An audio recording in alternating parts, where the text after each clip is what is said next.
Think and Grow Rich by Napoleon Hill.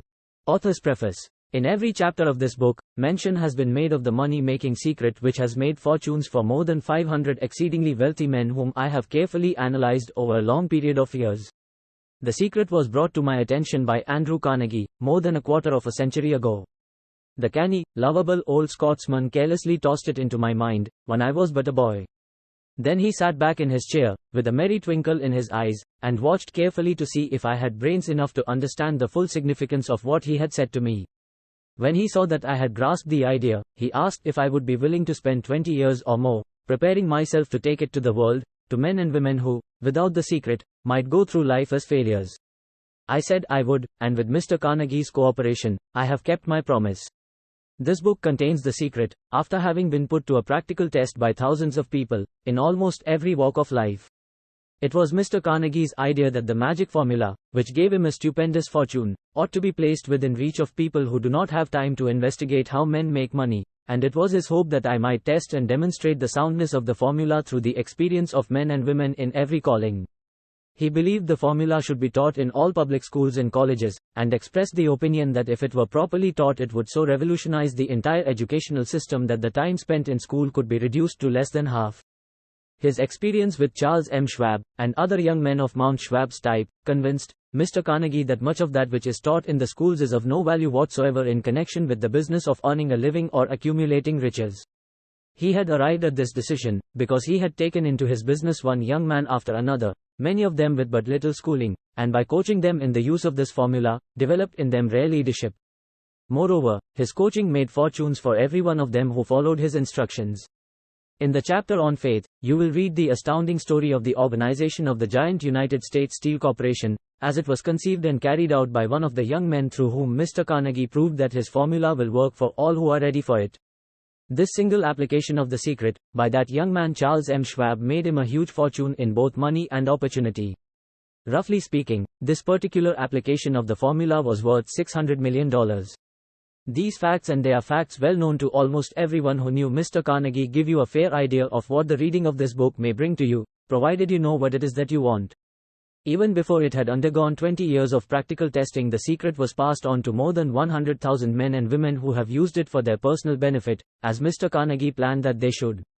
Some have made fortunes with it. Others have used it successfully in creating harmony in their homes. A clergyman used it so effectively that it brought him an income of upwards of $75,000 a year. Arthur Nash, a Cincinnati tailor, used his near-bankrupt business as a guinea pig on which to test the formula.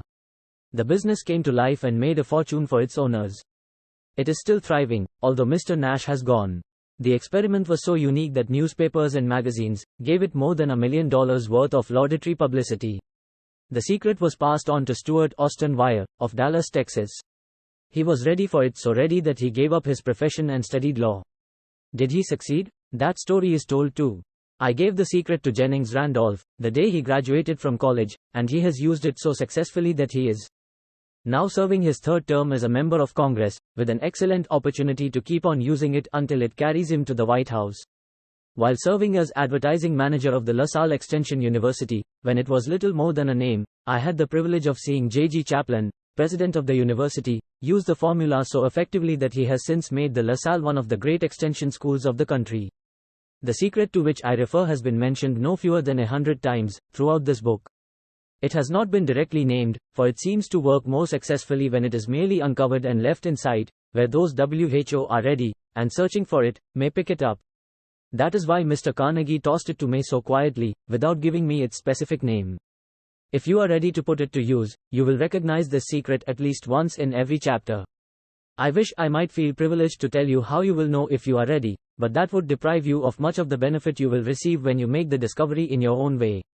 While this book was being written, my own son, who was then finishing the last year of his college work, picked up the manuscript of chapter 2, read it, and discovered the secret for himself. He used the information so effectively that he went directly into a responsible position at a beginning salary greater than the average man ever earns. His story has been briefly described in chapter 2. When you read it, perhaps you will dismiss any feeling you may have had at the beginning of the book that it promised too much. And, 2, if you have ever been discouraged, if you have had the Faculties to surmount which took the very soul out of you. If you have tried and failed, if you were ever handicapped by illness or physical affliction, this story of my son's discovery and use of the Carnegie formula may prove to be the oasis in the desert of lost hope, for which you have been searching. This secret was extensively used by President Woodrow Wilson during the World War. It was passed on to every soldier who fought in the war, carefully wrapped in the training received before going to the front. President Wilson told me it was a strong factor in raising the funds needed for the war. More than 20 years ago, Hon. Manuel L. Quezon, then resident commissioner of the Philippine Islands, was inspired by the secret to gain freedom for his people. He has gained freedom for the Philippines, and is the first president of the free state. A peculiar thing about the secret is that those who once acquire it and use it, find themselves literally swept on to success, with but little effort, and they never again submit to failure. If you doubt this, study the names of those who have used it, wherever they have been mentioned, check their records for yourself, and be convinced. There is no such thing as something for nothing. The secret to which I refer cannot be had without a price, although the price is far less than its value. It cannot be had at any price by those who are not intentionally searching for it. It cannot be given away, it cannot be purchased for money, for the reason that it comes in two parts. One part is already in possession of those who are ready for it. The secret serves equally well all who are ready for it. Education has nothing to do with it. Long before I was born, the secret had found its way into the possession of Thomas A. Edison, and he used it so intelligently that he became the world's leading inventor, although he had but 3 months of schooling. The secret was passed on to a business associate of Mr. Edison. He used it so effectively that, although he was then making only $12,000 a year, he accumulated a great fortune, and retired from active business while still a young man. You will find his story at the beginning of the first chapter. It should convince you that riches are not beyond your reach, that you can still be what you wish to be, that money, fame, recognition and happiness can be had by all who are ready and determined to have these blessings. How do I know these things? You should have the answer before you finish this book. You may find it in the very first chapter, or on the last page. While I was performing the 20-year task of research, which I had undertaken at Mr. Carnegie's request, I analyzed hundreds of well-known men, many of whom admitted that they had accumulated their vast fortunes through the aid of the Carnegie secret. Among these men were 1. Henry Ford, William Wrigley Jr., John Wanamaker, James J. Hill, George S. Parker, E. M. Statler, Henry L. Dougherty, Cyrus H. K. Curtis, George Eastman, Theodore Roosevelt, John W. Davis, Elbert Hubbard, Wilbur Wright, William Jennings Bryan, Dr. DMTID Star Jordan, JODGEN Armour, Charles M. Schwab, Harris F. Williams, Dr. Frank Gonzalez, Daniel Willard, King Gillette, John D. Rockefeller, Thomas A. Edison, Frank A. Vanderlip, F. W. Woolworth, Call, Robert A. Dollar, Edward A. Filene, Edwin C. Barnes, Arthur Brisbane, Woodrow Wilson, W. M. Howard Taft, Luther Burbank, Edward W. Bork, Frank A. Munzi, Albert H. Gary, Ralph A. Weeks, Judge Daniel T. Wright, Drive, Alexander Graham Bell, John H. Patterson, Julius Rosenwald, Stuart Austin Weir, Dr. Frank Crane, George M. Alexander, J. G. Chaplin, Hon. Jennings Randolph, Arthur Nash, Clarence Darrow. These names represent but a small fraction of the hundreds of well-known Americans whose achievements, financially and otherwise, prove that those who understand and apply the Carnegie secret reach high stations in life. I have never known anyone who was inspired to use the secret, who did not achieve noteworthy success in his chosen calling. I have never known any person to distinguish himself, or to accumulate riches of any consequence, without possession of the secret. From these two facts I draw the conclusion that the secret is more important, as a part of the knowledge essential for self-determination, than any which one receives through what is popularly known as education. What is education, anyway? This has been answered in full detail. As far as schooling is concerned, many of these men had very little. John Wanamaker O.N.C.E. told me that what little schooling he had, he acquired in very much the same manner as a modern locomotive takes on water, by scooping it up as it runs. Henry Ford never reached high school, let alone college. I am not attempting to minimize the value of schooling, but I am trying to express my earnest belief that those who master and apply the secret will reach high stations, accumulate riches, and bargain with life on their own terms, even if their schooling has been meager. Somewhere, as you read, the secret to which I refer will jump from the page and stand boldly before you, if you are ready for it. When it appears, you will recognize it. Whether you receive the sign in the first or the last chapter, stop for a moment when it presents itself, and turn down a glass, for that occasion will mark the most important turning point of your life. We pass now to chapter 1, and to the story of my very dear friend, who has generously acknowledged having seen the mystic sign, and whose business achievements are evidence enough that he turned down a glass. As you read his story, and the others, remember that they deal with the important problems of life, such as all men experience. The problems arising from one's endeavor to earn a living, to find hope, courage, contentment and peace of mind, to accumulate riches and to enjoy freedom of body and spirit. Remember, too, as you go through the book, that it deals with facts and not with fiction, its purpose being to convey a great universal truth through which all who are ready may learn, not only what to do, but also how to do it. And receive, as well, the needed stimulus to make a start. As a final word of preparation, before you begin the first chapter, may I offer one brief suggestion which may provide a clue by which the Carnegie secret may be recognized? It is this: all achievement, all earned riches, have their beginning in an idea. If you are ready for the secret, you already possess one half of it, therefore, you will readily recognize the other half the moment it reaches your mind. Chapter 1 Introduction. The man WHO thought his way into partnership with Thomas A. Edison. Truly, thoughts are things, and powerful things at that, when they are mixed with definiteness of purpose, persistence, and a burning desire for their translation into riches, or other material objects. A little more than 30 years ago, Edwin C. Barnes discovered how true it is that men really do think and grow rich. His discovery did not come about at one sitting.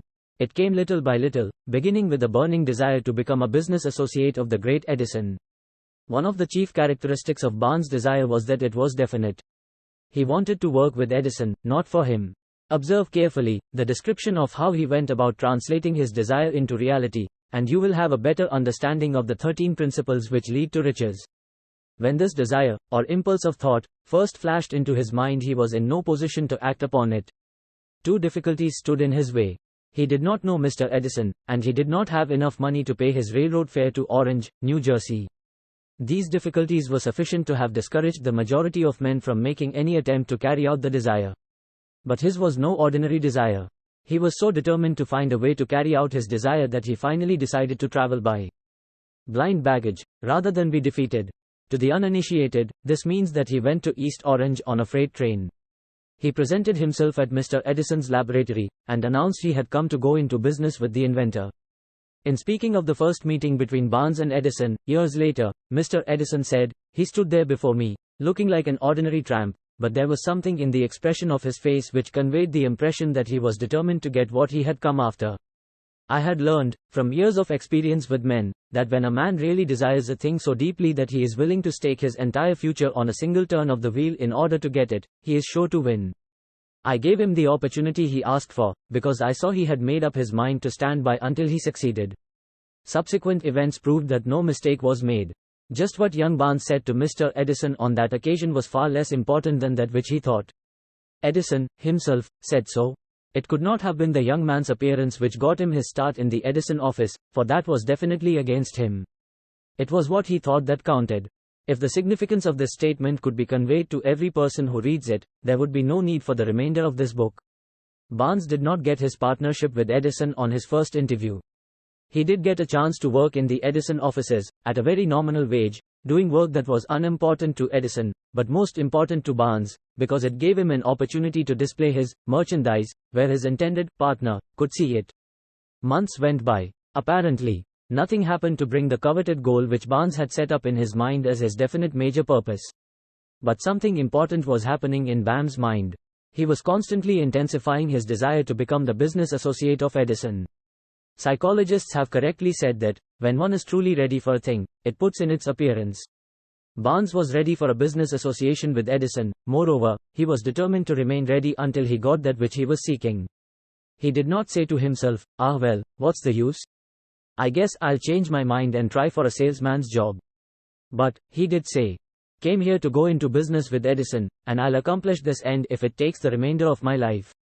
He meant it. What a different story men would have to tell if only they would adopt a definite purpose, and stand by that purpose until it had time to become an all-consuming obsession.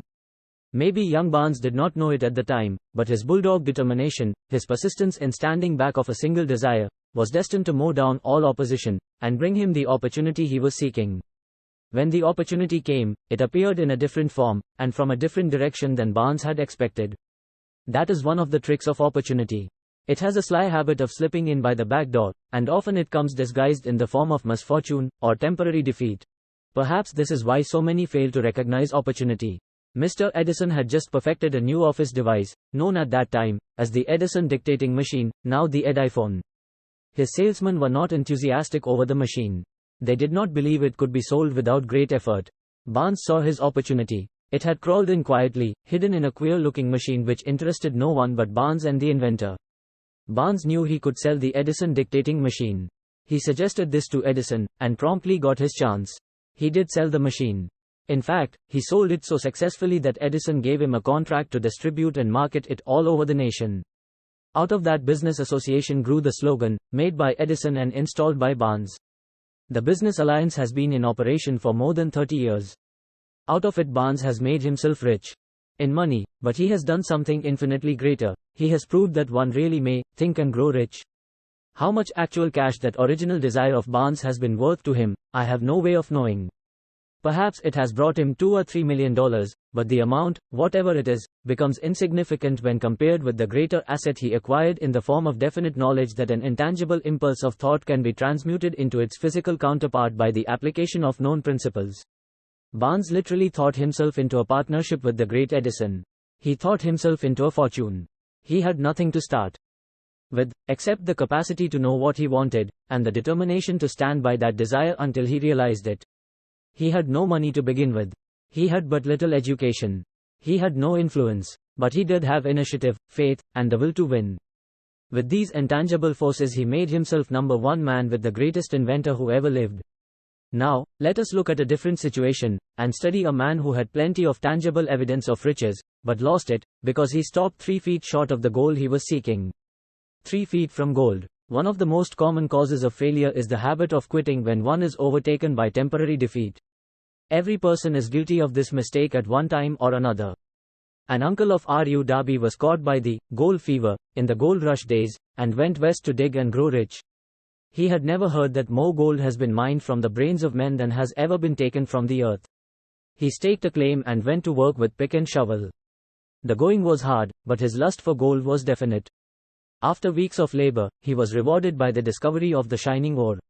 He needed machinery to bring the ore to the surface. Quietly, he covered up the mine, retraced his footsteps to his home in Williamsburg, Maryland, told his relatives and a few neighbors of the strike. They got together money for the needed machinery, had it shipped. The uncle and Darby went back to work the mine. The first car of ore was mined, and shipped to a smelter. The returns proved they had one of the richest mines in Colorado. A few more cars of that ore would clear the debts. Then would come the big killing in profits. Down went the drills. Up went the hopes of Darby and uncle. Then something happened. The vein of gold ore disappeared. They had come to the end of the rainbow, and the pot of gold was no longer there. They drilled on, desperately trying to pick up the vein again, all to no avail. Finally, they decided to quit. They sold the machinery to a junk man for a few $100s, and took the train back home. Some junk men are dumb, but not this one. He called in a mining engineer to look at the mine and do a little calculating. The engineer advised that the project had failed, because the owners were not familiar with fault lines. His calculations showed that the vein would be found just 3 feet from where the DARBYS had stopped drilling. That is exactly where it was found. The junk man took millions of dollars in ore from the mine, because he knew enough to seek expert counsel before giving up. Most of the money which went into the machinery was procured through the efforts of R.U. Darby, who was then a very young man. The money came from his relatives and neighbors, because of their faith in him. He paid back every dollar of it, although he was years in doing so. Long afterward, Mr. Darby recouped his loss many times over, when he made the discovery that desire can be transmuted into gold. The discovery came after he went into the business of selling life insurance.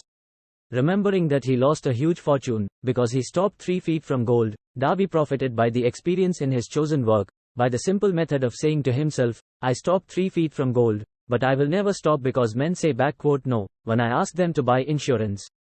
Darby is one of a small group of fewer than 50 men who sell more than $1 million in life insurance annually. He owes his stickability to the lesson he learned from his quitability in the gold mining business. Before success comes in any man's life, he is sure to meet with much temporary defeat, and, perhaps, some failure. When defeat overtakes a man, the easiest and most logical thing to do is to quit. That is exactly what the majority of men do. More than 500 of the most successful men this country has ever known, too. LD the author, their greatest success came just one step beyond the point at which defeat had overtaken them. Failure is a trickster with a keen sense of irony and cunning. It takes great delight in tripping one when success is almost within reach. A 50-cent lesson in persistence. Shortly after Mr. Darby received his degree from the University of Hard Knocks, and had decided to profit by his experience in the gold mining business, he had the good fortune to be present on an occasion that proved to him that no does not necessarily mean no. One afternoon he was helping his uncle grind wheat in an old-fashioned mill. The uncle operated a large farm on which a number of colored sharecrop farmers lived. Quietly, the door was opened, and a small colored child, the daughter of a tenant, walked in and took her place near the door. The uncle looked up, saw the child, and barked at her roughly, "What do you want?" Meekly, the child replied, "My mammy say send her 50 cents. I'll not do it," the uncle retorted. "Now you run on home." "Yes, sir," the child replied. But she did not move. The uncle went ahead with his work, so busily engaged that he did not pay enough attention to the child to observe that she did not leave. When he looked up and saw her still standing there, he yelled at her, "I told you to go on home. Now go, or I'll take a switch to you." The little girl said, "Yes, sir," but she did not budge an inch. The uncle dropped a sack of grain he was about to pour into the mill hopper, picked up a barrel stave, and started toward the child with an expression on his face that indicated trouble. Darby held his breath. He was certain he was about to witness a murder. He knew his uncle had a fierce temper. He knew that colored children were not supposed to defy white people in that part of the country.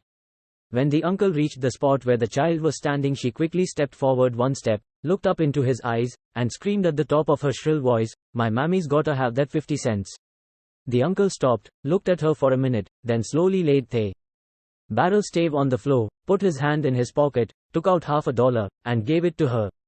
The child took the money and slowly backed toward the door, never taking her eyes off the man whom she had just conquered. After she had gone, the uncle sat down on a box and looked out the window into space for more than 10 minutes. He was pondering, with awe, over the whipping he had just taken. Mr. Darby, too, was doing some thinking. That was the first time in all his experience that he had seen a colored child deliberately master an adult white person. How did she do it? What happened to his uncle that caused him to lose his fierceness and become as docile as a lamb? What strange power did this child use that made her master over her superior? These and other similar questions flashed into Darby's mind, but he did not find the answer until years later, when he told me the story. Strangely, the story of this unusual experience was told to the author in the old mill, on the very spot where the uncle took his whipping. Strangely, too, I had devoted nearly a quarter of a century to the study of the power which enabled an ignorant, illiterate colored child to conquer an intelligent man. As we stood there in that musty old mill, Mr. Darby repeated the story of the unusual conquest, and finished by asking, "What can you make of it? What strange power did that child use, that so completely whipped my uncle?" The answer to his question will be found in the principles described in this book. The answer is full and complete. It contains details and instructions sufficient to enable anyone to understand and apply the same force which the little child accidentally stumbled upon. Keep your mind alert, and you will observe exactly what strange power came to the rescue of the child. You will catch a glimpse of this power in the next chapter. Somewhere in the book you will find an idea that will quicken your receptive powers, and place at your command, for your own benefit, the same irresistible power.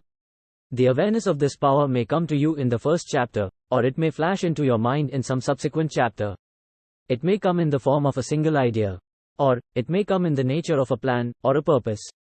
Again, it may cause you to go back into your past experiences of failure or defeat, and bring to the surface some lesson by which you can regain all that you lost through defeat.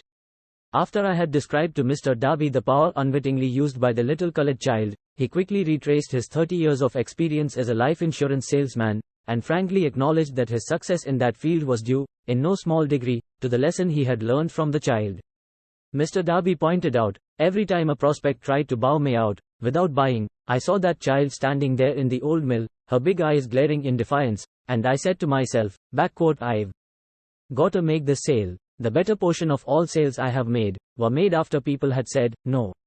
He recalled, too, his mistake in having stopped only 3 feet from gold, but, he said, that experience was a blessing in disguise. It taught me to keep on keeping on, no matter how hard the going may be, a lesson I needed to learn before I could succeed in anything. This story of Mr. Darby and his uncle, the colored child and the gold mine, doubtless will be read by hundreds of men who make their living by selling life insurance, and to all of these, the author wishes to offer the suggestion that Darby owes to these 2 experiences his ability to sell more than $1 million of life insurance every year. Life is strange, and often imponderable. Both the successes and the failures have their roots in simple experiences. Mr. Darby's experiences were commonplace and simple enough, yet they held the answer to his destiny in life, therefore they were as important, to him, as life itself.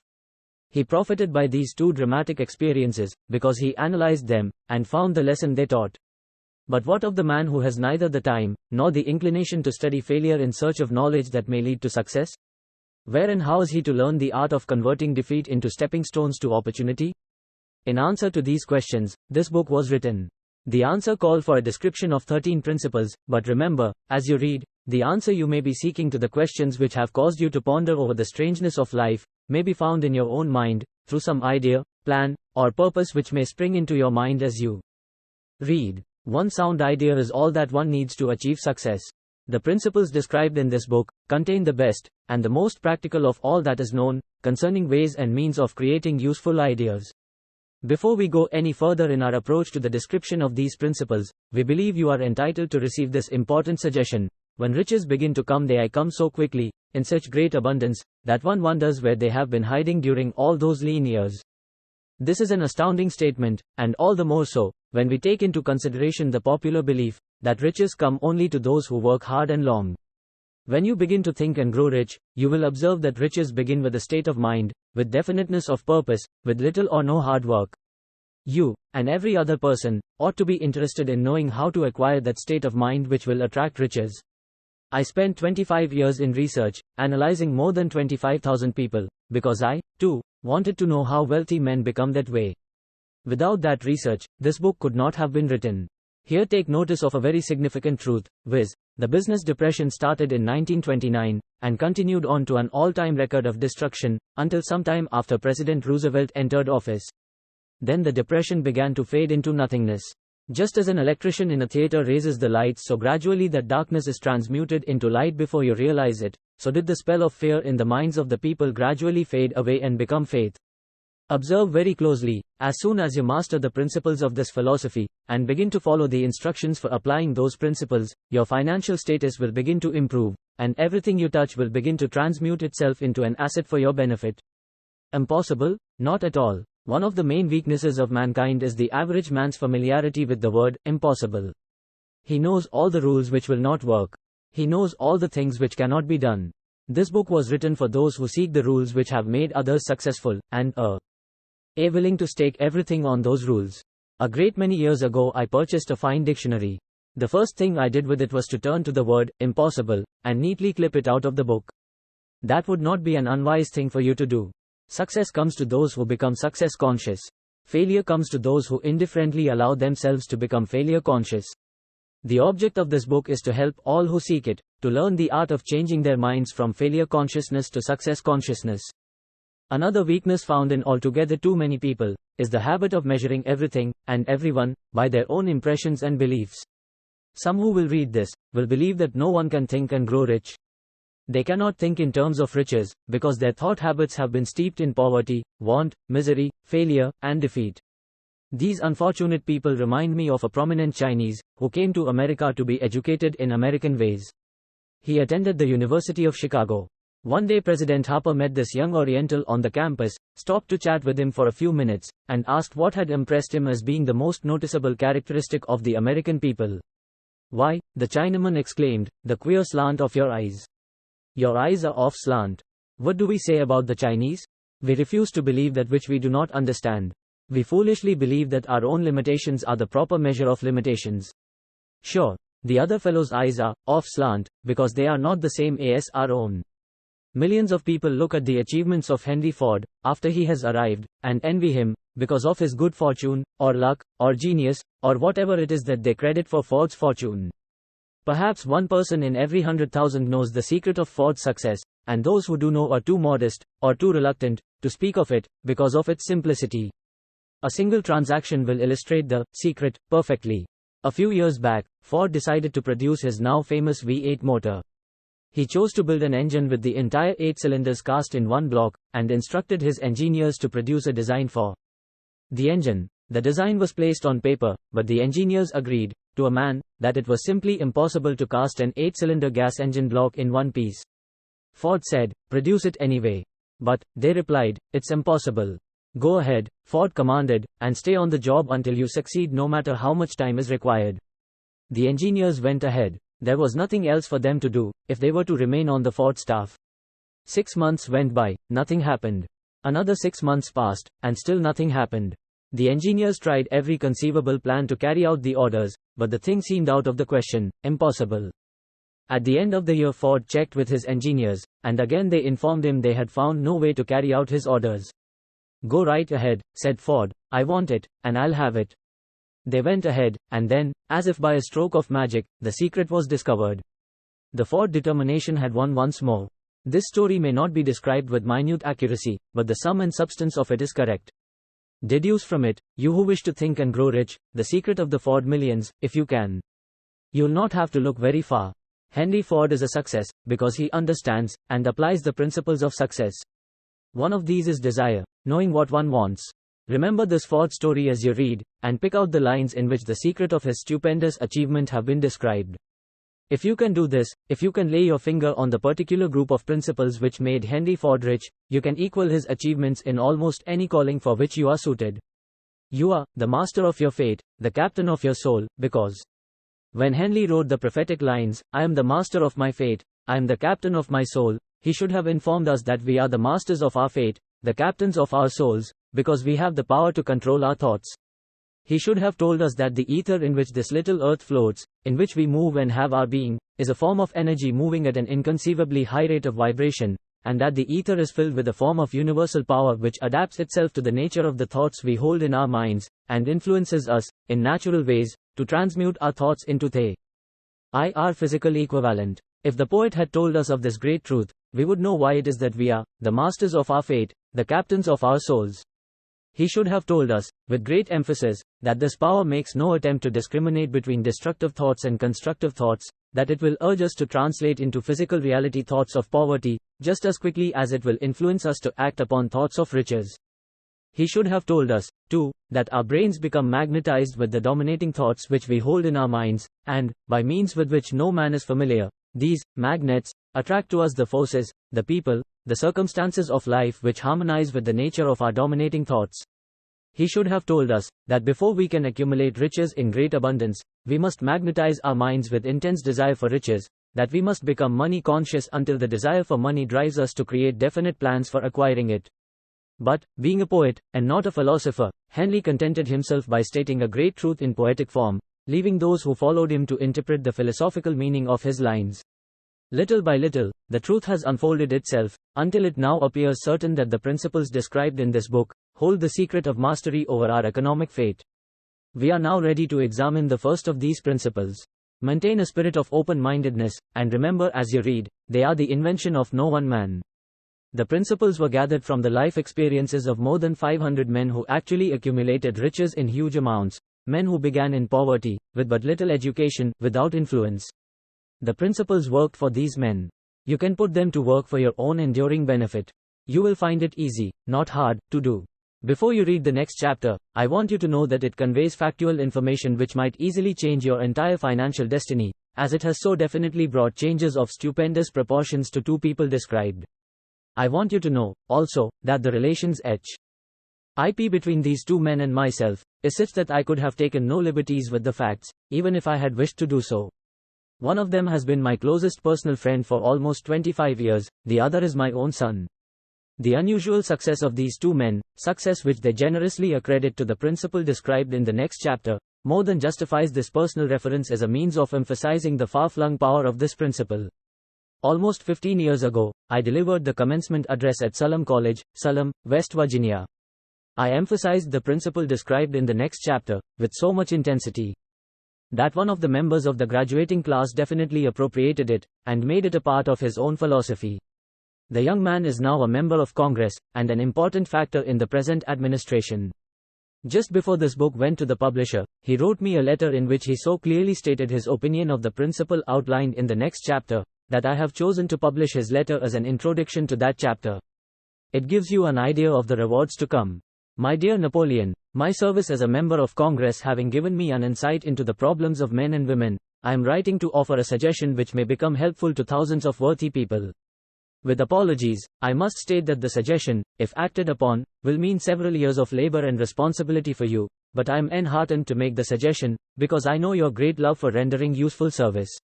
In 1922, you delivered the commencement address at Salem College, when I was a member of the graduating class.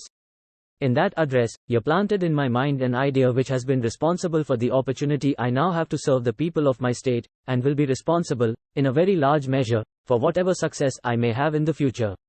The suggestion I have in mind is, that you put into a book the sum and substance of the address you delivered at Salem College, and in that way give the people of America an opportunity to profit by your many years of experience and association with the men who, by their greatness, have made America the richest nation on earth.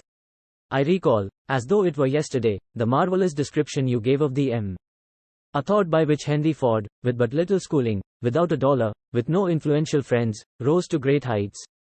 I made up my mind then, even before you had finished your speech, that I would make a place for myself, no matter how many difficulties I had to surmount. Thousands of young people will finish their schooling this year, and within the next few years. Every one of them will be seeking just such a message of practical encouragement as the one I received from you. They will want to know where to turn, what to do, to get started in life. You can tell them, because you have helped to solve the problems of so many, many people. If there is any possible way that you can afford to render so great a service, may I offer the suggestion that you include with every book, one of your personal analysis charts, in order that the purchaser of the book may have the benefit of a complete self-inventory, indicating, as you indicated to me years ago, exactly what is standing in the way of success. Such a service as this, providing the readers of your book with a complete, unbiased picture of their faults and their virtues, would mean to them the difference between success and failure. The service would be priceless. Millions of people are now facing the problem of staging a comeback, because of the depression, and I speak from personal experience when I say, I know these earnest people would welcome the opportunity to tell you their problems, and to receive your suggestions for the solution. You know the problems of those who face the necessity of beginning all over again. There are thousands of people in America today who would like to know how they can convert ideas into money, people who must start at scratch, without finances, and recoup their losses. If anyone can help them, you can. If you publish the book, I would like to own the first copy that comes from the press, personally autographed by you. With best wishes, believe me, cordially yours, Jennings Randolph. Chapter 2 Desire, the starting point of all achievement. The first step toward riches. When Edwin C. Barnes climbed down from the freight train in Orange, NJ, more than 30 years ago, he may have resembled a tramp, but his thoughts were those of a king. As he made his way from the railroad tracks to Thomas A. Edison's office, his mind was at work. He saw himself standing in Edison's presence. He heard himself asking Mr. Edison for an opportunity to carry out the one consuming obsession of his life, a burning desire to become the business associate of the great inventor. Barnes' desire was not a hope. It was not a wish. It was a keen, pulsating desire, which transcended everything else. It was definite. The desire was not new when he approached Edison. It had been Barnes' dominating desire for a long time. In the beginning, when the desire first appeared in his mind, it may have been, probably was, only a wish, but it was no mere wish when he appeared before Edison with it. A few years later, Edwin C. Barnes again stood before Edison, in the same office where he first met the inventor. This time his desire had been translated into reality. He was in business with Edison. The dominating dream of his life had become a reality. Today, people who know Barnes envy him, because of the break life yielded him. They see him in the days of his triumph, without taking the trouble to investigate the cause of his success. Barnes succeeded because he chose a definite goal, placed all his energy, all his willpower, all his effort, everything back of that goal. He did not become the partner of Edison the day he arrived. He was content to start in the most menial work, as long as it provided an opportunity to take even one step toward his cherished goal. 5 years passed before the chance he had been seeking made its appearance. During all those years not one ray of hope, not one promise of attainment of his desire had been held out to him. To everyone, except himself, he appeared only another cog in the Edison business wheel, but in his own mind, he was the partner of Edison every minute of the time, from the very day that he first went to work there. It is a remarkable illustration of the power of a definite desire. Barnes won his goal, because he wanted to be a business associate of Mr. Edison, more than he wanted anything else. He created a plan by which to attain that purpose. But he burned all bridges behind him. He stood by his desire until it became the dominating obsession of his life and finally, a fact. When he went to Orange, he did not say to himself, I will try to induce Edison to give me a job of some sort. He said, I will see Edison, and put him on notice that I have come to go into business with him. He did not say, I will work there for a few months, and if I get no encouragement, I will quit and get a job somewhere else. He did say, I will start anywhere. I will do anything Eddie N tells me to do, but before I am through, I will be his associate. He did not say, I will keep my eyes open for another opportunity, in case I fail to get what I want in the Edison organization. He said, there is but one thing in this world that I am determined to have, and that is a business association with Thomas A. Edison. I will burn all bridges behind me, and stake my entire future on my ability to get what I want. He left himself no possible way of retreat. He had to win or perish. That is all there is to the Barnes story of success. A long while ago, a great warrior faced a situation which made it necessary for him to make a decision which ensured his success on the battlefield. He was about to send his armies against a powerful foe, whose men outnumbered his own. He loaded his soldiers into boats, sailed to the enemy's country, unloaded soldiers and equipment, then gave the order to burn the ships that had carried them. Addressing his men before the first battle, he said, You see the boats going up in smoke. That means that we cannot leave these shores alive unless we win. We now have no choice, we win or we perish. They won. Every person who wins in any undertaking must be willing to burn his ships and cut all sources of retreat. Only by so doing can one be sure of maintaining that state of mind known as a burning desire to win, essential to success. The morning after the Great Chicago Fire, a group of merchants stood on State Street, looking at the smoking remains of what had been their stores. They went into a conference to decide if they would try to rebuild, or leave Chicago and start over in a more promising section of the country. They reached a decision, all except one, to leave Chicago. The merchant who decided to stay and rebuild pointed a finger at the remains of his store, and said, Gentlemen, on that very spot I will build the world's greatest store, no matter how many times it may burn down. That was more than 50 years ago. The store was built. It stands there today, a towering monument to the power of that state of mind known as a burning desire. The easy thing for Marshall Field to have done would have been exactly what his fellow merchants did. When the going was hard, and the future looked dismal, they pulled up and went where the going seemed easier. Mark well this difference between Marshall Field and the other merchants, because it is the same difference which distinguishes Edwin C. Barnes from thousands of other young men who have worked in the Edison organization. It is the same difference which distinguishes practically all who succeed from those who fail. Every human being who reaches the age of understanding of the purpose of money, wishes for it. Wishing will not bring riches. But desiring riches with a state of mind that becomes an obsession, then planning definite ways and means to acquire riches, and backing those plans with persistence which does not recognize failure, will bring riches.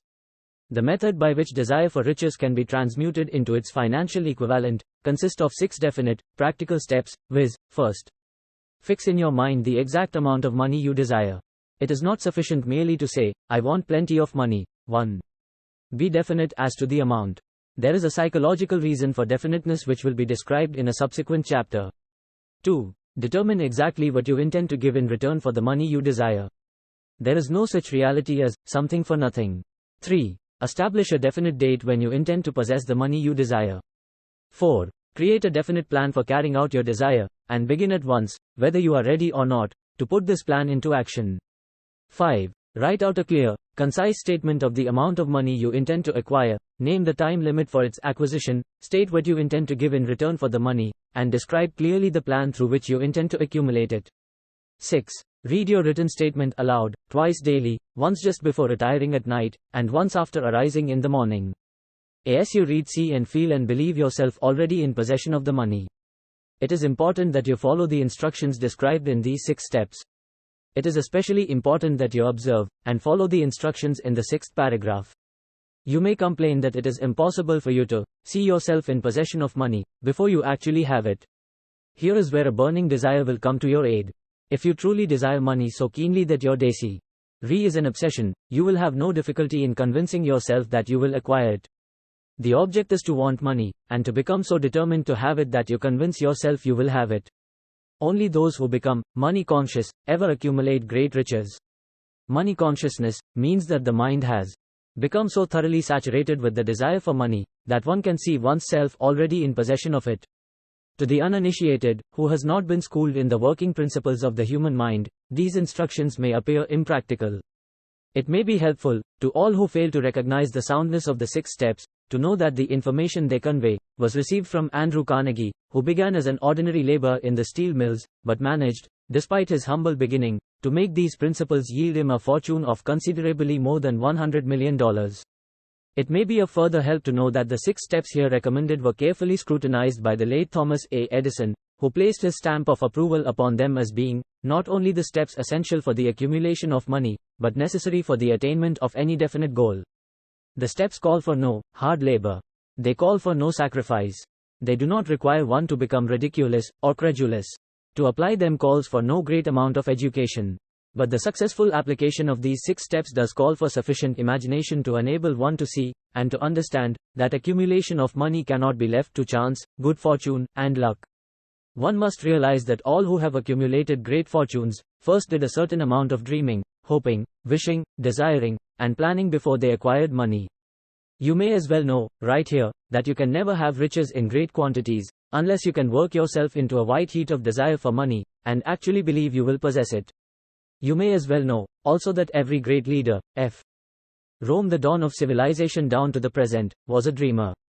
Christianity is the greatest potential power in the world today, because its founder was an intense dreamer who had the vision and the imagination to see realities in their mental and spiritual form before they had been transmuted into physical form.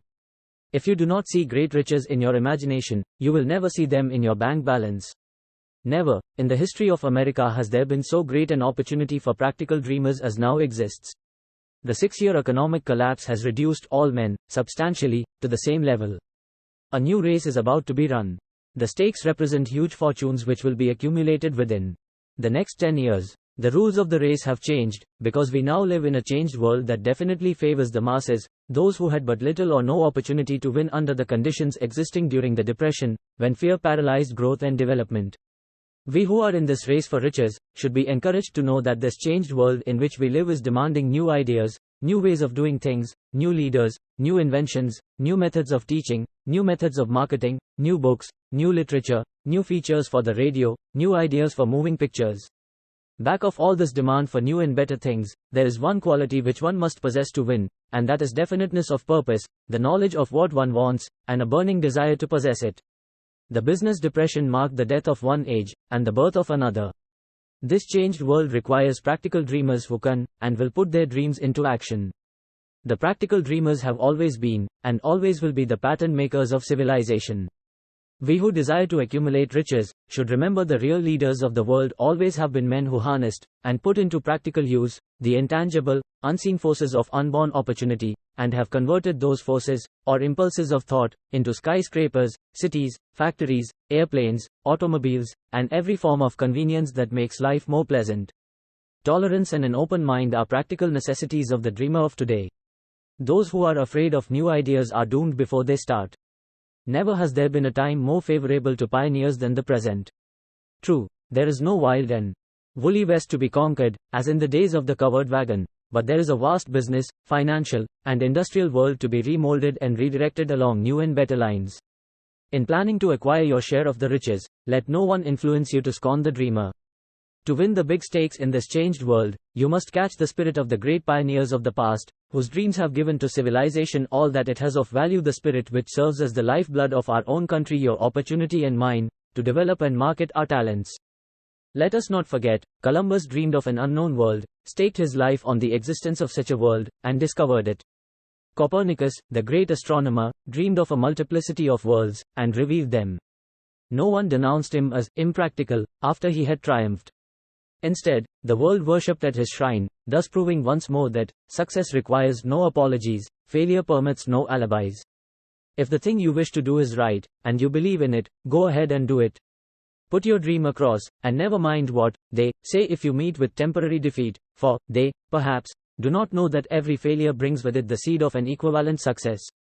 Henry Ford, poor and uneducated, dreamed of a horseless carriage, went to work with what tools he possessed, without waiting for opportunity to favor him, and now evidence of his dream belts the entire earth. He has put more wheels into operation than any man who ever lived, because he was not afraid to back his dreams. Thomas Edison dreamed of a lamp that could be operated by electricity, began where he stood to put his dream into action, and despite more than 10,000 failures, he stood by that dream until he made it a physical reality. Practical dreamers do not quit. Whelan dreamed of a chain of cigar stores, transformed his dream into action, and now the United Cigar Stores occupy the best corners in America. Lincoln dreamed of freedom for the black slaves, put his dream into action, and barely missed living to see a united North and South translate his dream into reality. The Wright brothers dreamed of a machine that would fly through the air. Now one may see evidence all over the world that T. Hay dreamed soundly. Marconi dreamed of a system for harnessing the intangible forces of the ether. Evidence that he did not dream in vain may be found in every wireless and radio in the world. Moreover, Marconi's dream brought the humblest cabin and the most stately manor house side by side. It made the people of every nation on earth backdoor neighbors. It gave the President of the United States a medium by which he may talk to all the people of America at one time, and on short notice. It may interest you to know that Marconi's friends had him taken into custody and examined in a psychopathic hospital, when he announced he had discovered a principle through which he could send messages through the air, without the aid of wires, or other direct physical means of communication. The dreamers of today fare better. The world has become accustomed to new discoveries. Nay, it has shown a willingness to reward the dreamer who gives the world a new idea. The greatest achievement was, at first, and for a time, but a dream. The oak sleeps in the acorn. The bird waits in the egg, and in the highest vision of the soul, a waking angel stirs. Dreams are the seedlings of reality. Awake, arise, and assert yourself, ye dreamers of the world. Your star is now in the ascendancy. The World Depression brought the opportunity you have been waiting for. It taught people humility, tolerance, and open-mindedness. The world is filled with an abundance of opportunity which the dreamers of the past never knew. A burning desire to be, and to do is the starting point from which the dreamer must take off. Dreams are not born of indifference, laziness, or lack of ambition. The world no longer scoffs at the dreamer, nor calls him impractical. If you think it does, take a trip to Tennessee, and witness what a dreamer president has done in the way of harnessing and using the great water power of America. A score of years ago, such a dream would have seemed like madness. You have been disappointed, you have undergone defeat during the Depression, you have felt the great heart within you crushed until it bled. Take courage, for these experiences have tempered the spiritual metal of which you are made. They are assets of incomparable value. Remember, too, that all who succeed in life get off to a bad start, and pass through many heartbreaking struggles before they arrive. The turning point in the lives of those who succeed usually comes at the moment of some crisis, through which they are introduced to their other selves. The finest of all English literature, after he had been confined in John Bunyan, wrote The Pilgrim's Progress, which is among prison and sorely punished, because of his views on the subject of religion. Oh, Henry discovered the genius which slept within his brain, after he had met with great misfortune, and was confined in a prison cell, in Columbus, Ohio. Being forced, through misfortune, to become acquainted with his other self, and to use his imagination, he discovered himself to be a great author instead of a miserable criminal and outcast. Strange and varied are the ways of life, and stranger still are the ways of infinite intelligence, through which men are sometimes forced to undergo all sorts of punishment before discovering their own brains, and their own capacity to create useful ideas through imagination. Edison, the world's greatest inventor and scientist, was a tramp telegraph operator. He failed innumerable times before he was driven, finally, to the discovery of the genius which slept within his brain. Charles Dickens began by pasting labels on blacking pots. The tragedy of his first love penetrated the depths of his soul, and converted him into one of the world's truly great authors. That tragedy produced, first, David Copperfield, then a succession of other works that made this a richer and better world for all who read his books. Disappointment over love affairs generally has the effect of driving men to drink, and women to ruin, and this, because most people never learn the art of transmuting their strongest emotions into dreams of a constructive nature. Helen Keller became deaf, dumb, and blind shortly after birth. Despite her greatest misfortune, she has written her name indelibly in the pages of the history of the great. Her entire life has served as evidence that no one ever is defeated until defeat has been accepted as a reality. Robert Burns was an illiterate country lad, he was cursed by poverty, and grew up to be a drunkard in the bargain. The world was made better for his having lived, because he clothed beautiful thoughts in poetry, and thereby plucked a tom and planted a rose in its place. Booker T. Washington was born in slavery, handicapped by race and color. Because he was tolerant, had an open mind at all times, on all subjects, and was a dreamer, he left his impress for good on an entire race. Beethoven was deaf, Milton was blind, but their names will last as long as time endures, because they dreamed and translated their dreams into organized thought. Before passing to the next chapter, kindle anew in your mind the fire of hope, faith, courage, and tolerance. If you have these states of mind, and a working knowledge of the principles described, all else that you need will come to you, when you are ready for it. Let Emerson state the thought in these words: every proverb, every book, every byword that belongs to thee for aid and comfort shall surely come home through open or winding passages. Every friend whom not thy fantastic will, but the great and tender soul in thee craveth, shall lock thee in his embrace. There is a difference between wishing for a thing and being ready to receive it. No one is ready for a thing, until he believes he can acquire it. The state of mind must be belief, not mere hope or wish. Open-mindedness is essential for belief. Closed minds do not inspire faith, courage, and belief. Remember, no more effort is required to aim high in life, to demand abundance and prosperity, than is required to accept misery and poverty. A great poet has correctly stated this universal truth through these lines: I bargained with life for a penny, and life would pay no more, however I begged at evening when I counted my scanty store. For life is a just employer, he gives you what you ask, but once you have set the wages, why, you must bear the task. I worked for a menial's hire, only to learn, dismayed, that any wage I had asked of life, life would have willingly paid. Desire outwits Mother Nature. As a fitting climax to this chapter, I wish to enter Augeus, one of the most unusual persons I have ever known. I first saw him 24 years ago, a few minutes after he was born. He came into the world without any physical sign of years, and the doctor admitted, when pressed for an opinion, that the child might be deaf and mute for life. I challenged the doctor's opinion. I had the right to do so, I was the child's father. I, too, reached a decision, and rendered an opinion, but I expressed the opinion silently, in the secrecy of my own heart. I decided that my son would hear and speak. Nature could send me a child without ears, but nature could not induce me to accept the reality of the affliction. In my own mind I knew that my son would hear and speak. How? I was sure there must be a way, and I knew I would find it. I thought of the words of the immortal Emerson: the whole course of things goes to teach us faith. We need only obey. There is guidance for each of us, and by lowly listening, we shall hear the right word. The right word? Desire. More than anything else, I desired that my son should not be a deaf mute. From that desire I never receded, not for a second. Many years previously, I had written, our only limitations are those we set up in our own minds. For the first time, I wondered if that statement were true. Lying on the bed in front of me was a newly born child, without the natural equipment of hearing. Even though he might hear and speak, he was obviously disfigured for life. Surely, this was a limitation which that child had not set up in his own mind. What could I do about it? Somehow I would find a way to transplant into that child's mind my own burning desire for ways and means of conveying sound to his brain without the aid of ears. As soon as the child was old enough to cope, I would fill his mind so completely with a burning desire to hear, that nature would, by methods of her own, translate it into physical reality. All this thinking took place in my own mind, but I spoke of it to no one. Every day I renewed the pledge I had made to myself, not to accept a deaf mute for a son. As he grew older, and began to take notice of things around him, we observed that he had a slight degree of hearing. When he reached the age when children usually begin talking, he made no attempt to speak, but we could tell by his actions that he could hear certain sounds slightly. That was all I wanted to know. I was convinced that if he could hear, even slightly, he might develop still greater hearing capacity. Then something happened which gave me hope. It came from an entirely unexpected source. We bought a Victrola. When the child heard the music for the first time, he went into ecstasies, and promptly appropriated the machine. He soon showed a preference for certain records, among them, It's a Long Way to Tipperary. On one occasion, he played that piece over and over, for almost 2 hours, standing in front of the Victrola, with his teeth clamped on the edge of the case. The significance of this self-formed habit of his did not become clear to us until years afterward, for we had never heard of the principle of bone conduction of sound at that time. Shortly after he appropriated the Victrola, I discovered that he could hear me quite clearly when I spoke with my lips touching his mastoid bone, or at the base of the brain.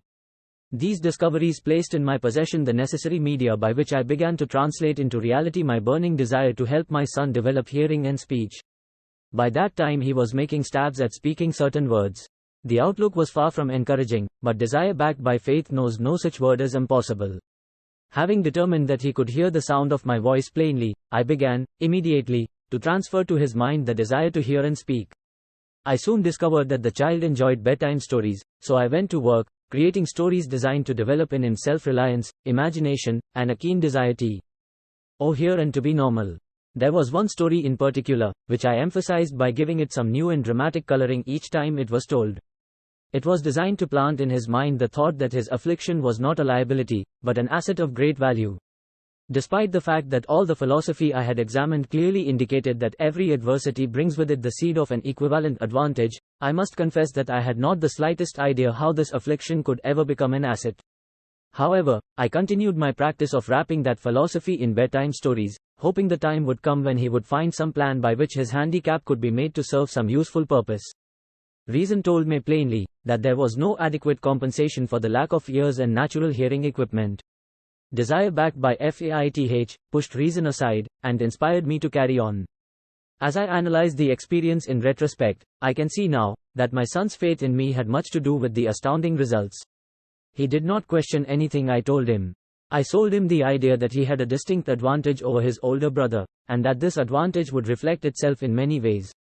For example, the teachers in school would observe that he had no ears, and, because of this, they would show him special attention and treat him with extraordinary kindness. They always did. His mother saw to that, by visiting the teachers and arranging with them to give the child the extra attention necessary.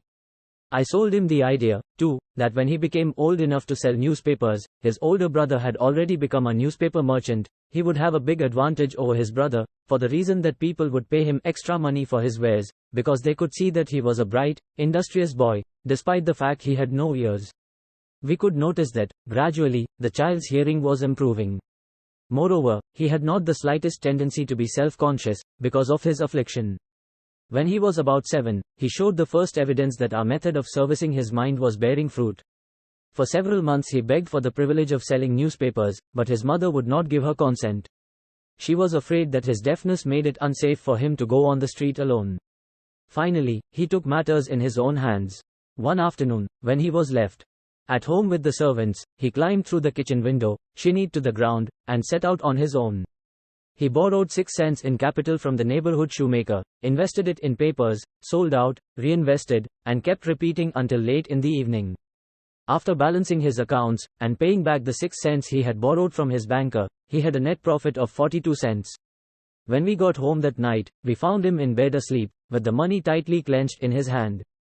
His mother opened his hand, removed the coins, and cried. Of all things, crying over her son's first victory seemed so inappropriate. My reaction was the reverse. I laughed heartily, for I knew that my endeavor to plant in the child's mind an attitude of faith in himself had been successful.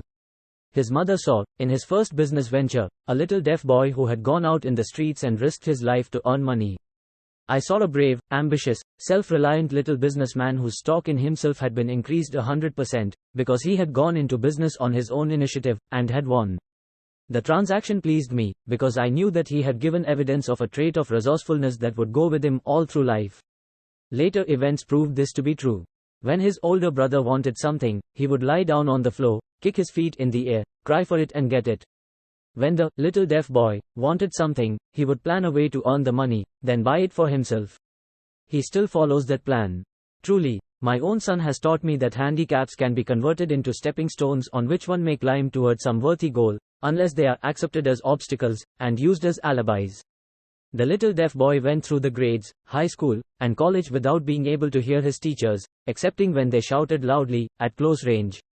He did not go to a school for the deaf. We would not permit him to learn the sign language.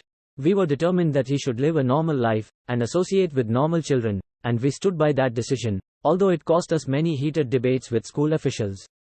While he was in high school, he tried an electrical hearing aid, but it was of no value to him, due, we believed, to a condition that was disclosed when the child was 6, by Dr. J. Gordon Wilson, of Chicago, when he operated on one side of the boy's head, and discovered that there was no sign of natural hearing equipment.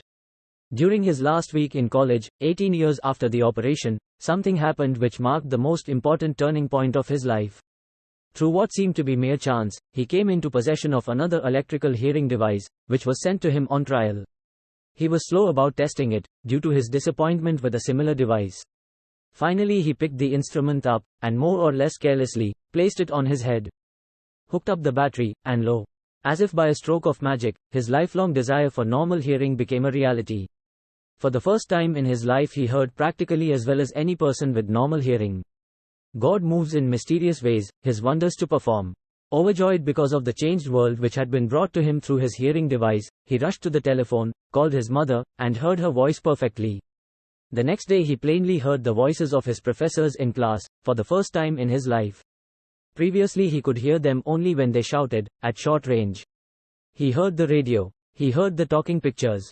For the first time in his life, he could converse freely with other people, without the necessity of their having to speak loudly. Truly, he had come into possession of a changed world.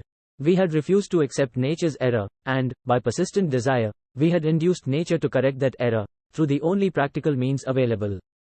Desire had commenced to pay dividends, but the victory was not yet complete. The boy still had to find a definite and practical way to convert his handicap into an equivalent asset. Hardly realizing the significance of what had already been accomplished, but intoxicated with the joy of his newly discovered world of sound, he wrote a letter to the manufacturer of the hearing aid, enthusiastically describing his experience. Something in his letter, something, perhaps which was not written on the lines, but back of them, caused the company to invite him to New York. When he arrived, he was escorted through the factory, and while talking with the chief engineer, telling him about his changed world, a hunch, an idea, or an inspiration, call it what you wish, flashed into his mind. It was this impulse of thought which converted his affliction into an asset, destined to pay dividends in both money and happiness to thousands for all time to come. The sum and substance of that impulse of thought was this: it occurred to him that he might be of help to the millions of deafened people who go through life without the benefit of hearing devices, if he could find a way to tell them the story of his changed world. Then and there, he reached a decision to devote the remainder of his life to rendering useful service to the hard of hearing. For an entire month, he carried on an intensive research, during which he analyzed the entire marketing system of the manufacturer of the hearing device, and created ways and means of communicating with the hard of hearing all over the world for the purpose of sharing with them his newly discovered, changed world. When this was done, he put in writing a 2-year plan, based upon his findings. When he presented the plan to the company, he was instantly given a position, for the purpose of carrying out his ambition. Little did he dream, when he went to work, that he was destined to bring hope and practical relief to thousands of deafened people who, without his help, would have been doomed forever to deaf mutism. Shortly after he became associated with the manufacturer of his hearing aid, he invited me to attend a class conducted by his company, for the purpose of teaching deaf mutes to hear, and to speak. I had never heard of such a form of education, therefore I visited the class, skeptical but hopeful that my time would not be entirely wasted. Here I saw a demonstration which gave me a greatly enlarged vision of what I had done to arouse and keep alive in my son's mind the desire for normal hearing.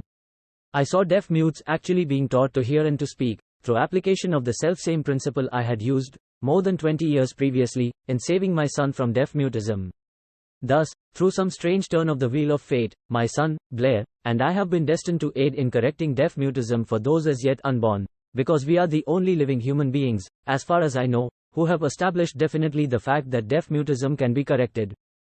To the extent of restoring to normal life those who suffer with this affliction. It has been done for one, it will be done for others. There is no doubt in my mind that Blair would have been a deaf mute all his life, if his mother and I had not managed to shape his mind as we did. The doctor who attended at his birth told us, confidentially, the child might never hear or speak. A few weeks ago, Dr. Irving Voorhees, a noted specialist on such cases, examined Blair very thoroughly. He was astounded when he learned how well my son now hears and speaks, and said his examination indicated that, theoretically, the boy should not be able to hear at all. But the lad does hear, despite the fact that X-ray pictures show there is no opening in the skull, whatsoever, from where his ears should be to the brain. When I planted in his mind the desire to hear and talk, and live as a normal person, there went with that impulse some strange influence which caused nature to become bridge builder, and span the gulf of silence between his brain and the outer world, by some means which the keenest medical specialists have not been able to interpret. It would be sacrilege for me to even conjecture as to how nature performed this miracle. It would be unforgivable if I neglected to tell the world as much as I know of the humble part one assumed in the strange experience. It is my duty, and a privilege to say I believe, and not without reason, that nothing is impossible to the person who backs desire with enduring faith. Verily, a burning desire has devious ways of transmuting itself into its physical equivalent. Blair desired normal hearing, now he has it. He was born with a handicap which might easily have sent one with a less defined desire to the street with a bundle of pencils and a tin cup. That handicap now promises to serve as the medium by which he will render useful service to many millions of hard of hearing, also, to give him useful employment at adequate financial compensation the remainder of his life. The little, white lies, I planted in his mind when he was a child, by leading him to believe his affliction would become a great asset, which he could capitalize, has justified itself. Verily, there is nothing, right or wrong, which belief, plus burning desire, cannot make real. These qualities are free to everyone. In all my experience in dealing with men and women who had personal problems, I never handled a single case which more definitely demonstrates the power of desire. Authors sometimes make the mistake of writing of subjects of which they have but superficial, or very elementary knowledge. It has been my good fortune to have had the privilege of testing the soundness of the power of desire, through the affliction of my own son. Perhaps it was providential that the experience came as it did, for surely no one is better prepared than he, to serve as an example of what happens when desire is put to the test. If Mother Nature bends to the will of desire, is it logical that mere men can defeat a burning desire? Strange and imponderable is the power of the human mind. We do not understand the method by which it uses every circumstance, every individual, every physical thing within its reach, as a means of transmuting desire into its physical counterpart. Perhaps science will uncover this secret. I planted in my son's mind the desire to hear and to speak as any normal person hears and speaks. That desire has now become a reality. I planted in his mind the desire to convert his greatest handicap into his greatest asset. That desire has been realized. The modus operandi by which this astounding result was achieved is not hard to describe. It consisted of three very definite facts. First, I mixed faith with the desire for normal hearing, which I passed on to my son. Second, I communicated my desire to him in every conceivable way available, through persistent, continuous effort, over a period of years. Third, he believed me. As this chapter was being completed, news came of the death of Mme. Schumann Heink. One short paragraph in the news dispatch gives the clue to this unusual woman's stupendous success as a singer. I quote the paragraph, because the clue it contains is none other than desire. Early in her career, Mme. Schumann Heink visited the director of the Vienna Court Opera, to have him test her voice. But, he did not test it. After taking one look at the awkward and poorly dressed girl, he exclaimed, none too gently, with such a face and with no personality at all, how can you ever expect to succeed in opera? My good child, give up the idea. Buy a sewing machine, and go to work. You can never be a singer. Never is a long time. The director of the Vienna Court Opera knew much about the technique of singing. He knew little about the power of desire, when it assumes the proportion of an O.B. session. If he had known more of that power, he would not have made the mistake of condemning genius without giving it an opportunity. Several years ago, one of my business associates became ill. He became worse as time went on, and finally was taken to the hospital for an operation. Just before he was wheeled into the operating room, I took a look at him, and wondered how anyone as thin and emaciated as he could possibly go through a major operation successfully. The doctor warned me that there was little if any chance of my ever seeing him alive again. But that was the doctor's opinion. It was not the opinion of the patient. Just before he was wheeled away, he whispered feebly, "Do not be disturbed, Chief, I will be out of here in a few days." The attending nurse looked at me with pity. But the patient did come through safely. After it was all over, his physician said, nothing but his own desire to live saved him. He never would have pulled through if he had not refused to accept the possibility of death. I believe in the power of desire backed by faith, because I have seen this power lift men from lowly beginnings to places of power and wealth.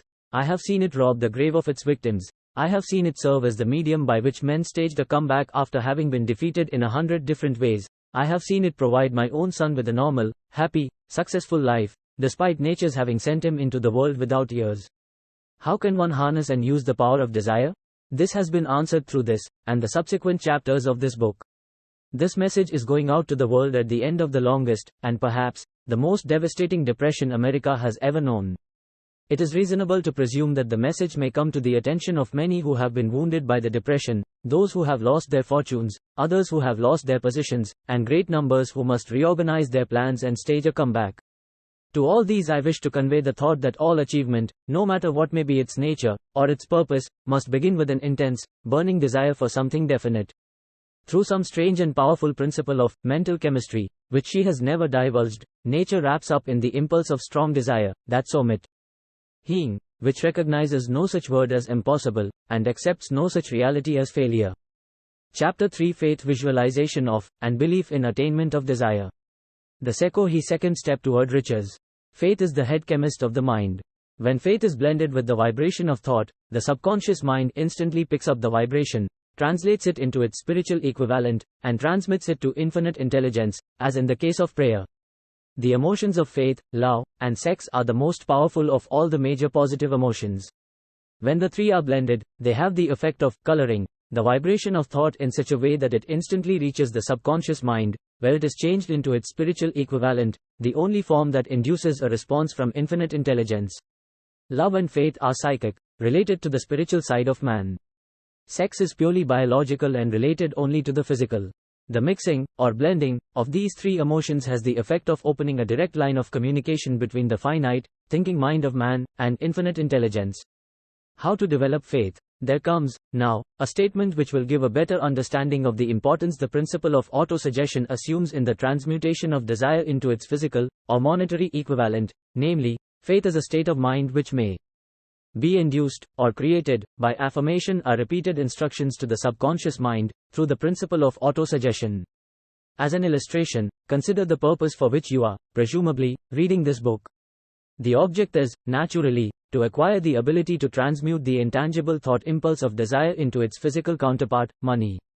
By following the instructions laid down in the chapters on autosuggestion, and the subconscious mind, as summarized in the chapter on autosuggestion, you may convince the subconscious mind that you believe you will receive that for which you ask, and it will act upon that belief, which your subconscious mind passes back to you in the form of faith, followed by definite plans for procuring that which you desire.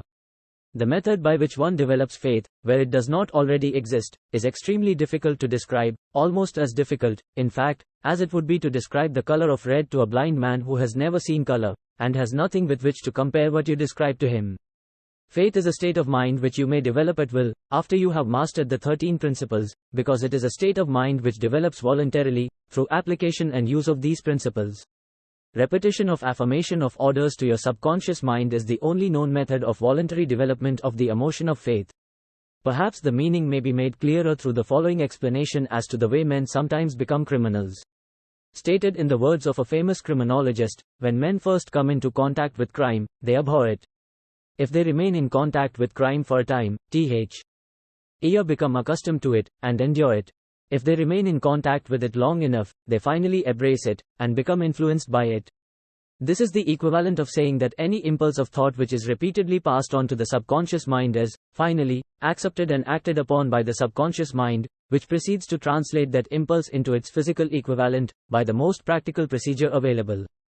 In connection with this, consider again the statement, all thoughts which have been emotionalized, given feeling, and mixed with faith, begin immediately to translate themselves into their physical equivalent or counterpart. The emotions, or the feeling, portion of thoughts, are the factors which give thoughts vitality, life, and action.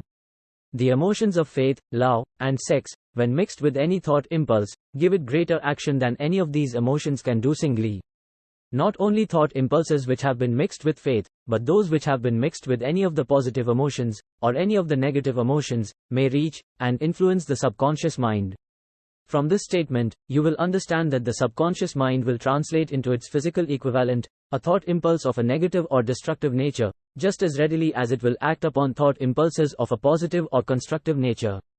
This accounts for the strange phenomenon which so many millions of people experience, referred to as misfortune, or bad luck. There are millions of people who believe themselves doomed to poverty and failure, because of some strange force over which they believe they have no control. They are the creators of their own misfortunes, because of this negative belief, which is picked up by the subconscious mind and translated into its physical equivalent. This is an appropriate place at which to suggest again that you may benefit, by passing on to your subconscious mind, Any desire which you wish translated into its physical or monetary equivalent, in a state of expectancy or belief that the transmutation will actually take place. Your belief, or faith, is the element which determines the action of your subconscious mind. There is nothing to hinder you from deceiving your subconscious mind when giving it instructions through autosuggestion, as I deceived my son's subconscious mind. To make this deceit more realistic, conduct yourself just as you would if you were already in possession of the material thing which you are demanding. When you call upon your subconscious mind, the subconscious mind will transmute into its physical equivalent, by the most direct and practical media available, any order which is given to it in a state of belief or faith that the order will be carried out. Surely, enough has been stated to give a starting point from which one may, through experiment and practice, acquire the ability to mix faith with any order given to the subconscious mind. Perfection will come through practice. It cannot come by merely reading instructions. If it be true that one may become a criminal by association with crime, and this is a known fact, it is equally true that one may develop faith by voluntarily suggesting to the subconscious mind that one has faith. The mind comes, finally, to take on the nature of the influences which dominate it. Understand this truth, and you will know why it is essential for you to encourage the positive emotions as dominating forces of your mind, and discourage and eliminate negative emotions. A mind dominated by positive emotions becomes a favorable abode for the state of mind known as faith.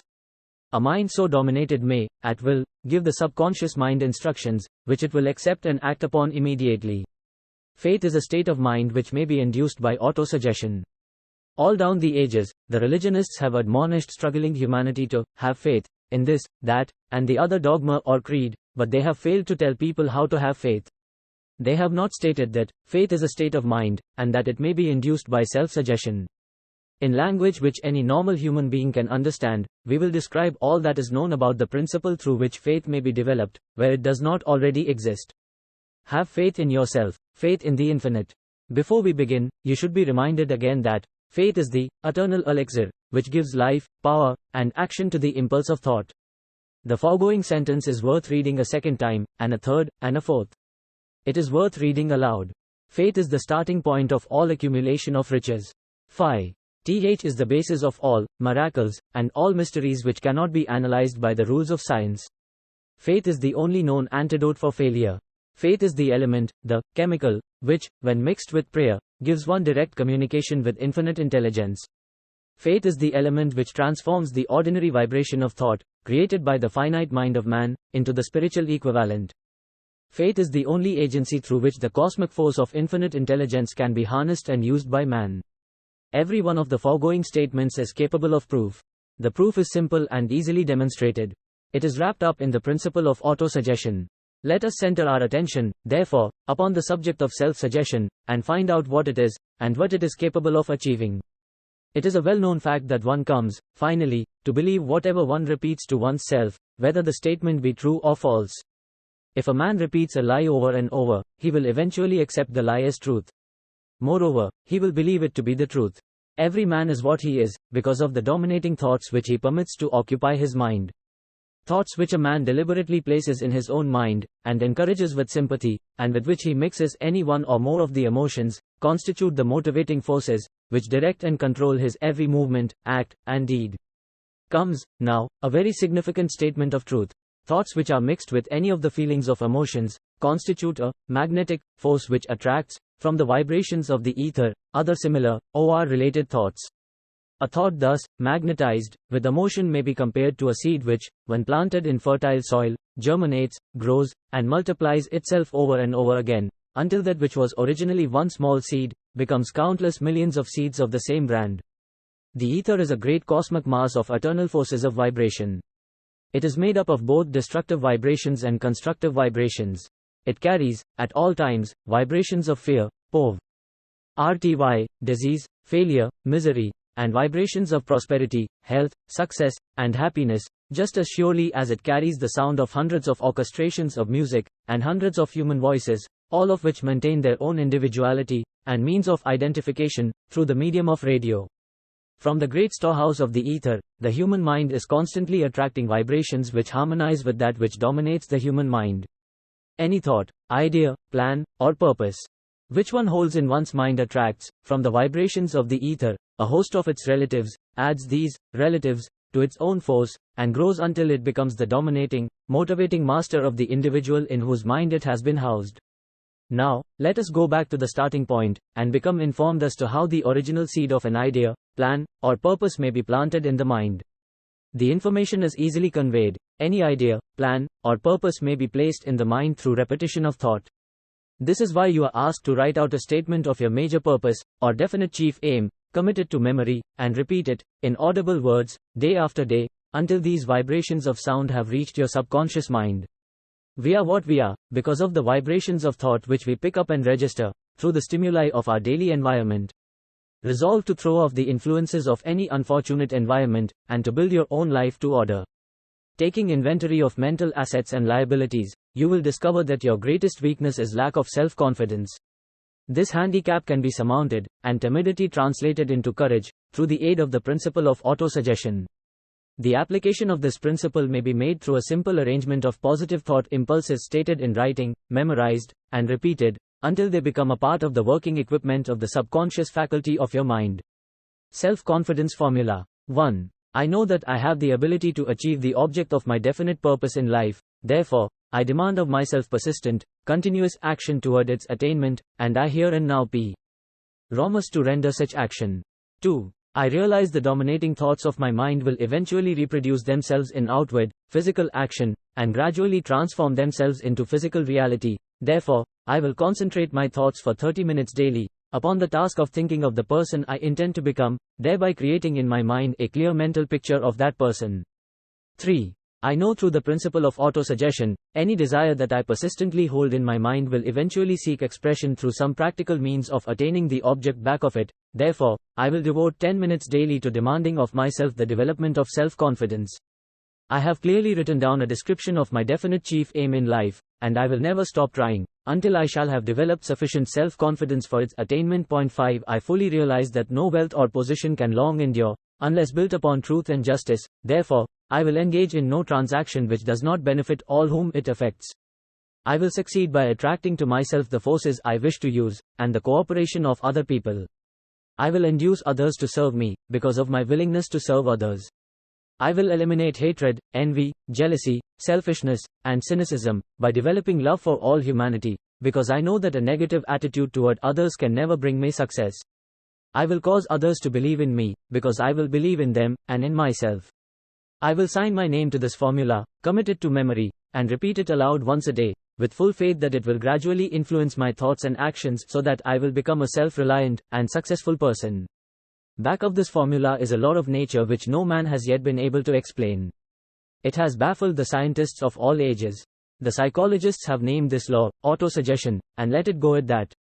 The name by which one calls this law is of little importance. The important fact about it is it works for the glory and success of mankind, if it is used constructively. On the other hand, if used destructively, it will destroy just as readily. In this statement may be found a very significant truth, namely, that those who go down in defeat, and end their lives in poverty, misery, and distress, do so because of negative application of the principle of autosuggestion. The cause may be found in the fact that all impulses of thought have a tendency to clothe themselves in their physical equivalent. The subconscious mind, the chemical laboratory in which all thought impulses are combined, and made ready for translation into physical reality, makes no distinction between constructive and destructive thought impulses. It works with the material we feed it, through our thought impulses. The subconscious mind will translate into reality a thought driven by fear just as readily as it will translate into reality a thought driven by courage, or faith. The pages of medical history are rich with illustrations of cases of suggestive suicide. A man may commit suicide through negative suggestion, just as effectively as by any other means. In a Midwestern city, a man by the name of Joseph Grant, a bank official, borrowed a large sum of the bank's money, without the consent of the directors. He lost the money through gambling. One afternoon, the bank examiner came and began to check the accounts. Grant left the bank, took a room in a local hotel, and when they found him, 3 days later, he was lying in bed, wailing and moaning, repeating over and over these words, "My God, this will kill me. I cannot stand the disgrace." In a short time he was dead. The doctors pronounced the case one of mental suicide. Just as electricity will turn the wheels of industry, and render useful service if used constructively, or snuff out life if wrongly used, so will the law of autosuggestion lead you to peace and prosperity or down into the valley of misery, failure, and death, according to your degree of understanding and application of it. If you fill your mind with fear, doubt and unbelief in your ability to connect with, and use the forces of infinite intelligence, the law of auto-suggestion will take this spirit of unbelief and use it as a pattern by which your subconscious mind will translate it into its physical equivalent. This statement is as true as the statement that 2 and 2 are 4. Like the wind which carries one ship east, and another west, the law of auto-suggestion will lift you up or pull you down, according to the way you set your sails of thought. The law of auto-suggestion, through which any person may rise to altitudes of achievement which stagger the imagination, is well described in the following verse. If you think you are beaten, you are. If you think you dare not, you don't. If you like to win, but you think you can't, it is almost certain you won't. If you think you'll lose, you're lost, for out of the world we find, success begins with the fellow's will. It's all in the state of mind. If you think you are outclassed, you are. You've got to think high to rise, you've got to be sure of yourself before you can ever win a prize. Life's battles don't always go to the stronger or faster man, but soon or late the man who wins is the man who thinks he can. Observe the words which have been emphasized, and you will catch the deep meaning which the poet had in mind. Somewhere in your makeup, perhaps in the cells of your brain, there lies sleeping the seed of achievement which, if aroused and put into action, would carry you to heights such as you may never have hoped to attain. Just as a master musician may cause the most beautiful strains of music to pour forth from the strings of a violin, so may you arouse the genius which lies asleep in your brain, and cause it to drive you upward to whatever goal you may wish to achieve. Abraham Lincoln was a failure at everything he tried, until he was well past the age of 40. He was a Mr. Nobody from nowhere, until a great experience came into his life, aroused the sleeping genius within his heart and brain, and gave the world one of its really great men. That experience was mixed with the emotions of sorrow and love. It came to him through Annie Rutledge, the only woman whom he ever truly loved. It is a known fact that the emotion of love is closely akin to the state of mind known as faith, and this for the reason that love comes very near to translating one's thought impulses into their spiritual equivalent. During his work of research, the author discovered, from the analysis of the life work and achievements of hundreds of men of outstanding accomplishment, that there was the influence of a woman's love back of nearly every one of them. The emotion of love, in the human heart and brain, creates a favorable field of magnetic attraction, which causes an influx of the higher and finer vibrations which are afloat in the ether. If you wish evidence of the power of faith, study the achievements of men and women who have employed it. At the head of the list comes the Nazarene. Christianity is the greatest single force which influences the minds of men. The basis of Christianity is faith, no matter how many people may have perverted or misinterpreted the meaning of this great force, and no matter how many dogmas and creeds have been created in its name, which do not reflect its tenets. The sum and substance of the teachings and the achievements of Christ, which may have been interpreted as miracles, were nothing more nor less than faith. If there are any such phenomena as miracles, they are produced only through the state of mind known as faith. Some teachers of religion, and many who call themselves Christians, neither understand nor practice faith. Let us consider the power of faith, as it is now being demonstrated, by a man who is well known to all of civilization, Mahatma Gandhi, of India. In this man the world has one of the most astounding examples known to civilization, of the possibilities of faith. Gandhi wields more potential power than any man living at this time, and this, despite the fact that he has none of the orthodox tools of power, such as money, battleships, soldiers, and materials of warfare. Gandhi has no money, he has no home, he does not own a suit of clothes, but he does have power. How does he come by that power? He created it out of his understanding of the principle of faith, and through his ability to transplant that faith into the minds of 200 million people. Gandhi has accomplished, through the influence of faith, that which the strongest military power on earth could not, and never will accomplish through soldiers and military equipment. He has accomplished the astounding feat of influencing 200 million minds to coalesce and move in unison, as a single mind. What other force on earth, except faith, could do as much? There will come a day when employees as well as employers will discover the possibilities of faith. That day is dawning. The whole world has had ample opportunity, during the recent business depression, to witness what the lack of faith will do to business. Surely, civilization has produced a sufficient number of intelligent human beings to make use of this great lesson which the depression has taught the world. During this depression, the world had evidence in abundance that widespread fear will paralyze the wheels of industry and business. Out of this experience will arise leaders in business and industry who will profit by the example which Gandhi has set for the world, and they will apply to business the same tactics which he has used in building the greatest following known in the history of the world. These leaders will come from the rank and file of the unknown men, who now labor in the steel plants, the coal mines, the automobile factories, and in the small towns and cities of America. Business is due for a reform, make no mistake about this. The methods of the past, based upon economic combinations of force and fear, will be supplanted by the better principles of faith and cooperation. Men who labor will receive more than daily wages, they will receive dividends from the business, the same as those who supply the capital for business, but, first they must give more to their employers, and stop this bickering and gaining by force, at the expense of the public. They must earn the right to dividends. Moreover, and this is the most important thing of all, they will be led by leaders who will understand and apply the principles employed by Mahatma Gandhi. Only in this way may leaders get from their followers the spirit of full cooperation which constitutes power in its highest and most enduring form. This stupendous machine age in which we live, and from which we are just emerging, has taken the soul out of men.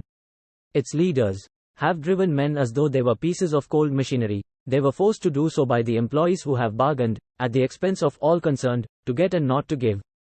The watchword of the future will be human happiness and contentment, and when this state of mind shall have been attained, the production will take care of itself, more effectively than anything that has ever been accomplished where men did not, and could not mix faith and individual interest with their labor. Because of the need for faith and cooperation in operating business and industry, it will be both interesting and profitable to analyze an event which provides an excellent understanding of the method by which industrialists and businessmen accumulate great fortunes, by giving before they try to get. The event chosen for this illustration dates back to 1900, when the United States Steel Corporation was being formed. As you read the story, keep in mind these fundamental facts and you will understand how ideas have been converted into huge fortunes. Point 1. The huge United States Steel Corporation was born in the mind of Charles M. Schwab, in the form of an idea he created through his imagination. 2. He mixed faith with his idea. 3. He formulated a plan for the transformation of his idea into physical and financial reality. 4. He put his plan into action with his famous speech at the University Club. 5. He applied, and followed through on his plan with persistence, and backed it with firm decision until it had been fully carried out. 6. He prepared the way for success by a burning desire for success. If you are one of those who have often wondered how great fortunes are accumulated, this story of the creation of the United States Steel Corporation will be enlightening.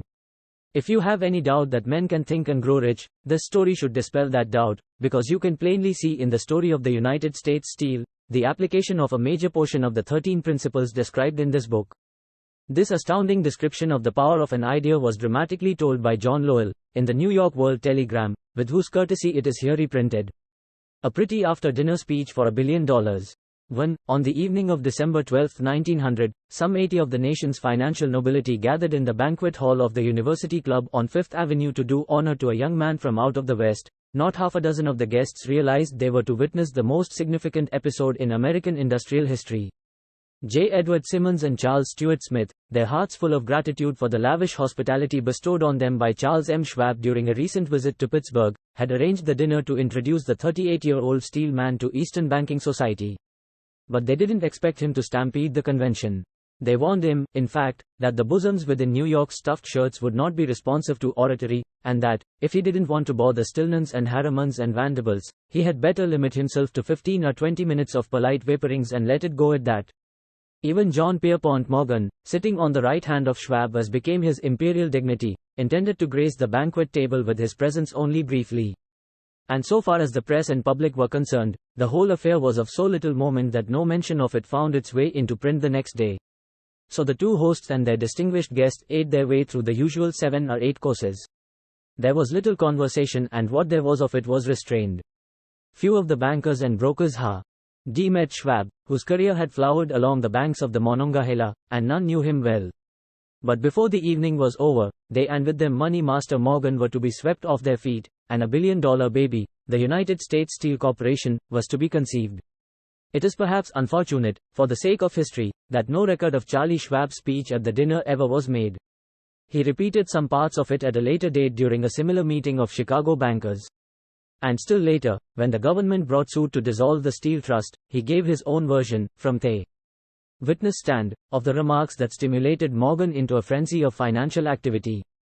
It is probable, however, that it was a homely speech, somewhat ungrammatical, for the niceties of language never bothered Schwab, full of epigram and threaded with wit. But aside from that, it had a galvanic force and effect upon the 5 billions of estimated capital that was represented by the diners. After it was over and the gathering was still under its spell, although Schwab had talked for 90 minutes, Morgan led the orator to a recessed window where, dangling their legs from the high, uncomfortable seat, they talked for an hour more. The magic of the Schwab personality had been turned on, full force, but what was more important and lasting was the full-fledged, clear-cut program he laid down for the aggrandizement of steel. Many other men had tried to interest Morgan in slapping together a steel trust after the pattern of the biscuit, wire and hoop, sugar, rubber, whiskey, oil or chewing gum combinations. John W. Gates, the gambler, had urged it, but Morgan distrusted him. The Moore boys, Bill and Jim, Chicago stock jobbers who had glued together a match trust and a cracker corporation, had urged it and failed. Albert H. Gary, the sanctimonious country lawyer, wanted to foster it, but he wasn't big enough to be impressive. Until Schwab's eloquence took J.P. Morgan to the heights from which he could visualize the solid results of the most daring financial undertaking ever conceived, the project was regarded as a delirious dream of easy money crackpots. The financial magnetism that began, a generation ago, to attract thousands of small and sometimes inefficiently managed companies into large and competition-crushing combinations, had become operative in the steel world through the devices of that jovial business pirate, John W. Gates. Gates already had formed the American Steel and Wire Company out of a chain of small concerns, and together with Morgan had created the Federal Steel Company. The National Tube and American Bridge Companies were two more Morgan concerns, and the Moore brothers had forsaken the match and cookie business to form the American, Group Tin Plate, Steel Hoop, Sheet Steel and the National Steel Company. But by the side of Andrew Carnegie's gigantic vertical trust, a trust owned and operated by 53 partners, those other combinations were picayune. They might combine to their heart's content, but the whole lot of them couldn't make a dent in the Carnegie organization, and Morgan knew it. The eccentric old Scot knew it, too. From the magnificent heights of Skibo Castle he had viewed, first with amusement and then with resentment, the attempts of Morgan's smaller companies to cut into his business. When the attempts became too bold, Carnegie's temper was translated into anger and retaliation. He decided to duplicate every mill owned by his rivals. Hitherto, he hadn't been interested in wire, pipe, hoops, or sheet. Instead, he was content to sell such companies the raw steel and let them work it into whatever shape they wanted. Now, with Schwab as his chief and able lieutenant, he planned to drive his enemies to the wall. So it was that in the speech of Charles M. Schwab, Morgan saw the answer to his problem of combination. A trust without Carnegie, giant of them all, would be no trust at all, a plum pudding, as one writer said, without the plums. Schwab's speech on the night of December 12, 1900, undoubtedly carried the inference, though not the pledge, that the vast Carnegie enterprise could be brought under the Morgan tent. He talked of the world future for steel, of reorganization for efficiency, of specialization, of the scrapping of unsuccessful mills and concentration of effort on the flourishing properties, of economies in the ore traffic, of economies in overhead and administrative departments, of capturing foreign markets. More than that, he told the buccaneers among them wherein lay the errors of their customary piracy. Their purposes, he inferred, had been to create monopolies, raise prices, and pay themselves fat dividends out of privilege. Schwab condemned the system in his heartiest manner. The short-sightedness of such a policy, he told his hearers, lay in the fact that it restricted the market in an era when everything cried for expansion. By cheapening the cost of steel, he argued, an ever-expanding market would be created, more uses for steel would be devised, and a goodly portion of the world trade could be captured. Actually, though he did not know it, Schwab was an apostle of modern mass production. So the dinner at the University Club came to an end. Morgan went home, to think about Schwab's rosy predictions. Schwab went back to Pittsburgh to run the steel business for Andrew Carnegie, while Gary and the rest went back to their stock tickers, to fiddle around in anticipation of the next move. It was not long coming. It took Morgan about 1 week to digest the feast of reason Schwab had placed before him. When he had assured himself that no financial indigestion was to result, he sent for Schwab and found that young man rather coy. Mr. Carnegie, Schwab indicated, might not like it if he found his trusted company president had been flirting with the Emperor of Wall Street, the street upon which Carnegie was resolved never to tread. Then it was suggested by John W. Gates, the go-between, that if Schwab happened to be in the Bellevue Hotel in Philadelphia, J.P. Morgan might also happen to be there. When Schwab arrived, however, Morgan was inconveniently ill at his New York home, and so, on the elder man's pressing invitation, Schwab went to New York and presented himself at the door of the financier's library. Now certain economic historians have professed the belief that from the beginning to the end of the drama, the stage was set by Andrew Carnegie, that the dinner to Schwab, the famous speech, the Sunday night conference between Schwab and the Money King, were events arranged by the canny Scot. The truth is exactly the opposite. When Schwab was called in to consummate the deal, he didn't even know whether the little boss, as Andrew was called, would so much as listen to an offer to sell, particularly to a group of men whom Andrew regarded as being endowed with something less than holiness. But Schwab did take into the conference with him, in his own handwriting, 6 sheets of copperplate figures, representing to his mind the physical worth and the potential earning capacity of every steel company he regarded as an essential star in the new metal firmament. 4 men pondered over these figures all night. The chief, of course, was Morgan, steadfast in his belief in the divine right of money. With him was his aristocratic partner, Robert Bacon, a scholar and a gentleman. The third was John W. Gates, whom Morgan scorned as a gambler and used as a tool. The fourth was Schwab, who knew more about the processes of making and selling steel than any whole group of men then living. Throughout that conference, the Pittsburghers' figures were never questioned. If he said a company was worth so much, then it was worth that much and no more. He was insistent, too, upon including in the combination only those concerns he nominated. He had conceived a corporation in which there would be no duplication, not even to satisfy the greed of friends who wanted to unload their companies upon the broad Morgan shoulders. Thus he left out, by design, a number of the larger concerns upon which the walruses and carpenters of Wall Street had cast hungry eyes. When dawn came, Morgan rose and straightened his back. Only one question remained. "Do you think you can persuade Andrew Carnegie to sell?" he asked. "I can try," said Schwab. "If you can get him to sell, I will undertake the matter," said Morgan. So far so good. But would Carnegie sell? How much would he demand? Schwab thought about $320 million. What would he take payment in? Common or preferred stocks? Bonds? Cash? Nobody could raise $350 million in cash. There was a golf game in January on the frost-cracking heat of the St. Andrews Links in Westchester, with Andrew bundled up in sweaters against the cold, and Charlie talking volubly, as usual, to keep his spirits up. But no word of business was mentioned until the pair sat down in the cozy warmth of the Carnegie cottage hard by. Then, with the same persuasiveness that had hypnotized 80 millionaires at the University Club, Schwab poured out the glittering promises of retirement in comfort, of untold millions to satisfy the old man's social caprices. Carnegie capitulated, wrote a figure on a slip of paper, handed it to Schwab and said, "All right, that's what we'll sell for." The figure was approximately $400 million, and was reached by taking the $320 million mentioned by Schwab as a basic figure, and adding to it $80 million to represent the increased capital value over the previous 2 years. Later, on the deck of a transatlantic liner, the Scotsman said ruefully to Morgan, "I wish I had asked you for $100 million more." "If you had asked for it, you'd have gotten it," Morgan told him cheerfully. There was an uproar, of course. A British correspondent cabled that the foreign steel world was appalled by the gigantic combination. President Hadley, of Yale, declared that unless trusts were regulated, the country might expect an emperor in Washington within the next 25 years. But that able stock manipulator, Keene, went at his work of shoving the new stock at the public so vigorously that all the excess water, estimated by some at nearly $600 million, was absorbed in a twinkling. So Carnegie had his millions, and the Morgan Syndicate had $62 million for all its trouble, and all the boys, from Gates to Gary, had their millions. The 38-year-old Schwab had his reward. He was made president of the new corporation and remained in control until 1930. The dramatic story of big business, which you have just finished, was included in this book, because it is a perfect illustration of the method by which desire can be transmuted into its physical equivalent. I imagine some readers will question the statement that a mere, intangible desire can be converted into its physical equivalent. Doubtless some will say, you cannot convert nothing into something. The answer is in the story of United States Steel. That giant organization was created in the mind of one man. The plan by which the organization was provided with the steel mills that gave it financial stability was created in the mind of the same man. His faith, his desire, his imagination, his persistence were the real ingredients that went into United States Steel.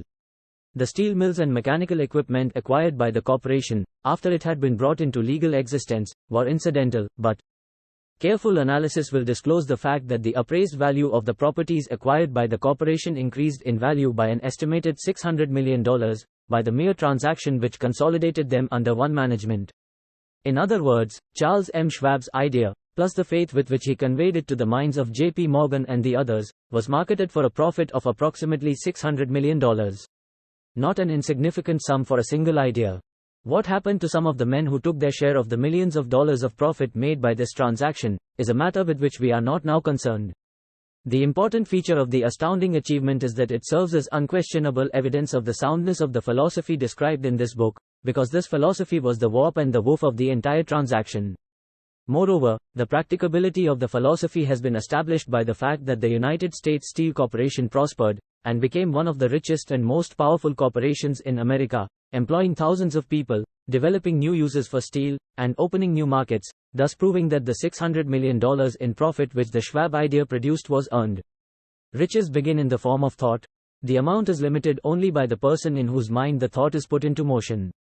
Faith removes limitations. Remember this when you are ready to bargain with life for whatever it is that you ask as your price for having passed this way. Remember, also, that the man who created the United States Steel Corporation was practically unknown at the time. He was merely Andrew Carnegie's Man Friday, until he gave birth to his famous idea. After that he quickly rose to a position of power, fame, and riches. There are no limitations to the mind except those we acknowledge. Both poverty and riches are the offspring of thought. Chapter 4 Autosuggestion, the medium for influencing the subconscious mind. The third step toward riches. Autosuggestion is a term which applies to all suggestions and all self-administered stimuli which reach one's mind through the five senses. Stated in another way, autosuggestion is self-suggestion. It is the agency of communication between that part of the mind where conscious thought takes place, and that which serves as the seat of action for the subconscious mind. Through the dominating thoughts which one permits to remain in the conscious mind, whether these thoughts be negative or positive, is immaterial. The principle of autosuggestion voluntarily reaches the subconscious mind and influences it with these thoughts. No thought, whether it be negative or positive, can enter the subconscious mind without the aid of the principle of autosuggestion, with the exception of thoughts picked up from the ether.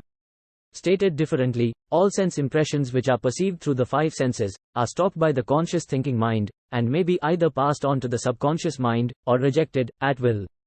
The conscious faculty serves, therefore, as an outer guard to the approach of the subconscious. Nature has so built man that he has absolute control over the material which reaches his subconscious mind, through his five senses, although this is not meant to be construed as a statement that man always exercises this control. In the great majority of instances, he does not exercise it, which explains why so many people go through life in poverty. Recall what has been said about the subconscious mind resembling a fertile garden spot, in which weeds will grow in abundance, if the seeds of more desirable crops are not sown therein. Autosuggestion is the agency of control through which an individual may voluntarily feed his subconscious mind on thoughts of a creative nature, or, by neglect, permit thoughts of a destructive nature to find their way into this rich garden of the mind. You were instructed, in the last of the 6 steps described in the chapter on desire, to read aloud twice daily the written statement of your desire for money, and to see and feel yourself already in possession of the money. By following these instructions, you communicate the object of your desire directly to your subconscious mind in a spirit of absolute faith.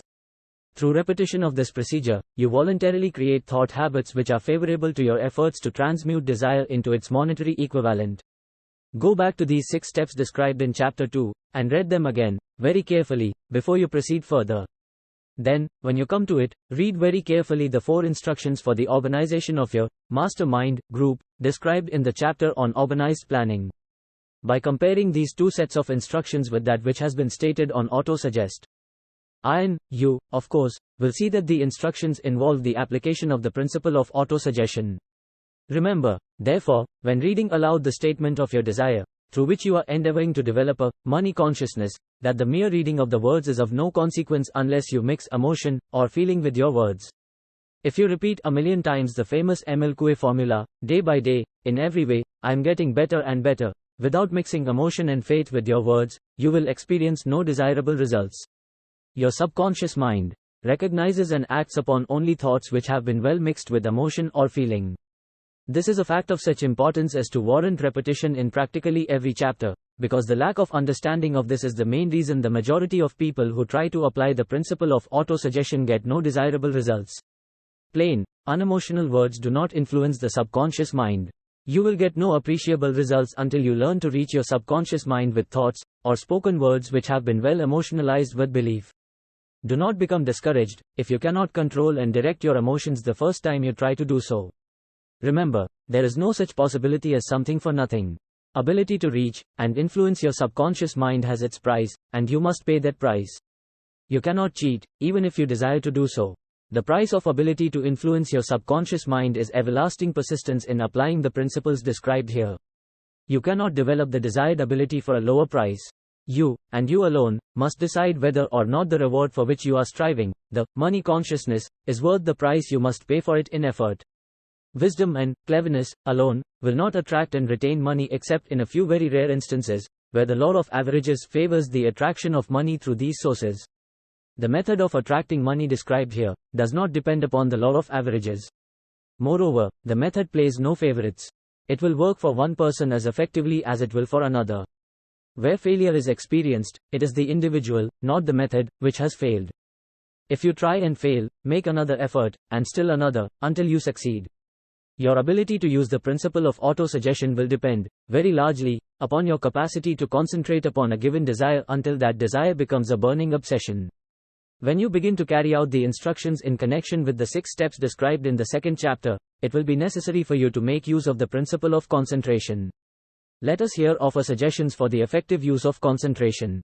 When you begin to carry out the first of the 6 steps, which instructs you to fix in your own mind the exact amount of money you desire, hold your thoughts on that amount of money by concentration, or fixation of attention, with your eyes closed, until you can actually see the physical appearance of the money.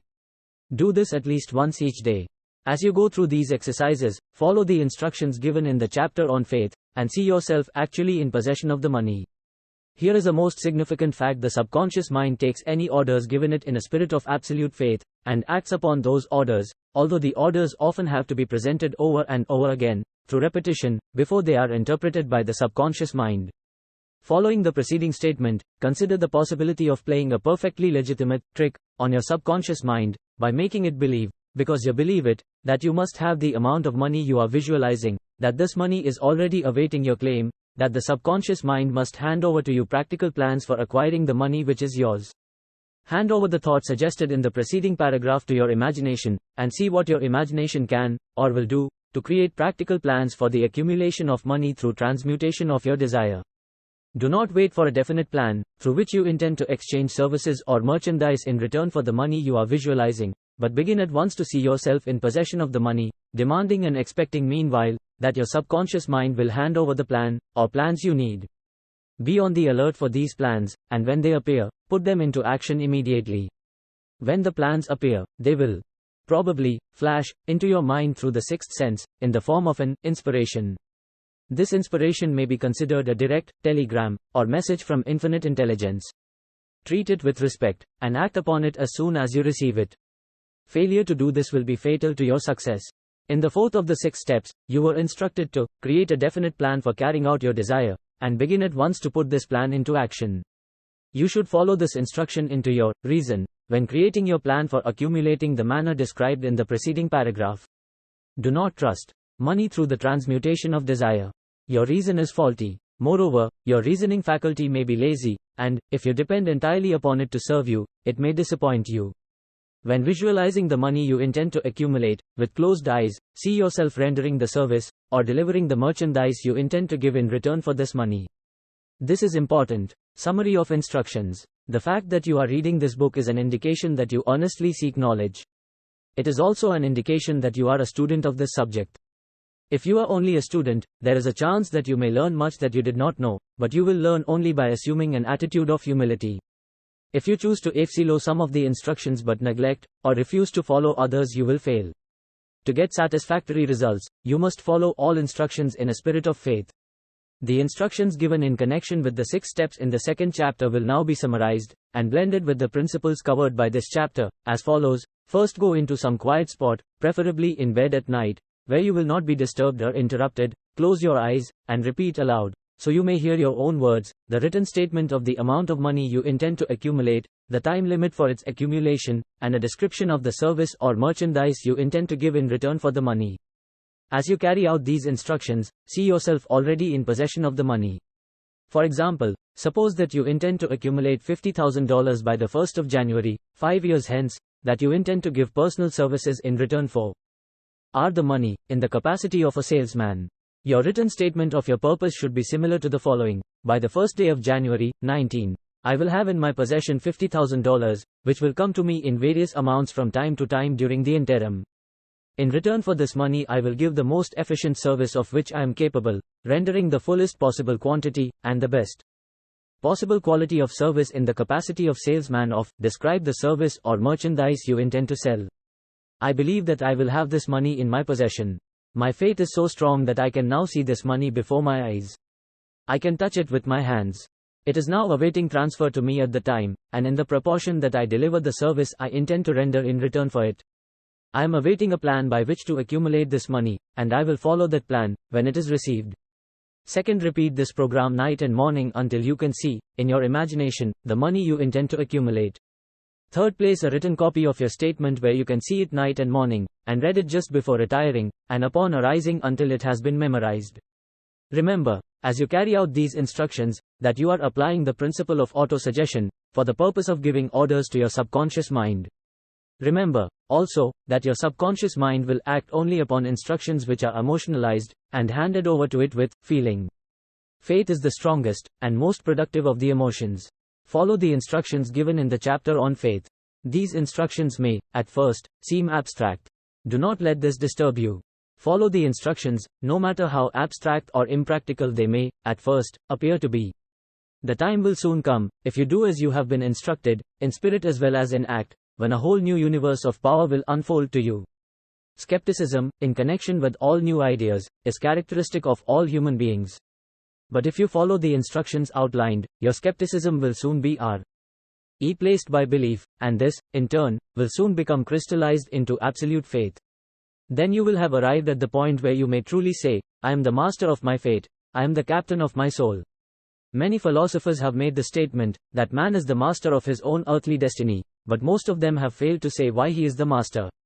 The reason that man may be the master of his own earthly status, and especially his financial status, is thoroughly explained in this chapter.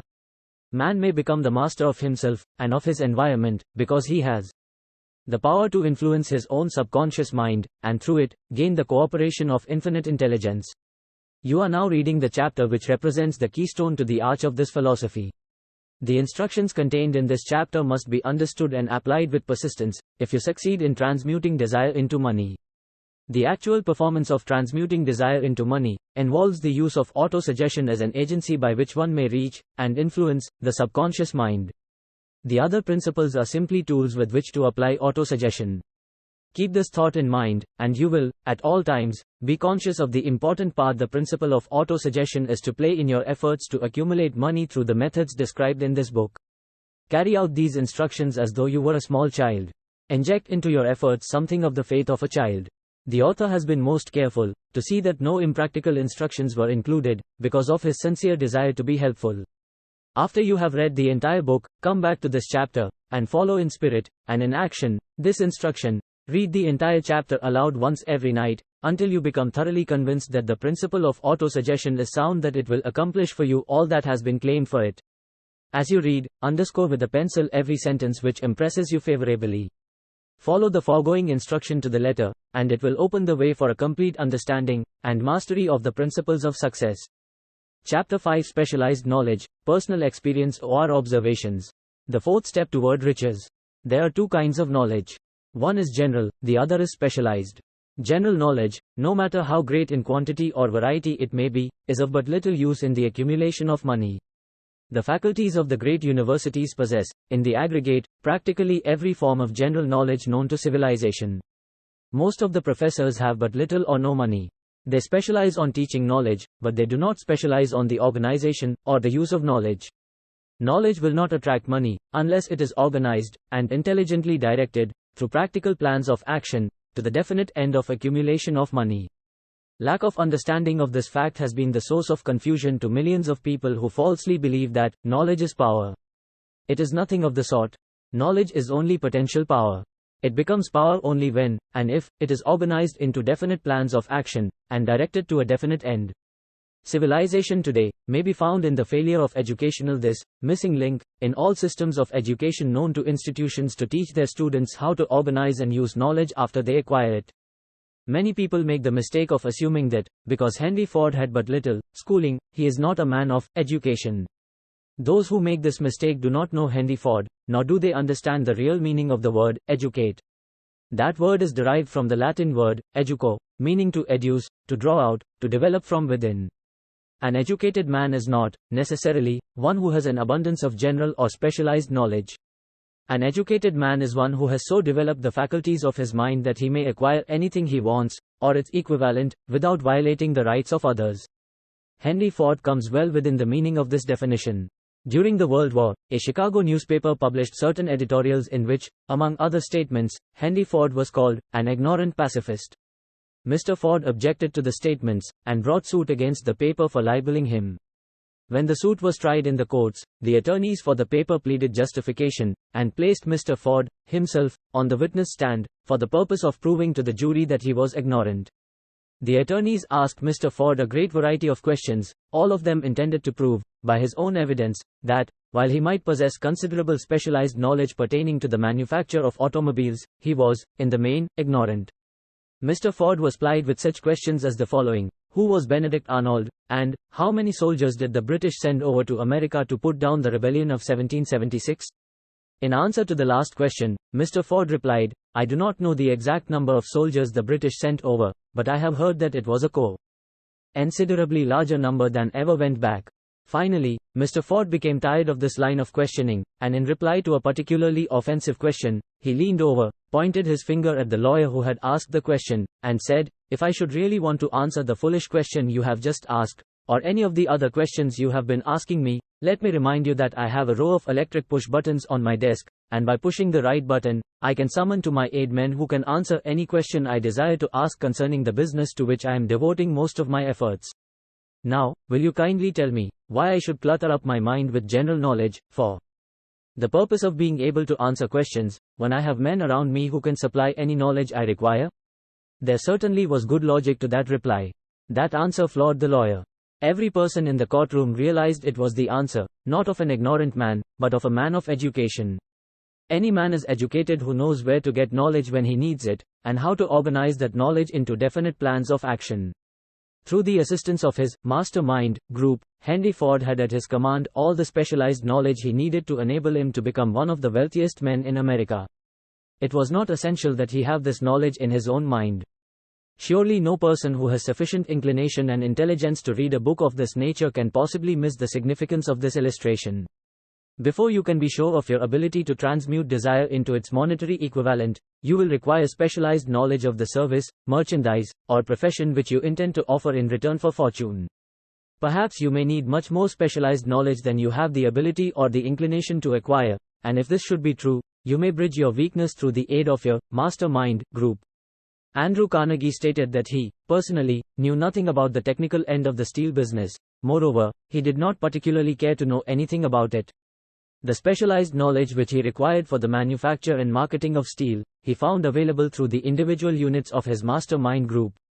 The accumulation of great fortunes calls for power, and power is acquired through highly organized and intelligently directed specialized knowledge, but that knowledge does not, necessarily, have to be in the possession of the man who accumulates the fortune.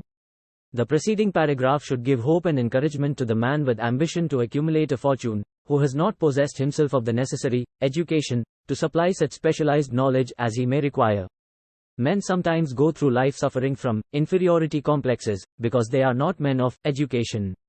The man who can organize and direct a mastermind group of men who possess knowledge useful in the accumulation of money is just as much a man of education as any man in the group. Remember this, if you suffer from a feeling of inferiority because your schooling has been limited. Thomas A. Edison had only 3 months of schooling during his entire life. He did not lack education, neither did he die poor. Henry Ford had less than a 6th grade schooling, but he has managed to do pretty well by himself financially. Specialized knowledge is among the most plentiful and the cheapest forms of service which may be had. If you doubt this, consult the payroll of any university. It pays to know how to purchase knowledge. First of all, decide the sort of specialized knowledge you require, and the purpose for which it is needed. To a large extent, your major purpose in life, the goal toward which you are working, will help determine what knowledge you need. With this question settled, your next move requires that you have accurate information concerning dependable sources of knowledge. The more important of these are one's own experience and education available through cooperation of others, mastermind alliance, colleges and universities, public libraries, through books and periodicals in which may be found all the knowledge organized by civilization, special training courses, through night schools and home study schools in particular. As knowledge is acquired, it must be organized and put into use, for a definite purpose, through practical plans. Knowledge has no value except that which can be gained from its application toward some worthy end. This is one reason why college degrees are not valued more highly. They represent nothing but miscellaneous knowledge. If you contemplate taking additional schooling, first determine the purpose for which you want the knowledge you are seeking, then learn where this particular sort of knowledge can be obtained, from reliable sources. Successful men, in all callings, never stop acquiring specialized knowledge related to their major purpose, business, or profession. Those who are not successful usually make the mistake of believing that the knowledge acquiring period ends when one finishes school. The truth is that schooling does but little more than to put one in the way of learning how to acquire practical knowledge. With this changed world, which began at the end of the economic collapse, came also astounding changes in educational requirements. The order of the day is specialization. This truth was emphasized by Robert P. Moore, Secretary of Appointments of Columbia University. Specialists most sought after, particularly sought after by employing companies, are candidates who have specialized in some field. Business school graduates with training in accounting and statistics, engineers of all varieties, journalists, architects, chemists, and also outstanding leaders and activity men of the senior class. The man who has been active on the campus, whose personality is such that he gets along with all kinds of people and who has done an adequate job with his studies, has a most decided edge over the strictly academic student. Some of these, because of their all-around qualifications, have received several offers of positions, a few of them as many as 6. In departing from the conception that the straight A student was invariably the one to get the choice of the better jobs, Mr. Moore said that most companies look not only to academic records but to activity records and personalities of the students. One of the largest industrial companies, the leader in its field, in writing to Mr. Moore concerning prospective seniors at the college, said, "We are interested primarily in finding men who can make exceptional progress in management work. For this reason we emphasize qualities of character, intelligence and personality far more than specific educational background." Apprenticeship, proposed. Proposing a system of apprenticing students in offices, stores and industrial occupations during the summer vacation, Mr. Moore asserts that after the first 2 or 3 years of college, every to call a halt if he has been merely pleasantly drifting without student should be asked to choose a definite future course and purpose through an unspecialized academic curriculum. Colleges and universities must face the practical consideration that all professions and occupations now demand specialists, he said, urging that educational institutions accept more direct responsibility for vocational guidance. One of the most reliable and practical sources of knowledge available to those who need specialized schooling is the night schools operated in most large cities. The correspondence schools give specialized training anywhere the U.S. males go, on all subjects that can be taught by the extension method. One advantage of home study training is the flexibility of the study program, which permits one to study during spare time. Another stupendous advantage of home study training, if the school is carefully chosen, is the fact that most courses offered by home study schools carry with them generous privileges of consultation which can be of priceless value to those needing specialized knowledge. No matter where you live, you can share the benefits. Anything acquired without effort, and without cost is generally unappreciated, often discredited. Perhaps this is why we get so little from our marvelous opportunity in public schools. The SELF discipline one receives from a definite program of specialized study makes up to some extent for the wasted opportunity when knowledge was available without cost. Correspondence schools are highly organized business institutions. Their tuition fees are so low that they are forced to insist upon prompt payments. Being asked to pay, whether the student makes good grades or poor, has the effect of causing one to follow through with the course when he would otherwise drop it. The correspondence schools have not stressed this point sufficiently, for the truth is that their collection departments constitute the very finest sort of training on decision, promptness, action and the habit of finishing that which one begins. I learned this from experience, more than 25 years ago. I enrolled for a home study course in advertising. After completing 8 or 10 lessons I stopped studying, but the school did not stop sending me bills. Moreover, it insisted upon payment, whether I kept up my studies or not. I decided that if I had to pay for the course, which I had legally obligated myself to do, I should complete the lessons and get my money's worth.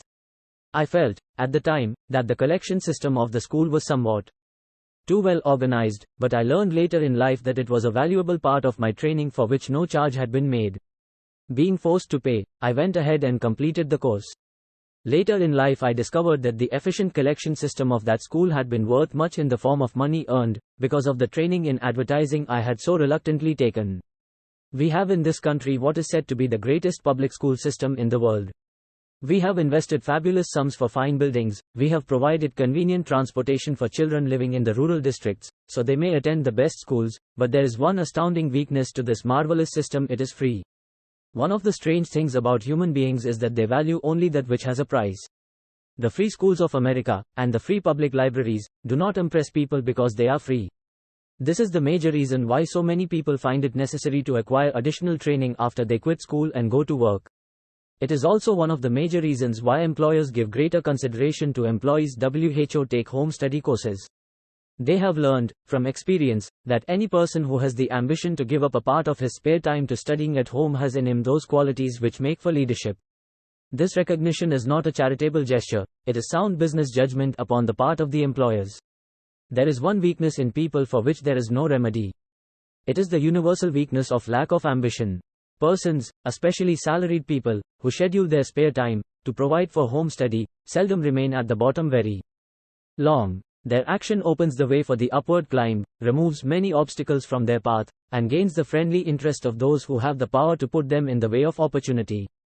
The home study method of training is especially suited to the needs of employed people who find, after leaving school, that they must acquire additional specialized knowledge, but cannot spare the time to go back to school. The changed economic conditions prevailing since the Depression have made it necessary for thousands of people to find additional, or new sources of income. For the majority of these, the solution to their problem may be found only by acquiring specialized knowledge. Many will be forced to change their occupations entirely. When a merchant finds that a certain line of merchandise is not selling, he usually supplants it with another that is in demand. The person whose business is that of marketing personal services must also be an efficient merchant. If his services do not bring adequate returns in one occupation, he must change to another, where broader opportunities are available. Stuart Austin Wire prepared himself as a construction engineer and followed this line of work until the Depression limited his market to where it did not give him the income he required. He took inventory of himself, decided to change his profession to law, went back to school and took special courses by which he prepared himself as a corporation lawyer. Despite the fact the Depression had not ended, he completed his training, passed the bar examination, and quickly built a lucrative law practice in Dallas, Texas. In fact, he is turning away clients just to keep the record straight, and to anticipate the alibis of those who will say, "I couldn't go to school because I have a family to support," or "I'm too old." I will add the information that Mr. Wire was past 40, and married when he went back to school. Moreover, by carefully selecting highly specialized courses, in colleges best prepared to teach the subjects chosen, Mr. Wire completed in 2 years the work for which the majority of law students require 4 years. It pays to know how to purchase knowledge. The person who stops studying merely because he has finished school is forever hopelessly doomed to mediocrity, no matter what may be his calling. The way of success is the way of continuous pursuit of knowledge. Let us consider a specific instance. During the Depression, a salesman in a grocery store found himself without a position. Having had some bookkeeping experience, he took a special course in accounting, familiarized himself with all the latest bookkeeping and office equipment, and went into business for himself. Starting with the grocer for whom he had formerly worked, he made contracts with more than 100 small merchants to keep their books, at a very nominal monthly fee. His idea was so practical that he soon found it necessary to set up a portable. The idea here described was born of necessity, to bridge an emergency which had to be covered, but it did not stop by merely serving one person. The woman who created the idea has a keen imagination. She saw in her newly born brainchild the making of a new profession, one that is destined to render valuable service to thousands of people who need practical guidance in marketing personal services. Spurred to action by the instantaneous success of her first, prepared plan to market personal services, this energetic woman turned next to the solution of a similar problem for her son who had just finished college, but had been totally unable to find a market for his services. The plan she originated for his use was the finest specimen of merchandising of personal services I have ever seen. When the plan book had been completed, it contained nearly 50 pages of beautifully typed, properly organized information, telling the story of her son's native ability, schooling, personal experiences, and a great variety of other information too extensive for description. The plan book also contained a complete description of the position her son desired, together with a marvelous word picture of the exact plan he would use in filling the position. The preparation of the plan book required several weeks' labor, during which time its creator sent her son to the public library almost daily, to procure data needed in selling his services to best advantage. She sent him, also, to all the competitors of his prospective employer, and gathered from them vital information concerning their business methods, which was of great value in the formation of the plan he intended to use in filling the position he sought. When the plan had been finished, it contained more than half a dozen very fine suggestions for the use and benefit of the prospective employer. The suggestions were put into use by the company. One may be inclined to ask, why go to all this trouble to secure a job? The answer is straight to the point. Also, it is dramatic, because it deals with a subject which assumes the proportion of a tragedy with millions of men and women whose sole source of income is personal services. The answer is, doing a thing well never is trouble. The plan prepared by this woman for the benefit of her son helped him get the job for which he applied, at the first interview, at a salary fixed by himself. Moreover, and this, too, is important, the position did not require the young man to start at the bottom. He began as a junior executive, at an executive's salary. Why go to all this trouble? Do you ask? Well, for one thing, the planned presentation of this young man's application for a position clipped off no less than 10 years of time he would have required to get to where he began, had he started at the bottom and worked his way up. This idea of starting at the bottom and working one's way up may appear to be sound, but the major objection to it is this: too many of those who begin at the bottom never manage to lift their heads high enough to be seen by opportunity, so they remain at the bottom. It should be remembered, also, that the outlook from the bottom is not so very bright or encouraging. It has a tendency to kill off ambition. We call it getting into a rut, which means that we accept our fate because we form the habit of daily routine, a habit that finally becomes so strong we cease to try to throw it off. And that is another reason why it pays to start 1 or 2 steps above the bottom. By so doing, one forms the habit of looking around, of observing how others get ahead, of seeing opportunity, and of embracing it without hesitation. Dan Halpern is a splendid example of what I mean. During his college days, he was manager of the famous 1930 national championship Notre Dame football team, when it was under the direction of the late Nut Rockne. Perhaps he was inspired by the great football coach to aim high, and not mistake temporary defeat for failure, just as Andrew Carnegie, the great industrial leader, inspired his young business lieutenants to set high goals for themselves. At any rate, young Halpern finished college at a mighty unfavorable time, when the Depression had made jobs scarce, so, after a fling at investment banking and motion pictures, he took the first opening with a potential future he could find selling electrical hearing aids on a commission basis. Anyone could start in that sort of job, and Halpern knew it, but it was enough to open the door of opportunity to him. For almost 2 years, he continued in a job not to his liking, and he would never have risen above that job if he had not done something about his dissatisfaction. He aimed, first, at the job of assistant sales manager of his company, and got the job. That one step upward placed him high enough above the crowd to enable him to see still greater opportunity. Also, it placed him where opportunity could see him. He made such a fine record selling hearing aids, that A.M. Andrews, chairman of the board of the Dictograph Products Company, a business competitor of the company for which Halpern worked, wanted to know something about that man Dan Halpern, who was taking big sales away from the long-established Dictograph Company. He sent for Halpern. When the interview was over, Halpern was the new sales manager, in charge of the Acousticon division.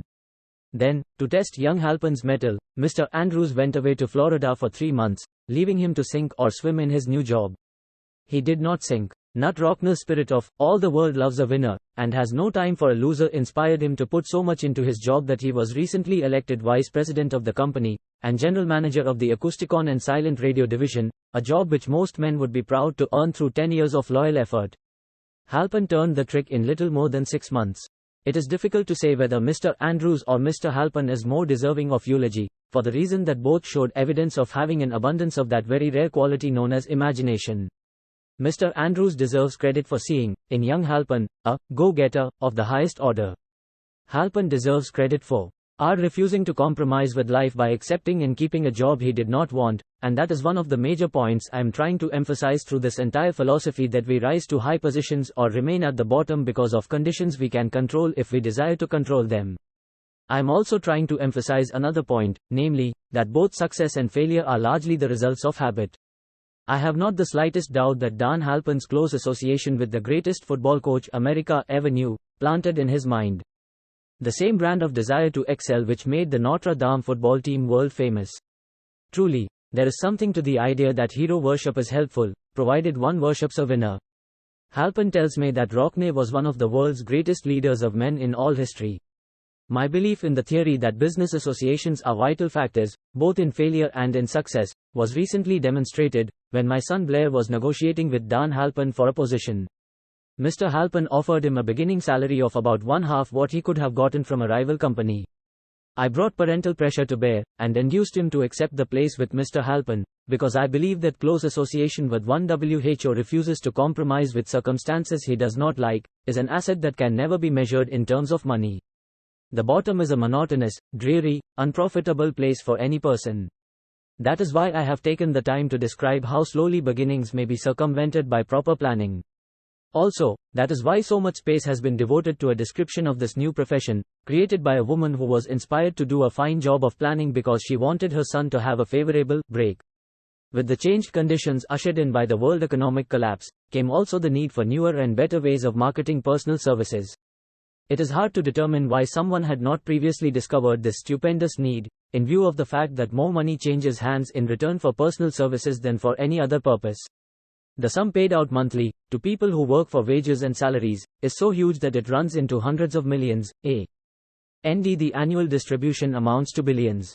Perhaps some will find, in the idea here briefly described, the nucleus of the riches they desire. Ideas with much less merit have been the seedlings from which great fortunes have grown. Woolworth's 5 and 10 cent store idea, for example, had far less merit, but it piled up a fortune for its creator. Those seeing opportunity lurking in this suggestion will find valuable aid in the chapter on organized planning. Incidentally, an efficient merchandiser of personal services would find a growing demand for his services wherever there are men and women who seek better markets for their services. By applying the mastermind principle, a few people with suitable talent could form an alliance and have a paying business very quickly. One would need to be a fair writer, with a flair for advertising and selling, one handy at typing and hand lettering, and one should be a first-class business getter who would let the world know about the service. If one person possessed all these abilities, he might carry on the business alone, until it outgrew him. The woman who prepared the personal service sales plan for her son now receives requests from all parts of the country for her cooperation in preparing similar plans for others who desire to market their personal services for more money. She has a staff of expert typists, artists, and writers who have the ability to dramatize the case history so effectively that one's personal services can be marketed for much more money than the prevailing wages for similar services. She is so confident of her ability that she accepts, as the major portion of her fee, a percentage of the increased pay she helps her clients to earn. It must not be supposed that her plan merely consists of clever salesmanship by which she helps men and women to demand and receive more money for the same services they formerly sold for less pay. She looks after the interests of the purchaser as well as the seller of personal services, and so prepares her plans that the employer receives full value for the additional money he pays. The method by which she accomplishes this astonishing result is a professional secret which she discloses to no one excepting her own clients. If you have the imagination, and see a more profitable outlet for your personal services, this suggestion may be the stimulus for which you have been searching. The idea is capable of yielding an income far greater than that of the average doctor, lawyer, or engineer whose education required several years in college. The idea is saleable to those seeking new positions, in practically all positions calling for managerial or executive ability, and those desiring rearrangement of incomes in their present positions. There is no fixed price for sound ideas. Back of all ideas is specialized knowledge. Unfortunately, for those who do not find riches in abundance, specialized knowledge is more abundant and more easily acquired than ideas. Because of this very truth, there is a universal demand and an ever-increasing opportunity for the person capable of helping men and women to sell their personal services advantageously. Capability means imagination, the one quality needed to combine specialized knowledge with ideas, in the form of organized plans designed to yield riches. If you have imagination, this chapter may present you with an idea sufficient to serve as the beginning of the riches you desire. Remember, the idea is the main thing. Specialized knowledge be found just around the corner, any corner. May. Chapter 6, Imagination, the workshop of the mind. The fifth step toward riches. The imagination is literally the workshop wherein are fashioned all plans created by man. The impulse, the desire, is given shape, form, and action through the aid of the imaginative faculty of the mind. It has been said that man can create anything which he can imagine. Of all the ages of civilization, this is the most favorable for the development of the imagination, because it is an age of rapid change. On every hand one may contact stimuli which develop the imagination. Through the aid of his imaginative faculty, man has discovered, and harnessed, more of nature's forces during the past 50 years than during the entire history of the human race, previous to that time. He has conquered the air so completely, that the birds are a poor match for him in flying. He has harnessed the ether, and made it serve as a means of instantaneous communication with any part of the world. He has analyzed, and weighed the sun at a distance of millions of miles, and has determined, through the aid of imagination, the elements of which it consists. He has discovered that his own brain is both a broadcasting, and a receiving station for the vibration of thought, and he is beginning now to learn how to make practical use of this discovery. He has increased the speed of locomotion, until he may now travel at a speed of more than 300 miles an hour. The time will soon come when a man may breakfast in New York, and lunch in San Francisco. Man's only limitation, within reason, lies in his development and use of his imagination. He has not yet reached the apex of development in the use of his imaginative faculty. He has merely discovered that he has an imagination, and has commenced to use it in a very elementary way. Two forms of imagination. The imaginative faculty functions in two forms. One is known as synthetic imagination, and the other as creative imagination. Synthetic imagination. Through this faculty, one may arrange old concepts, ideas, or plans into new combinations. This faculty creates nothing. It merely works with the material of experience, education, and observation with which it is fed. It is the faculty used most by the inventor, with the exception of the who draws upon the creative imagination, when he cannot solve his problem through synthetic imagination. Creative imagination. Through the faculty of creative imagination, the finite mind of man has direct communication with infinite intelligence. It is the faculty through which hunches and inspirations are received. It is by this faculty that all basic or new ideas are handed over to man. It is through this faculty that thought vibrations from the minds of others are received. It is through this faculty that one individual may tune in or communicate with the subconscious minds of other men.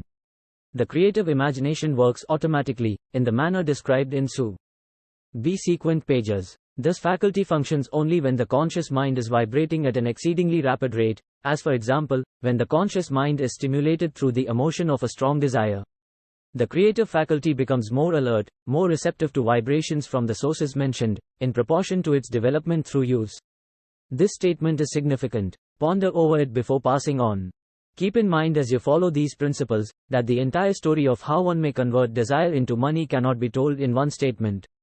The story will be complete only when one has mastered, assimilated, and begun to make use of all the principles. The great leaders of business, industry, finance, and the great artists, musicians, poets, and writers became great, because they developed the faculty of creative imagination. Both the synthetic and creative faculties of imagination become more alert with use, just as any muscle or organ of the body develops through use. Desire is only a thought, an impulse. It is nebulous and ephemeral. It is abstract, and of no value, until it has been transformed into its physical counterpart. While the synthetic imagination is the one which will be used most frequently, in the process of transforming the impulse of desire into money, you must keep in mind the fact that you may face circumstances and situations which demand use of the creative imagination as well. Your imaginative faculty may have become weak through inaction. It can be revived and made alert through use. This faculty does not die, though it may become quiescent through lack of use. Center your attention, for the time being, on the development of the synthetic imagination, because this is the faculty which you will use more often in the process of converting desire into money. Transformation of the intangible impulse, of desire, into the tangible reality, of money, calls for the use of a plan, or plans. These plans must be formed with the aid of the imagination, and mainly, with the synthetic faculty. Read the entire book through, then come back to this chapter, and begin at once to put your imagination to work on the building of a plan, or plans, for the transformation of your desire into money. Detailed instructions for the building of plans have been given in almost every chapter. Carry out the instructions best suited to your needs. Reduce your plan to writing, if you have not already done so. The moment you complete this, you will have definitely given concrete form to the intangible desire. Read the preceding sentence once more. Read it aloud, very slowly, and as you do so, remember that the moment you reduce the statement of your desire, and a plan for its realization, to writing, you have actually taken the first of a series of steps, which will enable you to convert the thought into its physical counterpart. The earth on which you live, you, yourself, and every other material thing are the result of evolutionary change, through which microscopic bits of matter have been organized and arranged in an orderly fashion. Moreover, and this statement is of stupendous importance, this earth, every one of the billions of individual cells of your body, and every atom of matter, began as an intangible form of energy. Desire is thought impulse. Thought impulses are forms of energy. When you begin with the thought impulse, desire, to accumulate money, you are drafting into your service the same stuff that nature used in creating this earth, and every material form in the universe, including the body and brain in which the thought impulses function. As far as science has been able to determine, the entire universe consists of but two elements, matter and energy. Through the combination of energy and matter, has been created everything perceptible to man, from the largest star which floats in the heavens, down to, and including man himself. You are now engaged in the task of trying to profit by nature's method. You are, sincerely and earnestly, we hope, trying to adapt yourself to nature's laws, by endeavoring to convert desire into its physical or monetary equivalent. You can do it. It has been done before. You can build a fortune through the aid of laws which are immutable. But, first, you must become familiar with these laws, and learn to use them. Through repetition, and by approaching the description of these principles from every conceivable angle, the author hopes to reveal to you the secret through which every great fortune has been accumulated. Strange and paradoxical as it may seem, the secret is not a secret. Nature, herself, advertises it in the earth on which we live, the stars, the planets suspended within our view, in the elements above and around us, in every blade of grass, and every form of life within our vision. Nature advertises this secret, in the terms of biology, in the conversion of a tiny cell, so small that it may be lost on the point of a pin, into the human being now reading this line. The conversion of desire into its physical equivalent is, certainly, no more miraculous. Do not become discouraged if you do not fully comprehend all that has been stated. Unless you have long been a student of the mind, it is not to be expected that you will assimilate all that is in this chapter upon a first reading. But you will, in time, make good progress. The principles which follow will open the way for understanding of imagination. Assimilate that which you understand, as you read this philosophy for the first time, then, when you reread and study it, you will discover that something has happened to clarify it, and give you a broader understanding of the whole. Above all, do not stop, nor hesitate in your study of these principles until you have read the book at least 3 times, for then, you will not want to stop. How to make practical use of imagination. Ideas are the beginning points of all fortunes. Ideas are products of the imagination. Let us examine a few well-known ideas which have yielded huge fortunes, with the hope that these illustrations will convey definite information concerning the method by which imagination may be used in accumulating riches.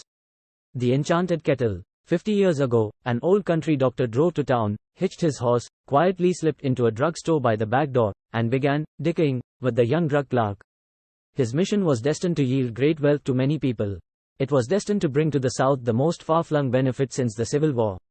For more than an hour, behind the prescription counter, the old doctor and the clerk talked in low tones. Then the doctor left. He went out to the buggy and brought back a large, old-fashioned kettle, a big wooden paddle, used for stirring the contents of the kettle, and deposited them in the back of the store. The clerk inspected the kettle, reached into his inside pocket, took out a roll of bills, and handed it over to the doctor. The roll contained exactly $500, the clerk's entire savings. The doctor handed over a small slip of paper on which was written a secret formula. The words on that small slip of paper were worth a king's ransom. But not to the doctor. Those magic words were needed to start the kettle to boiling, but neither the doctor nor the young clerk knew what fabulous fortunes were destined to flow from that kettle. The old doctor was glad to sell the outfit for $500. The money would pay off his debts, and give him freedom of mind. The clerk was taking a big chance by staking his entire life savings on a mere scrap of paper and an old kettle. He never dreamed his investment would start a kettle to overflowing with gold that would surpass the miraculous performance of Aladdin's lamp. What the clerk really purchased was an idea. The old kettle and the wooden paddle, and the secret message on a slip of paper were incidental. The strange performance of that kettle began to take place after the new owner mixed with the secret instructions an ingredient of which the doctor knew nothing. Read this story carefully, give your imagination a test. See if you can discover what it was that the young man added to the secret message, which caused the kettle to overflow with gold. Remember, as you read, that this is not a story from Arabian Nights. Here you have a story of facts, stranger than fiction, facts which began in the form of an idea. Let us take a look at the vast fortunes of gold this idea has produced. It has paid, and still pays huge fortunes to men and women all over the world, who distribute the contents of the kettle to millions of people. The old kettle is now one of the world's largest consumers of sugar, thus providing jobs of a permanent nature to thousands of men and women engaged in growing sugarcane, and in refining and marketing sugar. The old kettle consumes, annually, millions of glass bottles, providing jobs to huge numbers of glass workers. The old kettle gives employment to an army of clerks, stenographers, copywriters, and advertising experts throughout the nation. It has brought fame and fortune to scores of artists who have created magnificent pictures describing the product. The old kettle has converted a small southern city into the business capital of the South, where it now benefits, directly or indirectly, every business and practically every resident of the city. The influence of this idea now benefits every civilized country in the world, pouring out a continuous stream of gold to all who touch it. Gold from the kettle built and maintains one of the most prominent colleges of the South, where thousands of young people receive the training essential for success. The old kettle has done other marvelous things. All through the World Depression, when factories, banks and business houses were folding up and quitting by the thousands, the owner of this enchanted kettle went marching on, giving continuous employment to an army of men and women all over the world, and paying out extra portions of gold to those who, long ago, had faith in the idea. If the product of that old brass kettle could talk, it would tell thrilling tales of romance in every language. Romances of love, romances of business, romances of professional men and women who are daily being stimulated by it. The author is sure of at least one such romance, for he was a part of it, and it all began not far from the very spot on which the drug clerk purchased the old kettle. It was here that the author met his wife, and it was she who first told him of the enchanted kettle. It was the product of that kettle they were drinking when he asked her to accept him, for better or worse. Now that you know the content of the enchanted kettle is a world-famous drink, it is fitting that the author confess that the home city of the drink supplied him with a wife, also that the drink itself provides him with stimulation of thought without intoxication, and thereby it serves to give the refreshment of mind which an author must have to do his best work. Whoever you are, wherever you may live, whatever occupation you may be engaged in, just remember in the future, every time you see the words, Coca-Cola, that its vast empire of wealth and influence grew out of a single idea, and that the mysterious ingredient the drug clerk Asa Candler mixed with the secret formula was imagination. Stop and think of that, for a moment. Remember, also, that the 13 steps to riches, described in this book, were the media through which the influence of Coca-Cola has been extended to every city, town, village, and crossroads of the world, and that any idea you may create, as ATUFLD and meritorious as Coca-Cola, has the possibility of duplicating the stupendous record of this worldwide thirst killer. Truly, thoughts are things, and their scope of operation is the world itself. What I would do if I had $1 million. This story proves the truth of that old saying, where there's a will, there's a way. It was told to me by that beloved educator and clergyman, the late Frank W. Gonzalez, who began his preaching career in the Stockyards region of South Chicago. While Dr. Gonzalez was going through college, he observed many defects in our educational system, defects which he believed he could correct, if he were the head of a college. His deepest desire was to become the directing head of an educational institution in which young men and women would be taught to learn by doing. He made up his mind to organize a new college in which he could carry out his ideas, without being handicapped by orthodox methods of education. He needed $1 million to put the project across. Where was he to lay his hands on so large a sum of money? That was the question that absorbed most of this ambitious young preacher's thought. But he couldn't seem to make any progress. Every night he took that thought to bed with him. He got up with it in the morning. He took it with him everywhere he went. He turned it over and over in his mind until it became a consuming obsession with him. $1 million is a lot of money. He recognized that fact, but he also recognized the truth that the only limitation is that which one sets up in one's own mind. Being a philosopher as well as a preacher, Dr. Gonzalez recognized, as do all who succeed in life, that definiteness of purpose is the starting point from which one must begin. He recognized, too, that definiteness of purpose takes on animation, life, and power when backed by a burning desire to translate that purpose into its material equivalent. He knew all these great truths, yet he did not know where, or how to lay his hands on $1 million. The natural procedure would have been to give up and quit, by saying, well, my idea is a good one, but I cannot do anything with it, because I never can procure the necessary $1 million.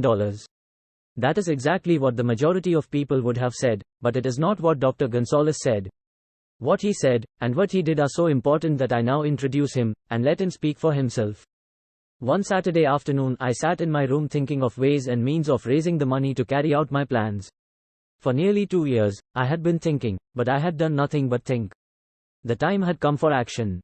I made up my mind, then and there, that I would get the necessary $1 million within a week. How? I was not concerned about that.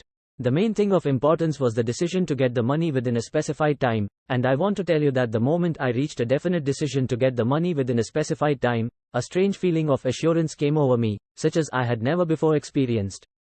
Something inside me seemed to say, why didn't you reach that decision a long time ago? The money was waiting for you all the time. Things began to happen in a hurry. I called the newspapers and announced I would preach a sermon the following morning, entitled, What I Would Do If I Had $1 Million. I went to work on the sermon immediately, but I must tell you, frankly, the task was not difficult, because I had been preparing that sermon for almost 2 years. The spirit back of it was a part of me. Long before midnight I had finished writing the sermon. I went to bed and slept with a feeling of confidence, for I could see myself already in possession of the $1 million. Next morning I arose early, went into the bathroom, read the sermon, then knelt on my knees and asked that my sermon might come to the attention of someone who would supply the needed money.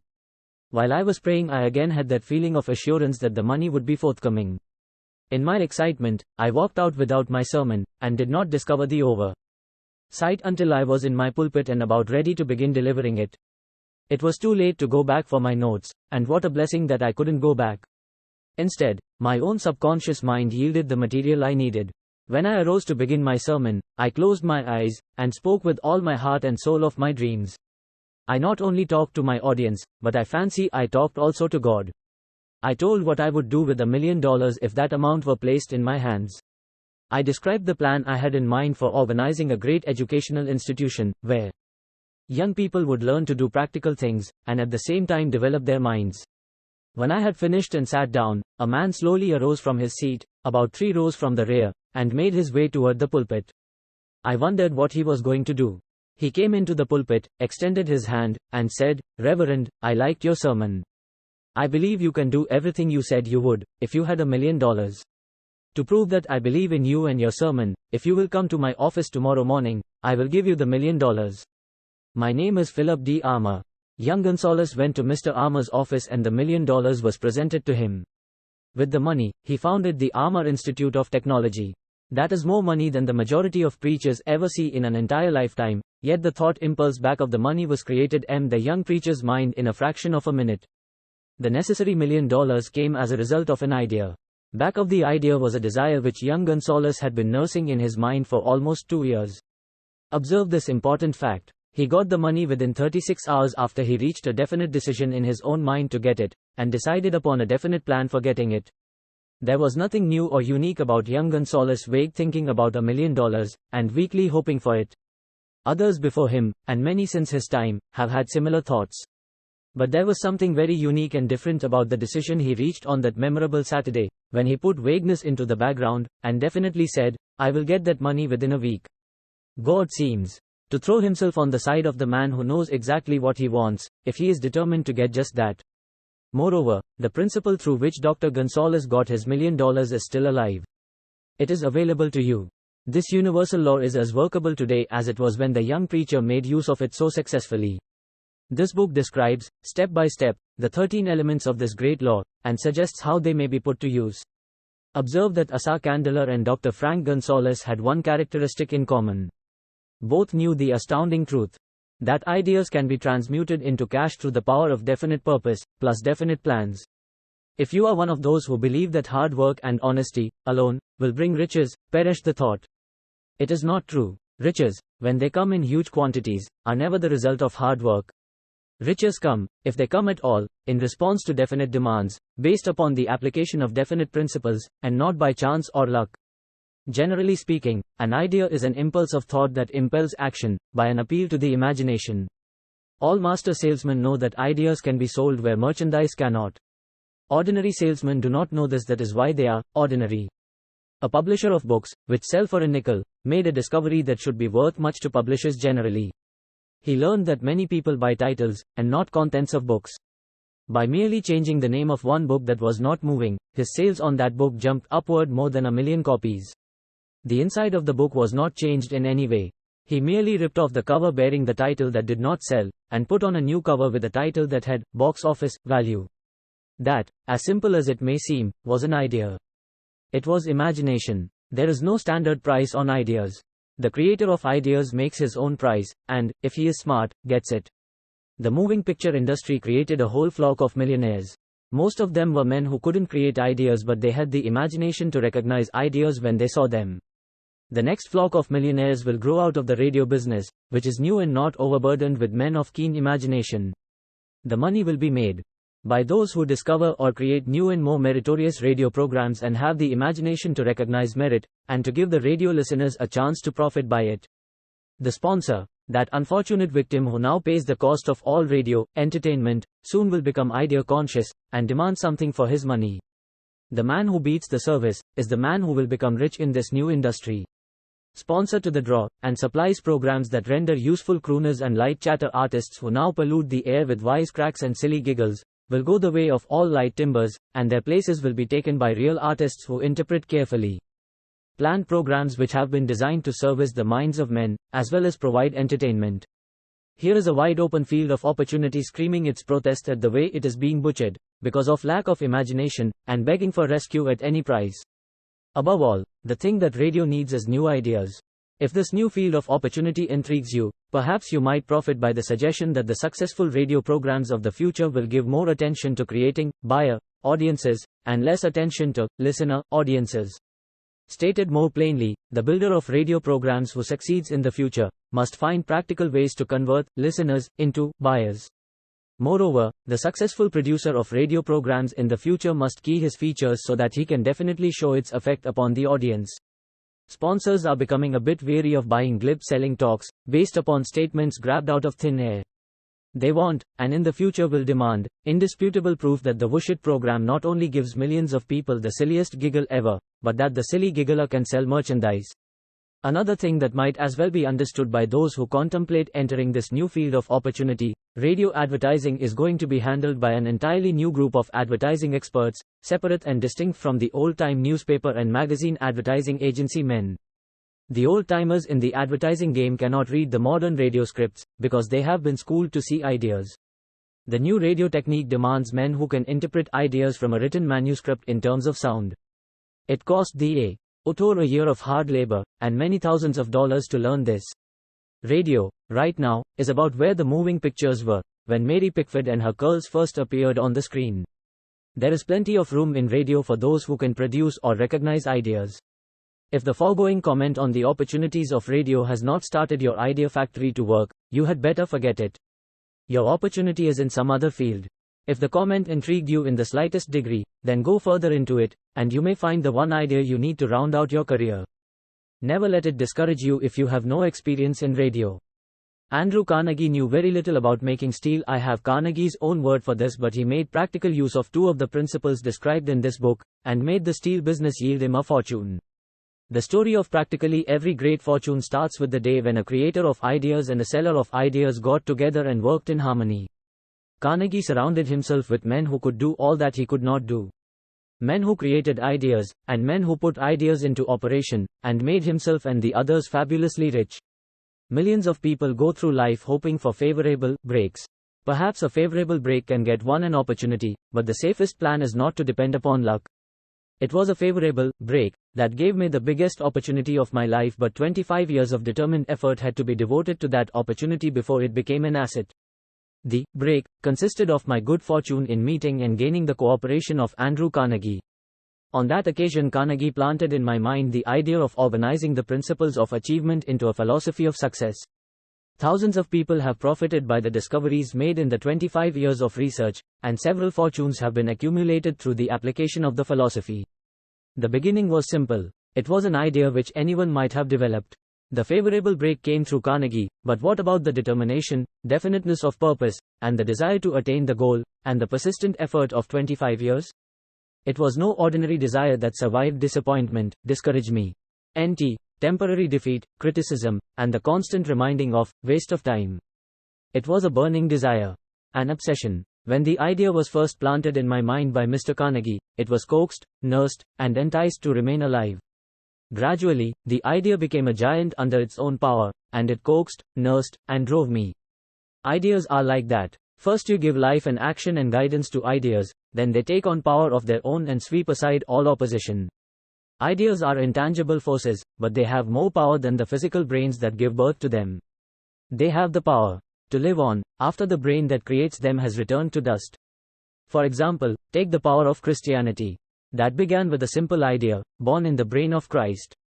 Its chief tenet was, do unto others as you would have others do unto you. Christ has gone back to the source from whence he came, but his idea goes marching on. Someday, it may grow up, and come into its own, then it will have fulfilled Christ's deepest desire. The idea has been developing only 2000 years. Give it time. Success requires no explanations. 11 Failure permits no alibis. Chapter 7 Organized Planning, the crystallization of desire into action. The sixth step toward riches. You have learned that everything man creates or acquires, begins in the form of desire. That desire is taken on the first lap of its journey, from the abstract to the concrete, into the workshop of the imagination, where plans for its transition are created and organized. In Chapter 2, you were instructed to take 6 definite, practical steps, as your first move in translating the desire for money into its monetary equivalent. One of these steps is the formation of a definite, practical plan, or plans, through which this transformation may be made. You will now be instructed how to build plans which will be practical, viz., ally yourself with a group of as many people as you may need for the creation and carrying out of your plan, or plans for the accumulation of money, making use of the mastermind principle described in a later chapter. Compliance with this instruction is absolutely essential. Do not neglect it. Before forming your mastermind alliance, decide what advantages and benefits you may offer the individual members of your group in return for their cooperation. No one will work indefinitely without some form of compensation. No intelligent person will either request or expect another to work without adequate compensation, although this may not always be in the form of money. Arrange to meet with the members of your mastermind group at least twice a week, and more often if possible, until you have jointly perfected the necessary plan, or plans for the accumulation of money. Maintain perfect harmony between yourself and every member of your mastermind group. If you fail to carry out this instruction to the letter, you may expect to meet with failure. The mastermind principle cannot obtain where perfect harmony does not prevail. Keep in mind these facts. First, you are engaged in an undertaking of major importance to you. To be sure of success, you must have plans which are faultless. Second, you must have the advantage of the experience, education, native ability and imagination of other minds. This is in harmony with the methods followed by every person who has accumulated a great fortune. No individual has sufficient experience, education, native ability, and knowledge to ensure the accumulation of a great fortune, without the cooperation of other people. Every plan you adopt, in your endeavor to accumulate wealth, should be the joint creation of yourself and every other member of your mastermind group. You may originate your own plans, either in whole or in part, but see that those plans are checked and approved by the members of your mastermind alliance. If the first plan which you adopt does not work successfully, replace it with a new plan. If this new plan fails to work, replace it, in turn with still another, and so on, until you find a plan which does work. Right here is the point at which the majority of men meet with failure, because of their lack of persistence in creating new plans to take the place of those which fail. The most intelligent man living cannot succeed in accumulating money nor in any other undertaking without plans which are practical and workable. Just keep this fact in mind, and remember when your plans fail, that temporary defeat is not permanent failure. It may only mean that your plans have not been sound. Build other plans. Start all over again. Thomas A. Edison failed 10,000 times before he perfected the incandescent electric light bulb. That is, he met with temporary defeat 10,000 times before his efforts were crowned with success. Temporary defeat should mean only one thing: the certain knowledge that there is something wrong with your plan. Millions of men go through life in misery and poverty, because they lack a sound plan through which to accumulate a fortune. Henry Ford accumulated a fortune, not because of his superior mind, but because he adopted and followed a plan which proved to be sound. 1,000 men could be pointed out, each with a better education than Ford's, yet each of whom lives in poverty, because he does not possess the right plan for the accumulation of money. Your achievement can be no greater than your plans are sound. That may seem to be an axiomatic statement, but it is true. Samuel Insull lost his fortune of over $100 million. The Insull fortune was built on plans which were sound. The business depression forced Mr. Insull to change his plans, and the change brought temporary defeat, because his new plans were not sound. Mr. Insull is now an old man. He may, consequently, accept failure instead of temporary defeat, but if his experience turns out to be failure, it will be for the reason that he lacks the fire of persistence to rebuild his plans. No man is ever whipped until he quits in his own mind. This fact will be repeated many times, because it is so easy to take the count at the first sign of defeat. James J. Hill met with temporary defeat when he first endeavored to raise the necessary capital to build a railroad from the east to the west, but he, too, turned defeat into victory through new plans. Henry Ford met with temporary defeat, not only at the beginning of his automobile career, but after he had gone far toward the top. He created new plans, and went marching on to financial victory. We see men who have accumulated great fortunes, but we often recognize only their triumph, overlooking the temporary defeats which they had to surmount before arriving. No follower of this philosophy can reasonably expect to accumulate a fortune without experiencing temporary defeat. When defeat comes, accept it as a signal that your plans are not sound, rebuild those plans, and set sail once more toward your coveted goal. If you give up before your goal has been reached, you are a quitter. A quitter never wins and a winner never quits. Lift this sentence out, write it on a piece of paper in letters an inch high, and place it where you will see it every night before you go to sleep, and every morning before you go to work. When you begin to select members for your mastermind group, endeavor to select those who do not take defeat seriously. Some people foolishly believe that only money can make money. This is not true. Desire, transmuted into its monetary equivalent, through the principles laid down here, is the agency through which money is made. Money, of itself, is nothing but inert matter. It cannot move, think, or talk, but it can hear, when a man who desires it calls it to come. Planning the sale of services. The remainder of this chapter has been given over to a description of ways and means of marketing personal services. The information here conveyed will be of practical help to any person having any form of personal services to market, but it will be of priceless benefit to those who aspire to leadership in their chosen occupations. Intelligent planning is essential for success in any undertaking designed to accumulate riches. Here will be found data. I led instructions to those who must begin the accumulation of riches by selling personal services. It should be encouraging to know that practically all the great fortunes began in the form of compensation for personal services, or from the sale of ideas. What else, except ideas and personal services, would one not possessed of property have to give in return for riches? One type is known as leaders, and the other as followers. Broadly speaking, there are two types of people in the world. Decide at the outset whether you intend to become a leader in your chosen calling, or remain a follower. The difference in compensation is vast. The follower cannot reasonably expect the compensation to which a leader is entitled, although many followers make the mistake of expecting such pay. It is no disgrace to be a follower. On the other hand, it is no credit to remain a follower. Most great leaders began in the capacity of followers. They became great leaders because they were intelligent followers. With few exceptions, the man who cannot follow a leader intelligently cannot become an efficient leader. The man who can follow a leader most efficiently is usually the man who develops into leadership most rapidly. An intelligent follower has many advantages, among them the opportunity to acquire knowledge from his leader. The major attributes of leadership. The following are important factors of leadership: unwavering courage, based upon knowledge of self, and of one's occupation. No follower wishes to be dominated by a leader who lacks self-confidence and courage. No intelligent follower will be dominated by such a leader very long. Self-control. The man who cannot control himself can never control others. Self-control sets a mighty example for one's followers, which the more intelligent will emulate. A keen sense of justice. Without a sense of fairness and justice, no leader can command and retain the respect of his followers. Definiteness of decision. The man who wavers in his decisions shows that he is not sure of himself. He cannot lead others successfully. Definiteness of plans. The successful leader must plan his work, and work his plan. A leader who moves by guesswork, without practical, definite plans, is comparable to a ship without a rudder. Sooner or later he will land on the rocks. The habit of doing more than paid for. One of the penalties of leadership is the necessity of willingness, upon the part of the leader, to do more than he requires of his followers. A pleasing personality. No slovenly, careless person can become a successful leader. Leadership calls for respect. Followers will not respect a leader who does not grade high on all of the factors of a pleasing personality, sympathy and understanding. The successful leader must be in sympathy with his followers. Moreover, he must understand them and their problems, mastery of detail. Successful leadership calls for mastery of details of the leader's position. Willingness to assume full responsibility. The successful leader must be willing to assume responsibility for the mistakes and the shortcomings of his followers. If he tries to shift this responsibility, he will not remain the leader. If one of his followers makes a mistake, and shows himself incompetent, the leader must consider that it is he who failed.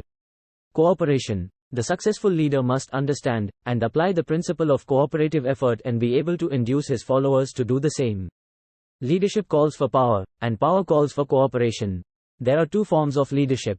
The first, and by far the most effective, is leadership by consent of, and with the sympathy of the followers. The second is leadership by force, without the consent and sympathy of the followers.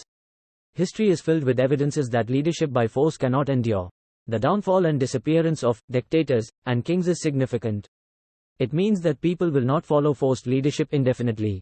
The world has just entered a new era of relationship between leaders and followers, which very clearly calls for new leaders, and a new BR. And of leadership in business and industry. Those who belong to the old school of leadership by force, must acquire an understanding of the new brand of leadership, cooperation, or be relegated to the rank and file of the followers. There is no other way out for them. Follower, in the future, will be one of mutual cooperation, based the relationship of employer and employee, or of leader and upon an equitable division of the profits of business. In the future, the relationship of employer and employee will be more like a partnership than it has been in the past.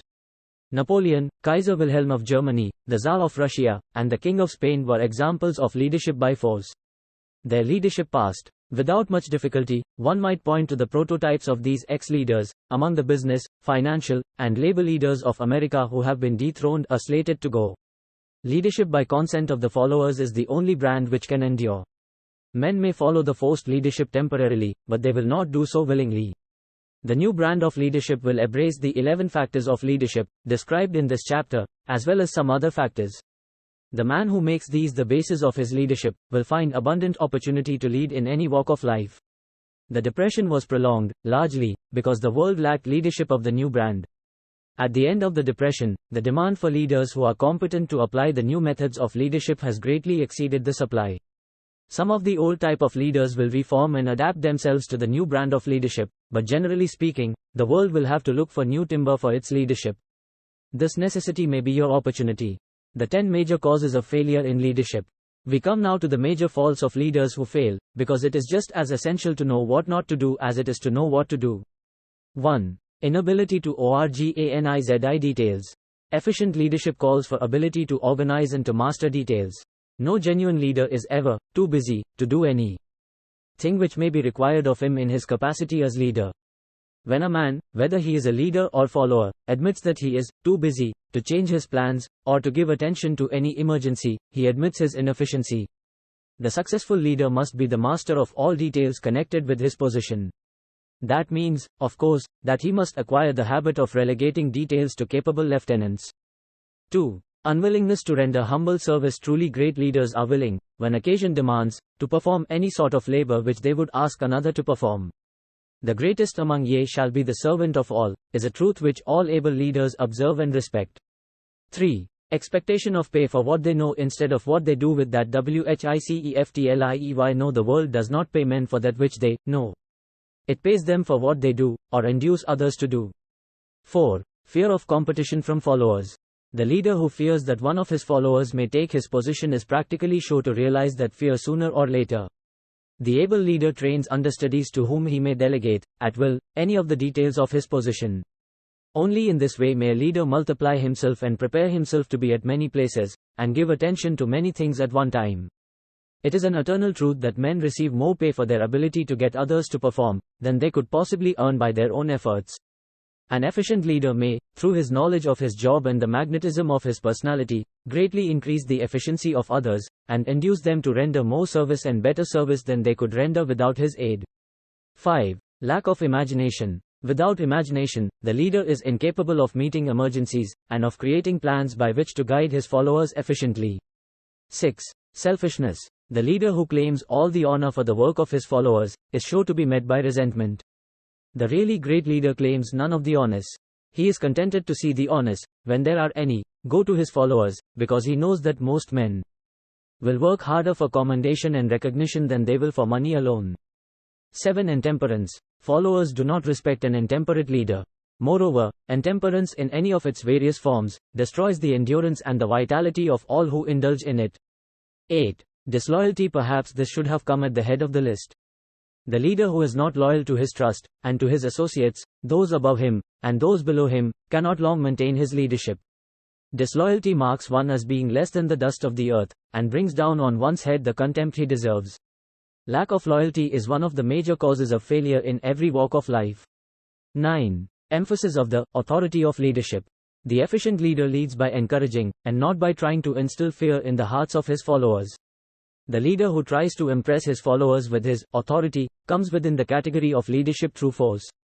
If a leader is a real leader, he will have no need to advertise that fact except by his conduct, his sympathy, understanding, fairness, and a demonstration that he knows his job. 10. Emphasis of title. The competent leader requires no title to give him the respect of his followers. The man who makes too much over his title generally has little else to emphasize. The doors to the office of the real leader are open to all who wish to enter, and his working quarters are free from formality or ostentation. These are among the more common of the causes of failure in leadership. Any one of these faults is sufficient to induce failure. Study the list carefully if you aspire to leadership, and make sure that you are free of these faults. Some fertile fields in which new leadership will be required. Before leaving this chapter, our attention is called to a few of the fertile fields in which there has been a decline of leadership, and in which the new type of leader may find an abundance of opportunity. 1. In the field of politics there is a most insistent demand for new leaders, a demand which indicates nothing less than an emergency. The majority of politicians have, seemingly, become high-grade, legalized racketeers.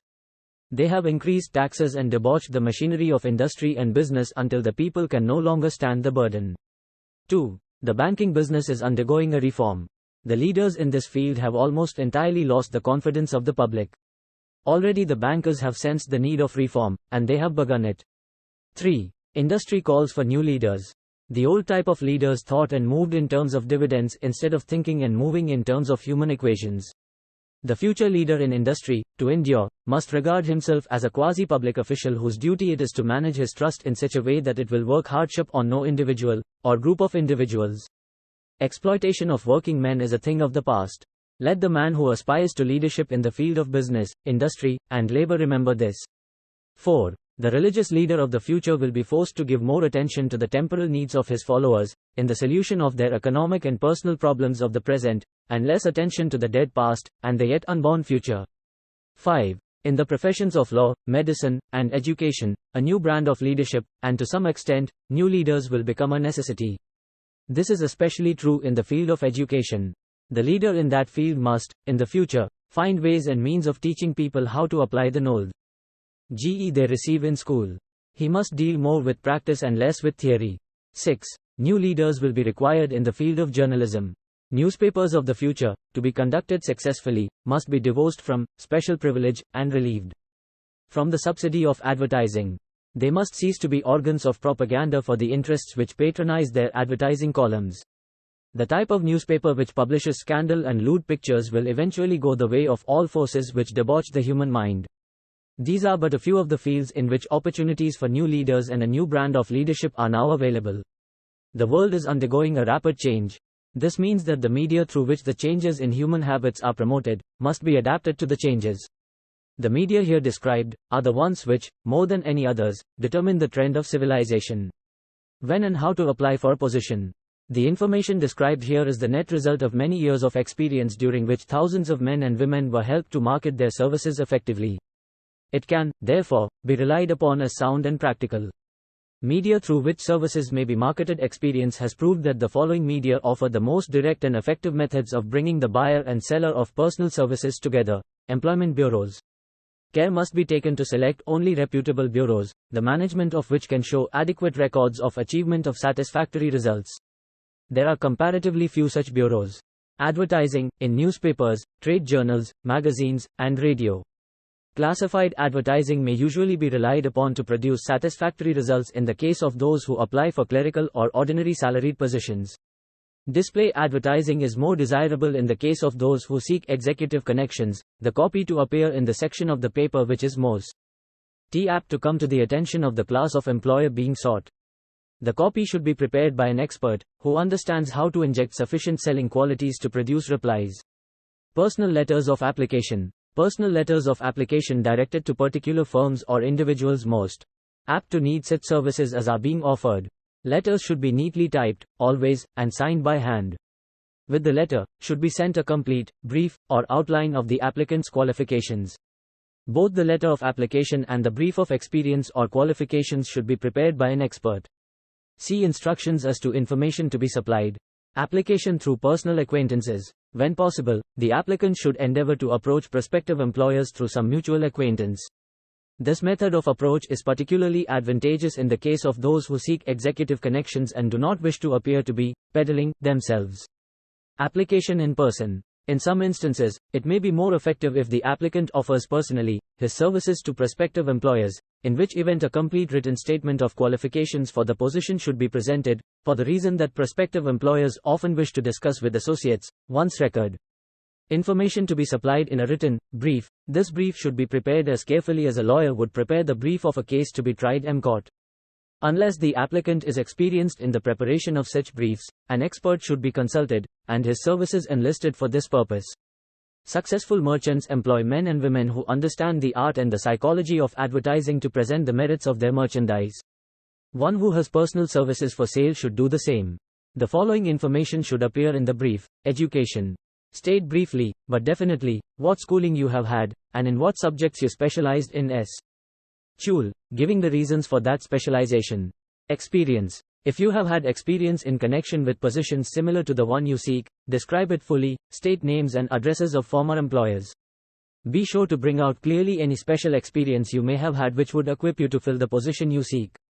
References. Practically every business firm desires to know all about the previous records, antecedents, etc. of prospective employees who seek positions of responsibility. Attach to your brief photostatic copies of letters from former employers, teachers under whom you studied, prominent people whose judgment may be relied upon. Photograph of self. Attach to your brief a recent, unmounted photograph of yourself. Apply for a specific position. Avoid application for a position without describing exactly what particular position you seek. Never apply for just a position. That indicates you lack specialized qualifications. State your qualifications for the particular position for which you apply. Give full details as to the reason you believe you are qualified for the particular position you seek. This is the application. It will determine, more than anything else, what consideration you receive. Offer to go to work on probation.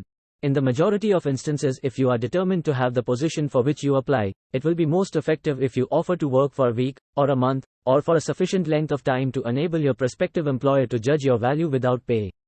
This may appear to be a radical suggestion, but experience has proved that it seldom fails to win at least a trial. If you are sure of your qualifications, a trial is all you need. Incidentally, such an offer indicates that you have confidence in your ability to fill the position you seek. It is most convincing. If your offer is accepted, and you make good, more than likely you will be paid for your probation period. Make clear the fact that your offer is based upon your confidence in your ability to fill the position. Your confidence in your prospective employer's decision to employ you after trial. Your determination to have the position you seek. Knowledge of your prospective employer's business.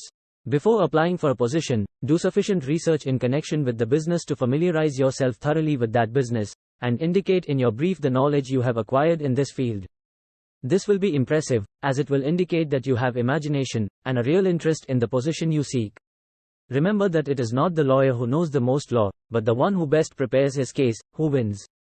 If your case is properly prepared and presented, your victory will have been more than half won at the outset. Do not be afraid of making your brief too long. Employers are just as much interested in purchasing the services of well-qualified applicants as you are in securing employment. In fact, the success of most successful employers is due, in the main, to their ability to select well-qualified lieutenants.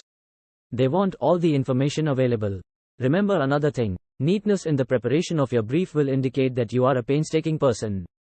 I have helped to prepare briefs for clients which were so striking and out of the ordinary that they resulted in the employment of the applicant without a personal interview. When your brief has been completed, have it neatly bound by an experienced binder, and lettered by an artist or printer similar to the following. Brief of the qualifications of Robert K. Smith applying for the position of Private Secretary to the President of the blank Company, Inc. Change names each time brief is shown. This personal touch is sure to command attention. Have your brief neatly typed or mimeographed on the finest paper you can obtain, and bound with the heavy paper of the book cover variety, the binder to be changed, and the proper firm name to be inserted if it is to be shown to more than one company. Your photograph should be pasted on one of the pages of your brief. Follow these instructions to the letter, improving upon them wherever your imagination suggests. Successful salesmen groom themselves with care. They understand that first impressions are lasting. Your brief is your salesman. Give it a good suit of clothes, so it will stand out in bold contrast to anything your prospective employer ever saw, in the way of an application for a position. If the position you seek is worth having, it is worth going after with care. Moreover, if you sell yourself to an employer in a manner that impresses him with your individuality, you probably will receive more money for your services from the very start than you would if you applied for employment in the usual conventional way. If you seek employment through an advertising agency or an employment agency, have the agent use copies of your brief in marketing your services. This will help to gain preference for you, both with the agent and the prospective employers. How to get the exact position you desire. Everyone enjoys doing the kind of work for which he is best suited. An artist loves to work with paints, a craftsman with his hands, a writer loves to write. Those with less definite talents have their preferences for certain fields of business and industry. If America does anything well, it offers a full range of occupations: tilling the soil, manufacturing, marketing, and the professions. 1. Decide exactly what kind of a job you want. If the job doesn't already exist, perhaps you can create it. 2. Choose the company or individual for whom you wish to work. 3. Study your prospective employer as to policies, personnel, and chances of advancement. 4. By analysis of yourself, your talents and capabilities, figure what you can offer, and plan ways and means of giving advantages, services, developments, ideas that you believe you can successfully deliver. 5. Forget about a job. Forget whether or not there is an opening. Forget the usual routine of, have you got a job for me? Concentrate on what you can give. 6. Once you have your plan in mind, arrange with an experienced writer to put it on paper in neat form, and in full detail. 7. Present it to the proper person with authority and he will do the rest. Every company is looking for men who can give something of value, whether it be ideas, services, or connections. Every company has room for the man who has a definite plan of action which is to the advantage of that company. This line of procedure may take a few days or weeks of extra time, but the difference in income, in advancement, and in gaining recognition will save years of hard work at small pay. It has many advantages, the main one being that it will often save from 1 to 5 years of time in reaching a chosen goal. Every person who starts, or gets in, halfway up the ladder, does so by deliberate and careful planning, excepting, of course, the boss son. The new way of marketing services, jobs, are now partnerships. Men and women who market their services to best advantage in the future must recognize the stupendous change which has taken place in connection with the relationship between employer and employee. In the future, the golden rule, and not the rule of gold, will be the dominating factor in the marketing of merchandise as well as personal services. The future relationship between employers and their employees will be more in the nature of a partnership consisting of the employer, the employee, the public they serve. This new way of marketing personal services is called new for many reasons. First, both the employer and the employee of the future will be considered as fellow employees whose business it will be to serve the public efficiently. In times past, employers and employees have bartered among themselves, driving the best bargains they could with one another, not considering that in the final analysis they were, in reality, bargaining at the expense of the third party, the public they served. The Depression served as a mighty protest from an injured public, whose rights had been trampled upon in every direction by those who were clamoring for individual advantages and profits. When the debris of the Depression shall have been cleared away, and business shall have been once again restored to balance, Both employers and employees will recognize that they are no longer privileged to drive bargains at the expense of those whom they serve. The real employer of the future will be the public. This should be kept uppermost in mind by every person seeking to market personal services effectively. Nearly every railroad in America is in financial difficulty.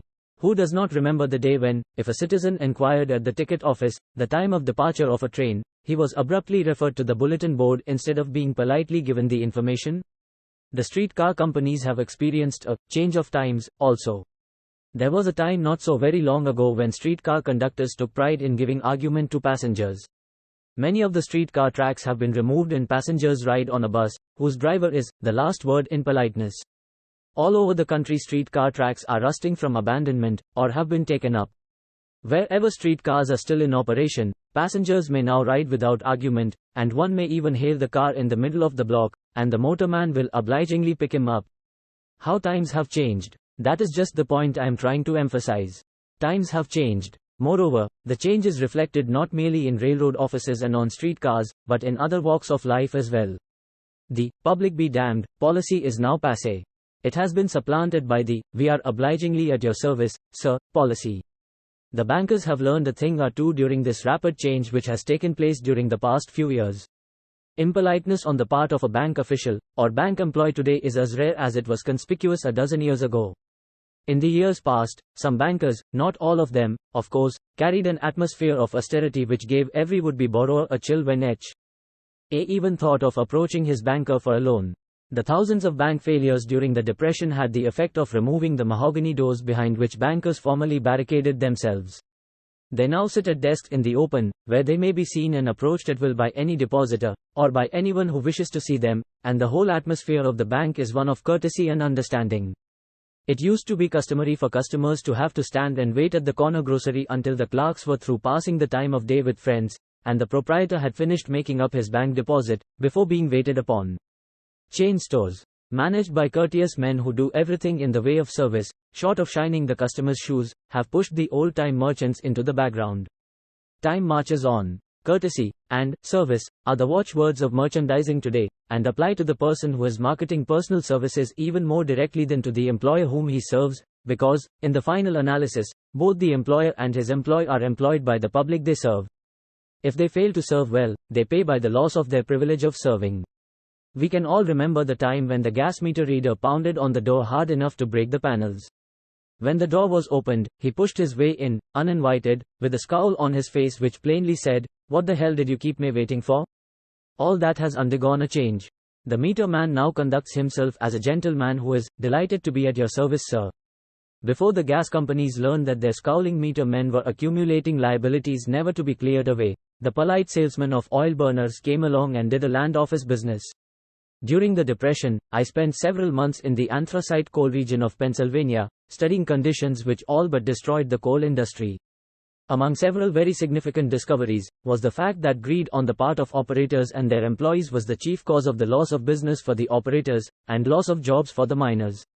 Through the pressure of a group of overzealous labor leaders, representing the employees, and the greed for profits on the part of the operators, the anthracite business suddenly dwindled. The coal operators and their employees drove sharp bargains with one another, adding the cost of the bargaining to the price of the coal, until, finally, they discovered they had built up a wonderful business for the manufacturers of oil-burning outfits and the producers of crude oil. The wages of sin is death. Many have read this in the Bible, but few have discovered its meaning. Now, and for several years, the entire world has been listening by force to a sermon which might well be called, "Whatsoever a man soweth, that shall he also reap." Nothing as widespread and effective as the Depression could possibly be, just a coincidence. Behind the Depression was a cause. Nothing ever happens without a cause. In the main, the cause of the Depression is traceable directly to the worldwide habit of trying to reap without sowing. This should not be mistaken to mean that the Depression represents a crop which the world is being forced to reap without having sown. The trouble is that the world sowed the wrong sort of seed. Any farmer knows he cannot sow the seed of thistles, and reap a harvest of grain. Beginning at the outbreak of the World War, the people of the world began to sow the seed of service inadequate in both quality and quantity. Nearly everyone was engaged in the pastime of trying to get without giving. These illustrations are brought to the attention of those who have personal services to market, to show that we are where we are, and what we are, because of our own conduct. If there is a principle of cause and effect, which controls business, finance, and transportation, this same principle controls individuals and determines their economic status. What is your QQS rating? The causes of success in marketing services effectively and permanently have been clearly described. Unless those causes are studied, analyzed, understood and applied, no man can market his services effectively and permanently. Every person must be his own salesman of personal services. The quality and the quantity of service rendered, and the spirit in which it is rendered, determine to a large extent the price and the duration of employment. To market personal services effectively, which means a permanent market, at a satisfactory price, under pleasant conditions, one must adopt and follow the QQS formula, which means that quality, plus quantity, plus the proper spirit of cooperation, equals perfect salesmanship of service. Remember the QQS formula, but do more, apply it as a habit. Let us analyze the formula to make sure we understand exactly what it means. Quality of service shall be construed to mean the performance of every detail, in connection with your position, in the most efficient manner possible, with the object of greater efficiency always in mind. Quantity of service shall be understood to mean the habit of rendering all the service of which you are capable, at all times, with the purpose of increasing the amount of service rendered as greater skill is developed through practice and experience. Emphasis is again placed on the word habit. Spirit of service shall be construed to mean the habit of agreeable, harmonious conduct which will induce cooperation from associates and fellow employees. Adequacy of quality and quantity of service is not sufficient to maintain a permanent market for your services. The conduct, or the spirit in which you deliver service, is a strong determining factor in connection with both the price you receive and the duration of employment. Andrew Carnegie stressed this point more than others in connection with his description of the factors which lead to success in the marketing of personal services. He emphasized again and again the necessity for harmonious conduct. He stressed the fact that he would not retain any man, no matter how great a quantity, or how efficient the quality of his work, unless he worked in a spirit of harmony. Mr. Carnegie insisted upon men being agreeable. To prove that he placed a high value upon this quality, he permitted many men who conformed to his standards to become very wealthy. Those who did not conform had to make room for others. The importance of a pleasing personality has been stressed, because it is a factor which enables one to render service in the proper spirit. If one has a personality which pleases, and renders service in a spirit of harmony, these assets often make up for deficiencies in both the quality and the quantity of service one renders. Nothing, however, can be successfully substituted for pleasing conduct. The capital value of your services. The person whose income is derived entirely from the sale of personal services is no less a merchant than the man who sells commodities, and it might well be added, such a person is subject to exactly the same rules of conduct as the merchant who sells merchandise.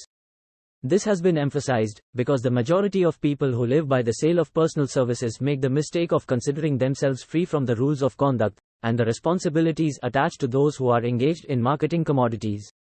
The new way of marketing services has practically forced both employer and employee into partnership alliances, through which both take into consideration the rights of the third party, the public they serve. The day of the go-getter has passed.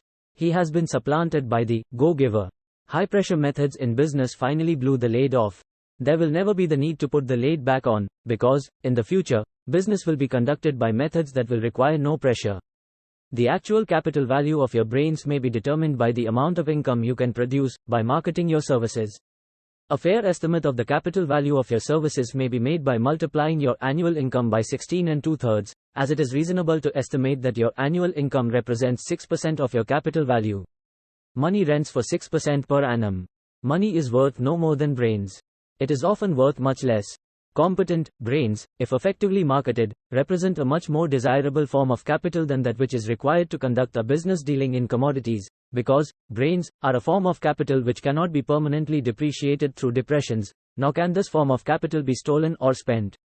Moreover, the money which is essential for the conduct of business is as worthless as a sand dune, until it has been mixed with efficient brains. The 30 major causes of failure. How many of these are holding you back? Life's greatest tragedy consists of men and women who earnestly try and fail. The tragedy lies in the overwhelmingly large majority of people who fail, as compared to the few who succeed. I have had the privilege of analyzing several thousand men and women, 98% of whom were classed as failures. There is something radically wrong with a civilization and a system of education which permit 98% of the people to go through life as failures. But I did not write this book for the purpose of moralizing on the rights and wrongs of the world. That would require a book 100 times the size of this one. My analysis work proved that there are 30 major reasons for failure, and 13 major principles through which people accumulate fortunes. In this chapter, a description of the 30 major causes of failure will be given. As you go over the list, check yourself by it, point by point, for the purpose of discovering how many of these causes of failure stand between you and success. UNFAVORABLE Hereditary background. There is but little, if anything, which can be done for people who are born with a deficiency in brain power. This philosophy offers but one method of bridging this weakness through the aid of the mastermind. Observe with profit, however, that this is the only one of the 30 causes of failure which may not be easily corrected by any individual. Lack of a well-defined purpose in life. There is no hope of success for the person who does not have a central purpose, or definite goal at which to aim. 98 out of every 100 of those whom I have analyzed, had no such aim. Perhaps this was the lack of ambition to aim above mediocrity. We offer no hope for the person who is so indifferent as not to want to get ahead in life, and who is not willing to pay the price. Insufficient education. This is a handicap which may be overcome with comparative ease. Experience has proven that the best educated people are often those who are known as self-made, or self-educated. It takes more than a college degree to make one a person of education. Any person who is educated is one who has learned to get whatever he wants in life without violating the rights of others. Education consists, not so much of knowledge, but of knowledge effectively and persistently applied. Men are paid, not merely for what they know, but more particularly for what they do with that which they know. Lack of self-discipline. Discipline comes through self-control. This means that one must control all negative qualities. Before you can control conditions, you must first control yourself. Self-mastery is the hardest job you will ever tackle. If you do not conquer self, you will be conquered by self. You may see at one and the same time both your best friend and your greatest enemy, by stepping in front of a mirror.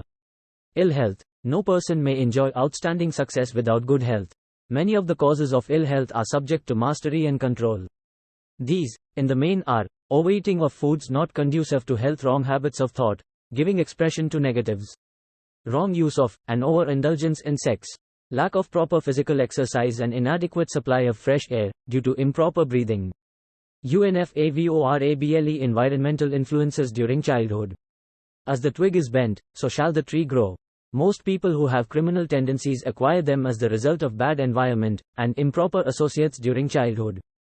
Procrastination. This is one of the most common causes of failure.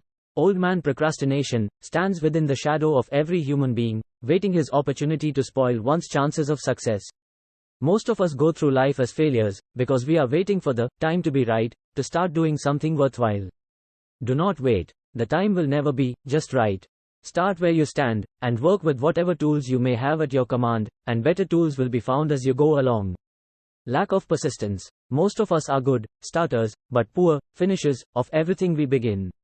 Moreover, people are prone to give up at the first signs of defeat. There is no substitute for persistence. The person who makes persistence his watchword, discovers that old man failure, finally becomes tired, and makes his departure. Failure cannot cope with persistence. Negative personality. There is no hope of success for the person who repels people through a negative personality. Success comes through the application of power, and power is attained through the cooperative efforts of other people. A negative personality will not induce cooperation. Lack of controlled sexual urge.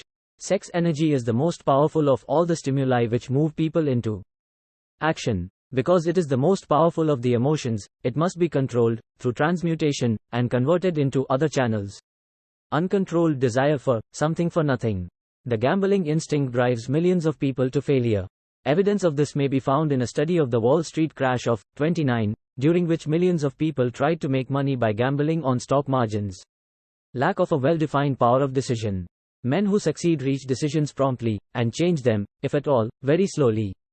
Men who fail, reach decisions, if at all, very slowly, and change them frequently, and quickly. Indecision and procrastination are twin brothers.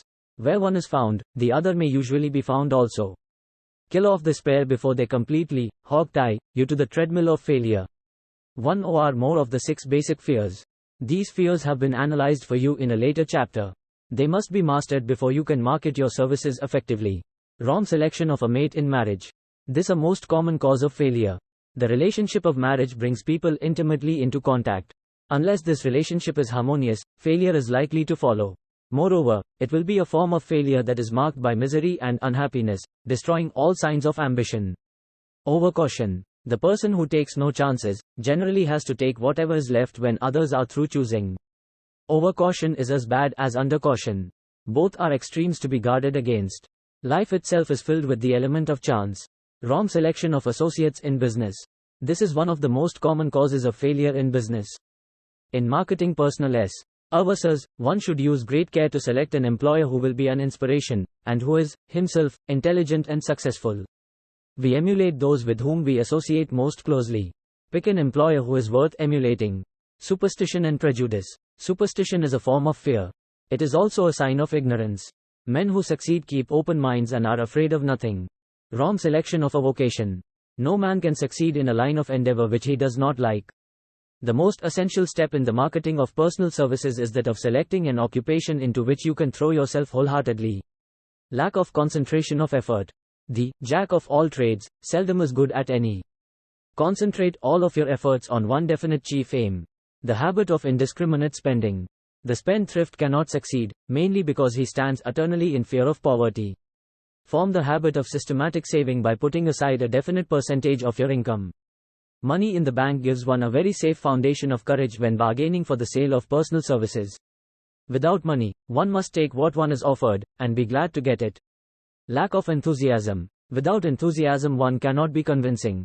Moreover, enthusiasm is contagious, and the person who has it, under control, is generally welcome in any group of people. Intolerance. The person with a closed mind on any subject seldom gets ahead. Intolerance means that one has stopped acquiring knowledge. The most damaging forms of intolerance are those connected with religious, racial, and political differences of opinion. Intemperance. The most damaging forms of intemperance are connected with eating, strong drink, and sexual activities. Overindulgence in any of these is fatal to success. Inability to cooperate with others. More people lose their positions and their big opportunities in life because of this fault than for all other reasons combined. It is a fault which no well-informed businessman or leader will tolerate. Possession of power that was not acqui. Read through self-effort. Sons and daughters of wealthy men, and others who inherit money which they did not earn. Power in the hands of one who did not acquire it gradually, is often fatal to success. Quick riches are more dangerous than poverty. Intentional dishonesty. There is no substitute for honesty. One may be temporarily dishonest by force of circumstances over which one has no control, without permanent damage. But, there is no hope for the person who is dishonest by choice. Sooner or later, his deeds will catch up with him, and he will pay by loss of reputation, and perhaps even loss of liberty. Egotism and vanity. These qualities serve as red lights which warn others to keep away. They are fatal to success. Guessing instead of thinking. Most people are too indifferent or lazy to acquire facts with which to think accurately. They prefer to act on opinions created by guesswork or snap judgments. Lack of capital. This is a common cause of failure among those who start out in business for the first time, without sufficient reserve of capital to absorb the shock of their mistakes, and to carry them over until they have established a reputation. Any particular cause of failure. Under this, name any particular cause of failure from which you have suffered that has not been included in the foregoing list. In these 30 major causes of failure is found a description of the tragedy of life, which obtains for practically every person who tries and fails. It will be helpful if you can induce someone who knows you well to go over this list with you, and help to analyze you by the 30 causes of failure. It may be beneficial if you try this alone. Most people cannot see themselves as others see them. You may be one who cannot. The oldest of admonitions is, man, know thyself. If you market merchandise successfully, you must know the merchandise. The same is true in marketing personal services. You should know all of your weaknesses in order that you may either bridge them or eliminate them entirely. You should know your strength in order that you may call attention to it when selling your services. You can know yourself only through accurate analysis. The folly of ignorance in connection with self was displayed by a young man who applied to the manager of a well-known business for a position. He made a very good impression until the manager asked him what salary he expected. He replied that he had no fixed sum in mind, lack of a definite aim. The manager then said, "We will pay you all you are worth, alter we try you out for a week." "I will not accept it," the applicant replied, "because I am getting more than that where I am now employed." Before you even start to negotiate for a readjustment of your salary in your present position, or to seek employment elsewhere, be sure that you are worth more than you now receive. It is one thing to want money, everyone wants more, but it is something entirely different to be worth more. Many people mistake their wants for their just dues. Your financial requirements or wants have nothing whatever to do with your worth. Your value is established entirely by your ability to render useful service or your capacity to induce others to render such service. Take inventory of yourself. 28 questions you should answer. Annual self-analysis is an essential in the effective marketing of personal services, as is annual inventory in merchandising. Moreover, the yearly analysis should disclose a decrease in faults and an increase in virtues. One goes ahead, stands still, or goes backward in life. One's object should be, of course, to go ahead. Annual self-analysis will disclose whether advancement has been made, and if so, how much. It will also disclose any backward steps one may have made. The effective marketing of personal services requires one to move forward even if the progress is slow. Your annual self-analysis should be made at the end of each year, so you can include in your New Year's resolutions any improvements which the analysis indicates should be made. Take this inventory by asking yourself the following questions, and by checking your answers with the aid of someone who will not permit you to deceive yourself as to their accuracy. Self-analysis questionnaire for personal inventory. Have I attained the goal which I established as my objective for this year? You should work with a definite yearly objective to be attained as a part of your major life objective. Have I delivered service of the best possible quality of which I was capable, or could I have improved any part of this service? Have I delivered service in the greatest possible quantity of which I was capable? Has the spirit of my conduct been harmonious and cooperative at all times? Have I permitted the habit of procrastination to decrease my efficiency? And if so, to what extent? Have I improved my personality? And if so, in what ways? Have I been persistent in following my plans through to completion? Have I reached decisions promptly and definitely on all occasions? Have I permitted any one or more of the 6 basic fears to decrease my efficiency? Have I been either overcautious or undercautious? Has my relationship with my associates in work been pleasant or unpleasant? If it has been unpleasant, has the fault been partly or wholly mine?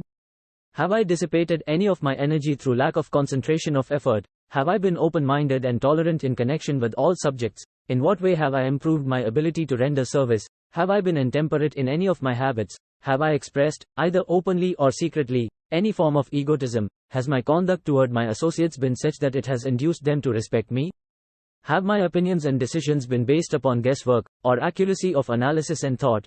Have I followed the habit of budgeting my time, my expenses, and my income? And have I been conservative in these budgets? How much time have I devoted to unprofitable effort which I might have used to better advantage? How may I rebudget my time, and change my habits so I will be more efficient during the coming year? Have I been guilty of any conduct which was not approved by my conscience? In what ways have I rendered more service and better service than I was paid to render? Have I been unfair to anyone, and if so, in what way? If I had been the purchaser of my own services for the year, would I be satisfied with my purchase?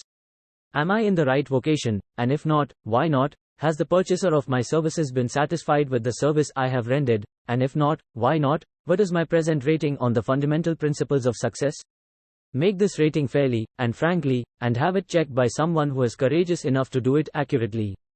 Having read and assimilated the information conveyed through this chapter, you are now ready to create a practical plan for marketing your personal services. In this chapter will be found an adequate description of every principle essential in planning the sale of personal services, including the major attributes of leadership, the most common causes of failure in leadership, a description of the fields of opportunity for leadership, the main causes of failure in all walks of life, and the important questions which should be used in self-analysis. This extensive and detailed presentation of accurate information has been included, because it will be needed by all who must begin the accumulation of riches by marketing personal services.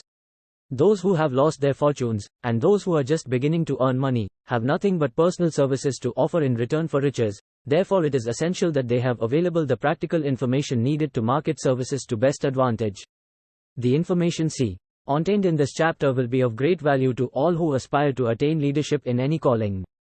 It will be particularly helpful to those aiming to market their services as business or industrial executives. Complete assimilation and understanding of the information here conveyed will be helpful in marketing one's own services, and it will also help one to become more analytical and capable of judging people.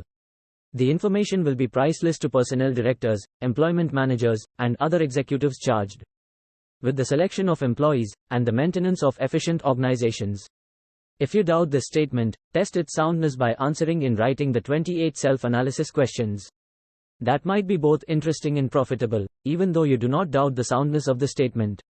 Where and how one may find opportunities to accumulate riches. Now that we have analyzed the principles by which riches may be accumulated, we naturally ask, where may one find favorable opportunities to apply these principles? Very well, let us take inventory and see what the United States of America offer the person seeking riches, great or small. To begin with, let us remember, all of us, that we live in a country where every law-abiding citizen enjoys freedom of thought and freedom of deed unequaled anywhere in the world. Most of us have never taken inventory of the advantages of this freedom. We have never compared our unlimited freedom with the curtailed freedom in other countries. Here we have freedom of thought, freedom in the choice and enjoyment of education, freedom in religion, freedom in politics, freedom in the choice of a business, profession or occupation, freedom to accumulate and own without molestation, all the property we can accumulate, freedom to choose our place of residence, freedom in marriage, freedom through equal opportunity to all races, freedom of travel from one state to another, freedom in our choice of foods, and freedom to aim for any station in life for which we have prepared ourselves, even for the presidency of the United States. We have other forms of freedom, but this list will give a bird's eye view of the most important, which const. ITUTE opportunity of the highest order. This advantage of freedom is all the more conspicuous because the United States is the only country guaranteeing to every citizen, whether native-born or naturalized, so broad and varied a list of freedom. Next, let us recount some of the blessings which our widespread freedom has placed within our hands. Take the average American family for example, meaning, the family of average income, and sum up the benefits available to every member of the family, in this land of opportunity and plenty. Food. Next to freedom of thought and deed comes food, clothing, and shelter, the three basic necessities of life. Because of our universal freedom the average American family has available, at its very door, the choicest selection of food to be found anywhere in the world, and at prices within its financial range. A family of two, living in the heart of Times Square district of New York City, far removed from the source of production of foods, took careful inventory of the cost of a simple breakfast, with this astonishing result. It is not very difficult to obtain food in a country where two people can have breakfast consisting of all they want or need for a dime apiece. Observe that this simple breakfast was gathered, by some strange form of magic, from China, South America, Utah, Kansas and the New England states, and delivered on the breakfast table, ready for consumption, in the very heart of the most crowded city in America, at a cost well within the means of the most humble labor. The cost included all federal, state and city taxes. Here is a fact the politicians did not mention when they were crying out to the voters to throw their opponents out of office because the people were being taxed to death. Shelter. This family lives in a comfortable apartment, heated by steam, lighted with electricity, with gas for cooking, all for $65 a month. In a smaller city, or a more sparsely settled part of New York City, the same apartment could be had for as low as $20 a month. The toast they had for breakfast in the food estimate was toasted on an electric toaster, which cost but a few dollars. The apartment is cleaned with a vacuum sweeper that is run by electricity.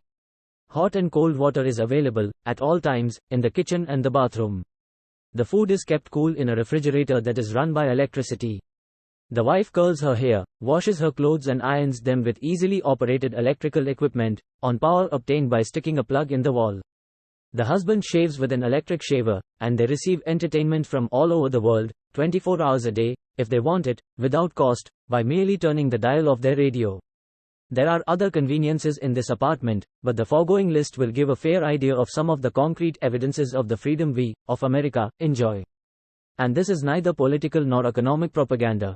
Clothing. Anywhere in the United States, the woman of average clothing requirements can dress very comfortably and neatly for less than $200 a year, and the average man can dress for the same, or less. Only the three basic necessities of food, clothing, and shelter have been mentioned.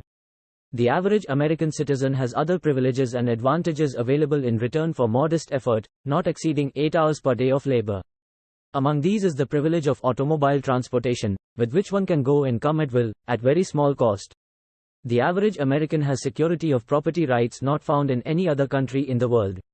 He can place his surplus money in a bank with the assurance that his government will protect it, and make good to him if the bank fails. If an American citizen wants to travel from one state to another he needs no passport, no one's permission.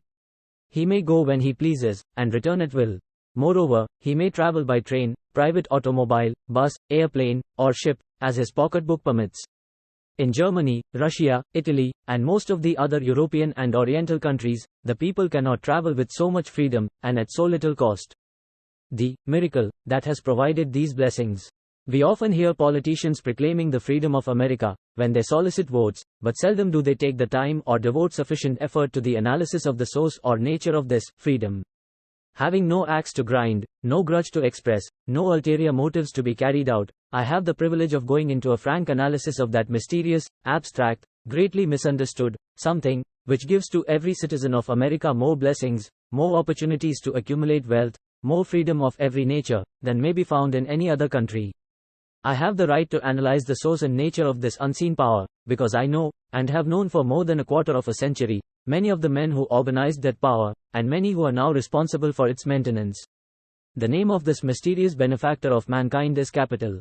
Capital consists not alone of money, but more particularly of highly organized, intelligent groups of men who plan ways and means of using money efficiently for the good of the public, and profitably to themselves. These groups consist of scientists, educators, chemists, inventors, business analysts, publicity men, transportation experts, accountants, lawyers, doctors, and both men and women who have highly specialized knowledge in all fields of industry and business. They pioneer, experiment, and blaze trails in new fields of endeavor. They support colleges, hospitals, public schools, build good roads, publish newspapers, pay most of the cost of government, and take care of the multitudinous detail essential to human progress. Stated briefly, the capitalists are the brains of civilization, because they supply the entire fabric of which all education, enlightenment and human progress consist. Money, without brains, always is dangerous. Properly used, it is the most important essential of civilization.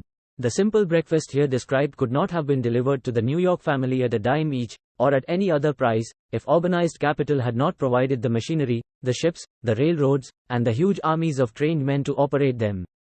Some slight idea of the importance of organized capital may be had by trying to imagine yourself burdened with the responsibility of collecting, without the aid of capital, and delivering to the New York City family, the simple breakfast described.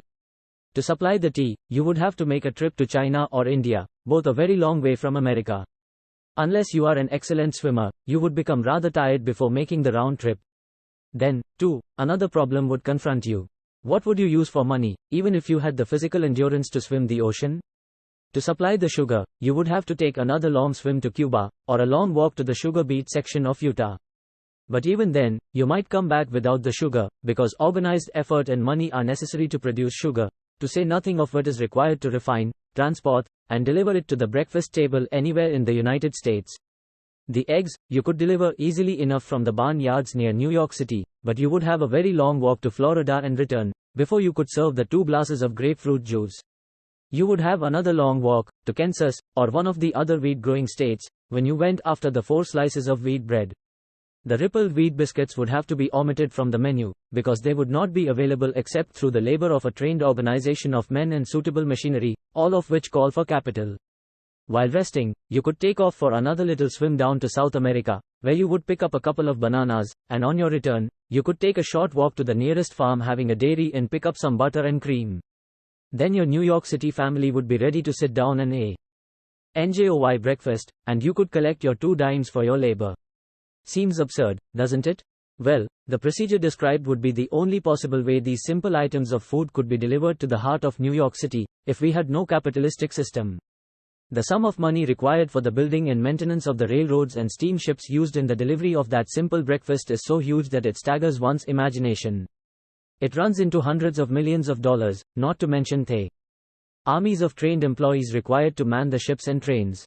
But, transportation is only a part of the requirements of modern civilization in capitalistic America. Before there can be anything to haul, something must be grown from the ground, or manufactured and prepared for market. This calls for more millions of dollars for equipment, machinery, boxing, marketing, and for the wages of millions of men and women. Steamships and railroads do not spring up from the earth and function automatically. They come in response to the call of civilization, through the labor and ingenuity and organizing ability of men who have imagination, faith, enthusiasm, decision, persistence. These men are known as capitalists. They are motivated by the desire to build, construct, achieve, render useful service, earn profits and accumulate riches. And, because they render service without which there would be no civilization, they put themselves in the way of great riches.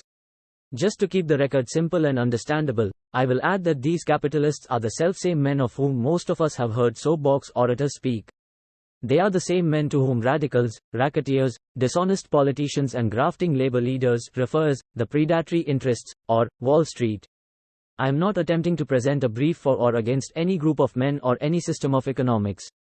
I am not attempting to condemn collective bargaining when I refer to grafting labor leaders, nor do I aim to give a clean bill of health to all individuals known as capitalists. The purpose of this book, a purpose to which I have faithfully devoted over a quarter of a century, is to present to all who want the know. W.L. Edge, the most dependable philosophy through which individuals may accumulate riches in whatever amounts they desire. I have here analyzed the economic advantages of the capitalistic system for the twofold purpose of showing that all who seek riches must recognize and adapt themselves to the system that controls all approaches to fortunes, large or small, and to present the side of the picture opposite to that being shown by politicians and demagogues who deliberately becloud the issues they bring up by referring to organized capital as if it were something poisonous. This is a capitalistic country, it was developed through the use of capital, and we who claim the right to partake of the blessings of freedom and opportunity, we who seek to accumulate riches here, may as well know that neither riches nor opportunity would be available to us if organized capital had not provided these benefits. For more than 20 years it has been a somewhat popular and growing pastime for radicals, self-seeking politicians, racketeers, crooked labor leaders, and on occasion religious leaders, to take pot shots at Wall Street, the money changers, and big business. The practice became so general that we witnessed during the business depression, the unbelievable sight of high government officials lining up with the cheap politicians and labor leaders, with the openly avowed purpose of throttling the system which has made industrial America the richest country on earth. The lineup was so general and so well organized that it prolonged the worst depression America has ever known. It cost millions of men their jobs, because those jobs were inseparably a part of the industrial and capitalistic system which formed the very backbone of the nation. During this unusual alliance of government officials and self-seeking individuals who were endeavoring to profit by declaring open season on the American system of industry, a certain type of labor leader joined forces with the politicians and offered to deliver voters in return for legislation designed to permit men to take riches away from industry by organized force of numbers, instead of the better method of giving a fair day's work for a fair day's pay. Millions of men and women throughout the nation are still engaged in this popular pastime of trying to get without giving. Some of them are lined up with labor unions, where they demand shorter hours and more pay. Others do not take the trouble to work at all. They demand government relief and are getting it. Their idea of their rights of freedom was demonstrated in New York City, where violent complaint was registered with the postmaster by a group of relief beneficiaries, because the postman awakened them at 7:30 a.m. to deliver government relief checks. They demanded that the time of delivery be set up to 10 o'clock.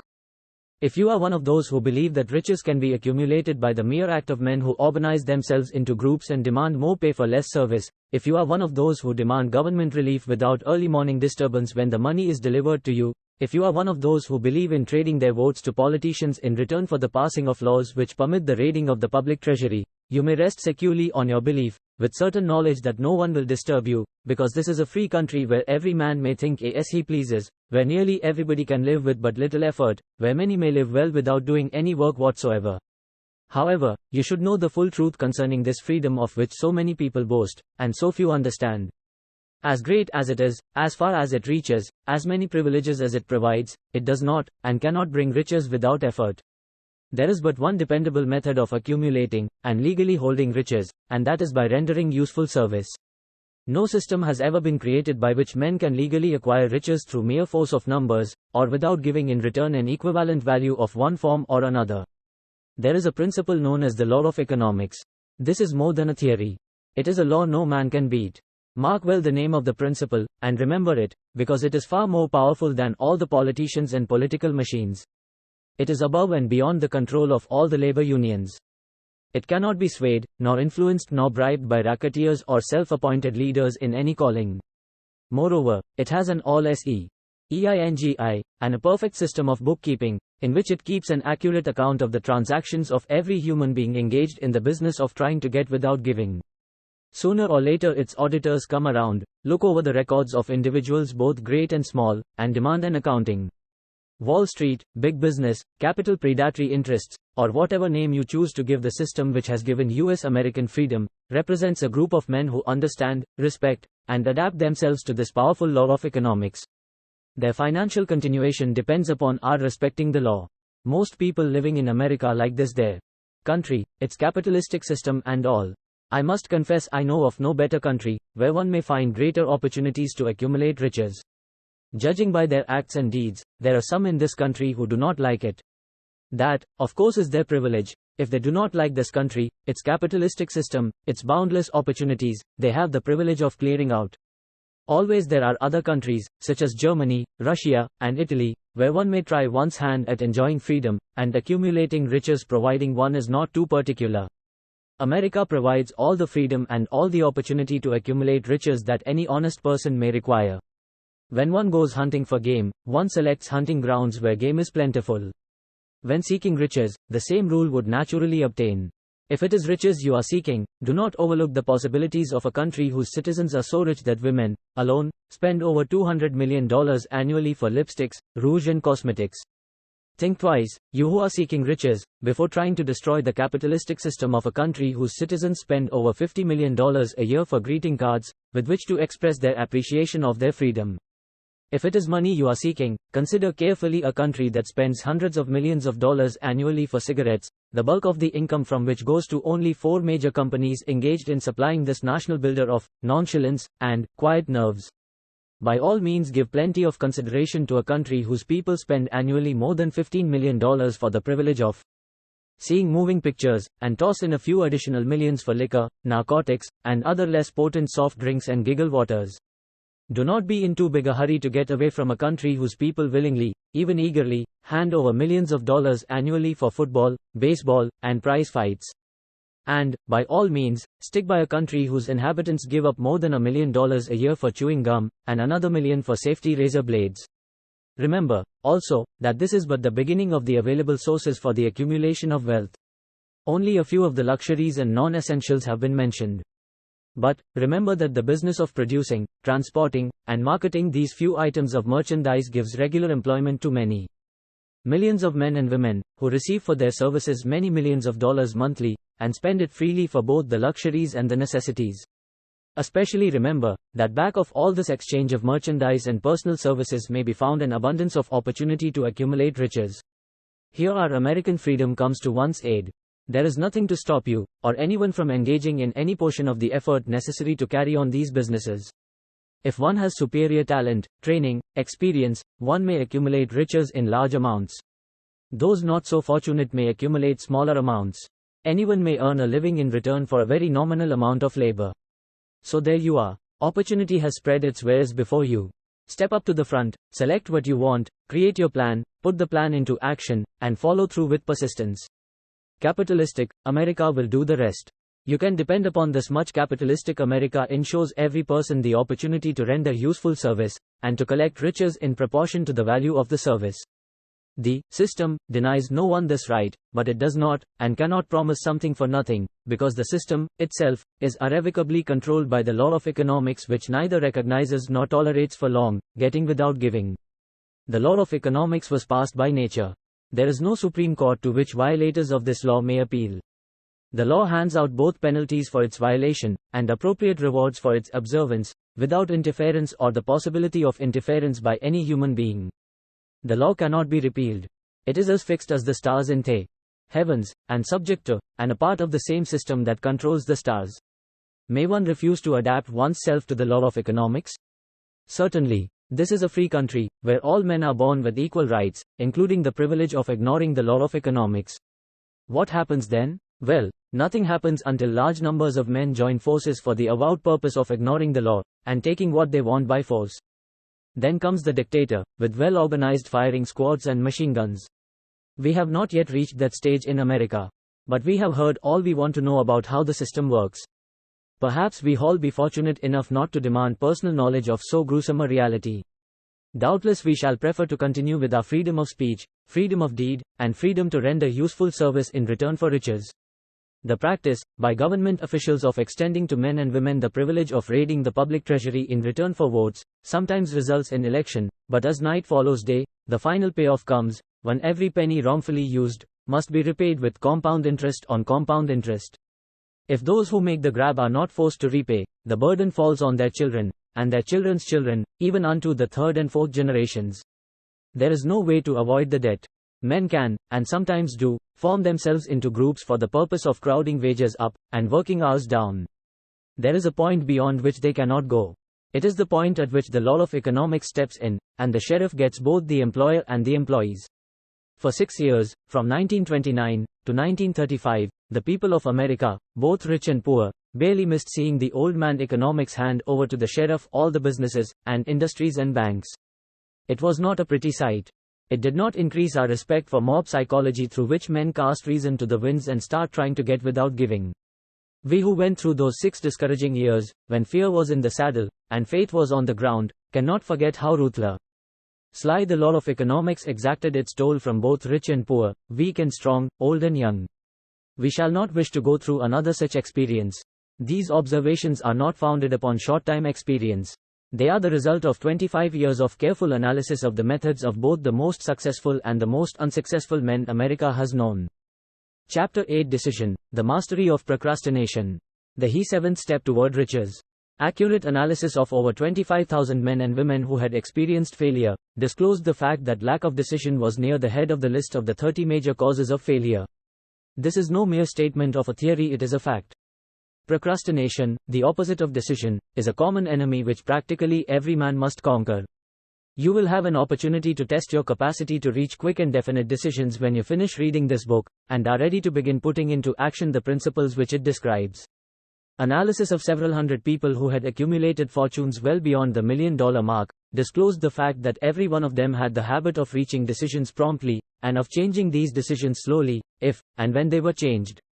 People who fail to accumulate money, without exception, have the habit of reaching decisions, if at all, very slowly, and of changing these decisions quickly and often. One of Henry Ford's most outstanding qualities is his habit of reaching decisions quickly and definitely, and changing them slowly.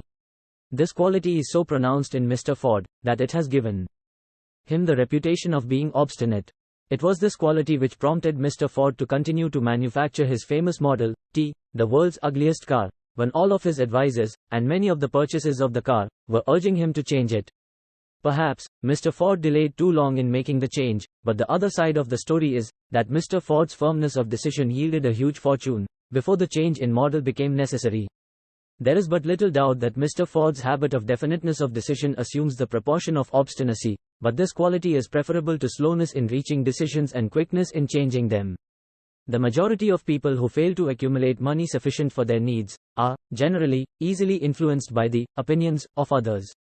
They permit the newspapers and the gossiping neighbors to do their thinking for them. Opinions are the cheapest commodities on earth. Everyone has a flock of opinions ready to be wished upon anyone who will accept them. If you are influenced by opinions, when you reach decisions, you will not succeed in any undertaking, much less in that of transmuting your own desire into money. If you are influenced by the opinions of others, you will have no desire of your own. Keep your own counsel, when you begin to put into practice the principles described here, by reaching your own decisions and following them. Take no one into your confidence, except the members of your mastermind group, and be very sure in your selection of this group, that you choose only those who will be in complete sympathy and harmony with your purpose. Close friends and relatives, while not meaning to do so, often handicap one through opinions, and sometimes through ridicule, which is meant to be humorous. Thousands of men and women carry inferiority complexes with them all through life, because some well-meaning, but ignorant person destroyed their confidence through opinions or ridicule. You have a brain and mind of your own. Use it, and reach your own decisions. If you need facts or information from other people, to enable you to reach decisions, as you probably will in many instances, acquire these facts or secure the information you need quietly, without disclosing your purpose. It is characteristic of people who have but a smattering or a veneer of knowledge to try to give the impression that they have much knowledge. Such people generally do too much talking and too little listening. Keep your eyes and ears wide open and your mouth closed, if you wish to acquire the habit of prompt decision. Those who talk too much do little else. If you talk more than you listen, you not only deprive yourself of many opportunities to accumulate useful knowledge, but you also disclose your plans and purposes to people who will take great delight in defeating you, because they envy you. Remember, also, that every time you open your mouth in the presence of a person who has an abundance of knowledge, you display to that person your exact stock of knowledge, or your lack of it. Genuine wisdom is usually conspicuous through modesty and silence. Keep in mind the fact that every person with whom you associate is, like yourself, seeking the opportunity to accumulate money. If you talk about your plans too freely, you may be surprised when you learn that some other person has beaten you to your goal by putting into action ahead of you the plans of which you talked unwisely. Let one of your first decisions be to keep a closed mouth and open ears and eyes. As a reminder to yourself to follow this advice, it will be helpful if you copy the following epigram in large letters and place it where you will see it daily. Tell the world what you intend to do, but first show it. This is the equivalent of saying that deeds, and not words, are what count most. Freedom or death on a decision. The value of decisions depends upon the courage required to render them. The great decisions, which served as the foundation of civilization, were reached by assuming great risks, which often meant the possibility of death. Lincoln's decision to issue his famous Proclamation of Emancipation, which gave freedom to the colored people of America, was rendered with full understanding that his act would turn thousands of friends and political supporters against him. He knew, too, that the carrying out of that proclamation would mean death to thousands of men on the battlefield. In the end, it cost Lincoln his life. That required courage. Socrates' decision to drink the cup of poison, rather than compromise in his personal belief, was a decision of courage. It turned time ahead 1,000 years, and gave to people then unborn, the right to freedom of thought and of speech. The decision of General Robert E. Lee, when he came to the parting of the way with the Union, and took up the cause of the South, was a decision of courage, for he well knew that it might cost him his own life, that it would surely cost the lives of others. But, the greatest decision of all time, as far as any American citizen is concerned, was reached in Philadelphia, July 4, 1776, when 56 men signed their names to a document, which they well knew would bring freedom to all Americans, or leave every one of the 56 hanging from a gallows. You have heard of this famous document, but you may not have drawn from it the great lesson in personal achievement it so plainly taught. We all remember the date of this momentous decision, but few of us realize what courage that decision required. We remember our history, as it was taught. We remember dates, and the names of the men who fought. We remember Valley Forge, and Yorktown. We remember George Washington, and Lord Cornwallis. But we know little of the real forces back of these names, dates, and places. We know still less of that intangible power, which ensured us freedom long before Washington's armies reached Yorktown. We read the history of the evolution, and falsely imagined that George Washington was the father of our country, that it was he who won our freedom, while the truth is Washington was only an accessory after the fact, because victory for his armies had been ensured long before Lord Cornwallis surrendered. This is not intended to rob Washington of any of the glory he so richly merited. Its purpose, rather, is to give greater attention to the astounding power that was the real cause of his victory. It is nothing short of tragedy that the writers of history have missed, entirely, even birthed the slightest reference to the irresistible power, which gave and freedom to the nation destined to set up new standards of independence for all the peoples of the earth. I say it is a tragedy, because it is the self-same power which must be used by every individual who surmounts the difficulties of life, and forces life to pay the price asked. Let us briefly review the events which gave birth to this power. The story begins with an incident in Boston, March 5, 1770. British soldiers were patrolling the streets, by their presence, openly threatening the citizens. The colonists resented armed men marching in their midst. They began to express their resentment openly, hurling stones as well as epithets at the marching soldiers, until the commanding officer gave orders, "Fix bayonets, charge." The battle was on. It resulted in the death and injury of many. The incident aroused such resentment that the Provincial Assembly, made up of prominent colonists, called a meeting for the purpose of taking definite action. Two of the members of that assembly were John Hancock and Samuel Adams. Long live their names. They spoke up courageously, and declared that a move must be made to eject all British soldiers from Boston. Remember this: a decision, in the minds of two men, might properly be called the beginning of the freedom which we, of the United States, now enjoy. Remember, too, that the decision of these two men called for faith and courage, because it was dangerous. Before the assembly adjourned, Samuel Adams was appointed to call on the governor of the province, Hutchinson, and demand the withdrawal of the British troops. The request was granted, the troops were removed from Boston, but the incident was not closed. It had caused a situation destined to change the entire trend of civilization. Strange, is it not, how the great changes, such as the American Revolution and the World War, often have their beginnings in circumstances which seem unimportant? It is interesting, also, to observe that these important changes usually begin in the form of a definite decision in the minds of a relatively small number of people. Few of us know the history of our country well enough to realize that John Hancock, Samuel Adams, and Richard Henry Lee, of the province of Virginia, were the real fathers of our country. Richard Henry Lee became an important factor in this story by reason of the fact that he and Samuel Adams communicated frequently, by correspondence, sharing freely their fears and their hopes concerning the welfare of the people of their provinces. From this practice, Adams conceived the idea that a mutual exchange of letters between the 13 colonies might help to bring about the coordination of efforts so badly needed in connection with the solution of their problems. 2 years after the clash with the soldiers in Boston, March 72, Adams presented this idea to the Assembly, in the form of a motion that a correspondence committee be established among the colonies, with definitely appointed correspondents in each colony, for the purpose of friendly cooperation for the betterment of the colonies of British America. Mark well this incident. It was the beginning of the organization of the far-flung power destined to give freedom to you, and to me. The mastermind had already been organized. It consisted of Adams, Lee, and Hancock. I tell you further, that if 2 of you agree upon the earth concerning anything for which you ask, it will come to you from my Father, who is in heaven. The committee of correspondence was organized. Observe that this move provided the way for increasing the power of the mastermind by adding to it men from all the colonies.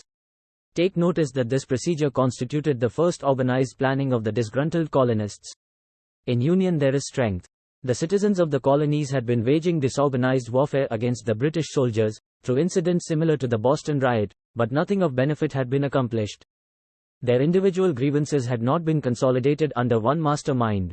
No group of individuals had put their hearts, minds, souls, and bodies together in one definite decision to settle their difficulty with the British once and for all, until Adams, Hancock, and Lee got together. Meanwhile, the British were not idle. They, too, were doing some planning and masterminding, on their own account, with the advantage of having back of them money, and organized soldiery.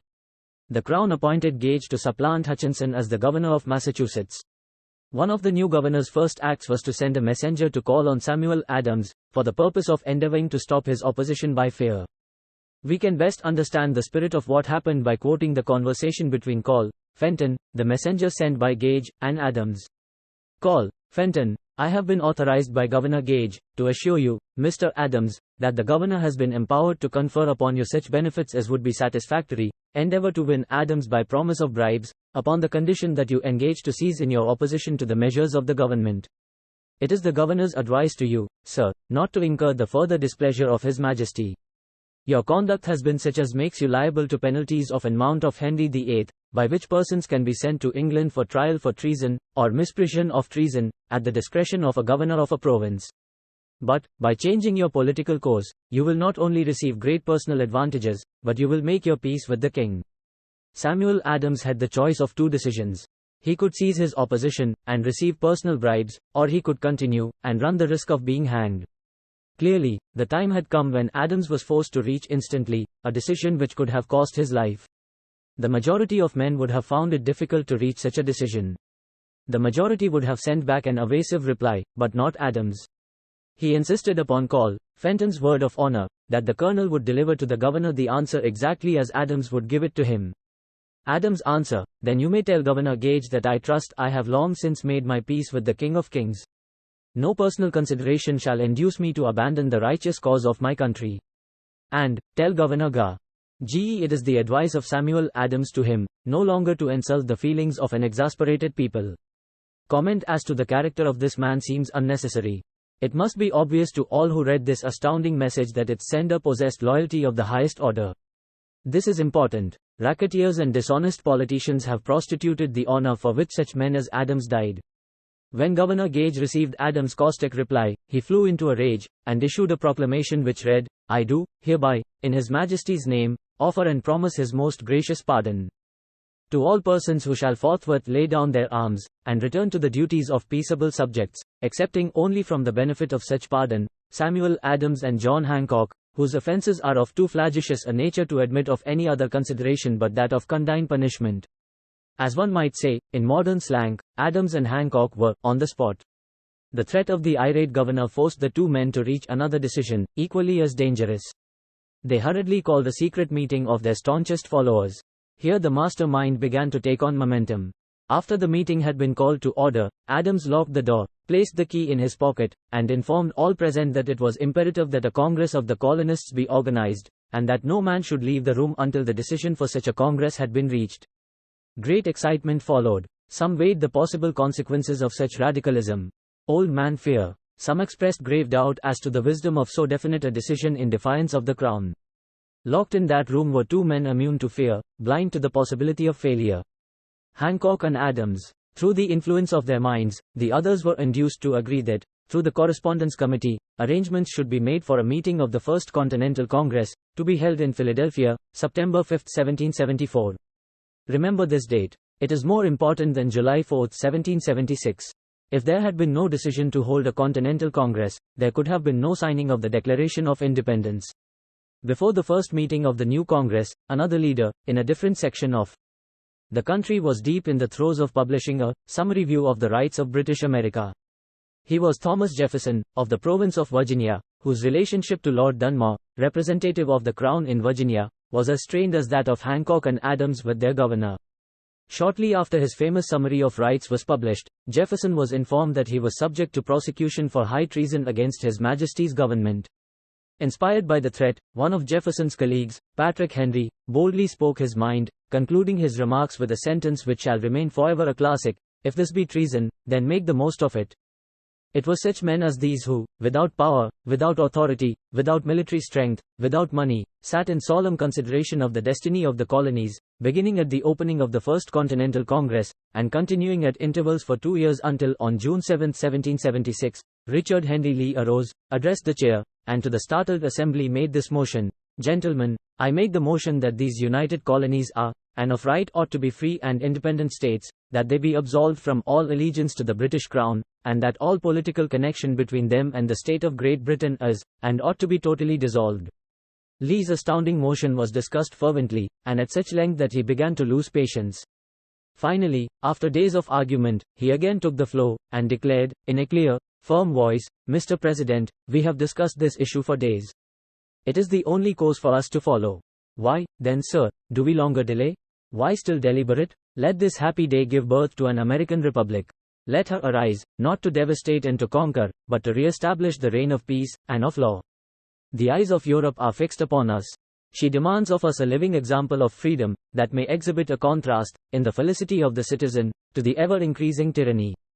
Before his motion was finally voted upon, Lee was called back to Virginia, because of serious family illness, but before leaving, he placed his cause in the hands of his friend, Thomas Jefferson, who promised to fight until favorable action was taken.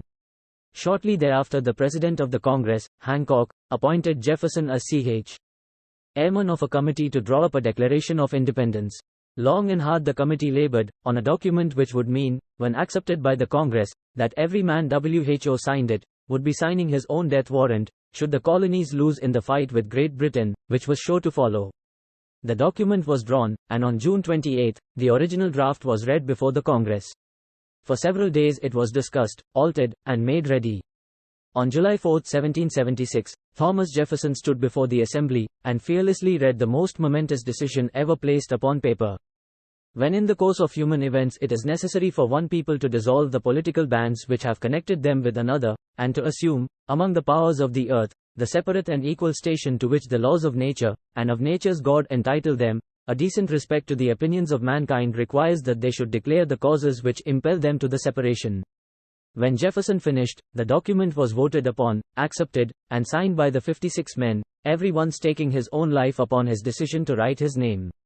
By that decision came into existence a nation destined to bring to mankind forever the privilege of making decisions. By decisions made in a similar spirit of faith, and only by such decisions, can men solve their personal problems, and win for themselves high estates of material and spiritual wealth. Let us not forget this. Analyze the events which led to the Declaration of Independence, and be convinced that this nation, which now holds a position of commanding respect and power among all nations of the world, was born of a decision created by a mastermind, consisting of 56 men. Note well, the fact that it was their decision which ensured the success of Washington's armies, because the spirit of that decision was in the heart of every soldier who fought with him, and served as a spiritual power which recognizes no such thing as failure. Note, also, with great personal benefit, that the power which gave this nation its freedom, is the selfsame power that must be used by every individual who becomes self-determining. This power is made up of the principles described in this book. It will not be difficult to detect, in the story of the Declaration of Independence, at least 6 of these principles: desire, decision, faith, persistence, the master mind, and organized planning. Throughout this philosophy will be found the suggestion that thought, backed by strong desire, has a tendency to transmute itself into its physical equivalent.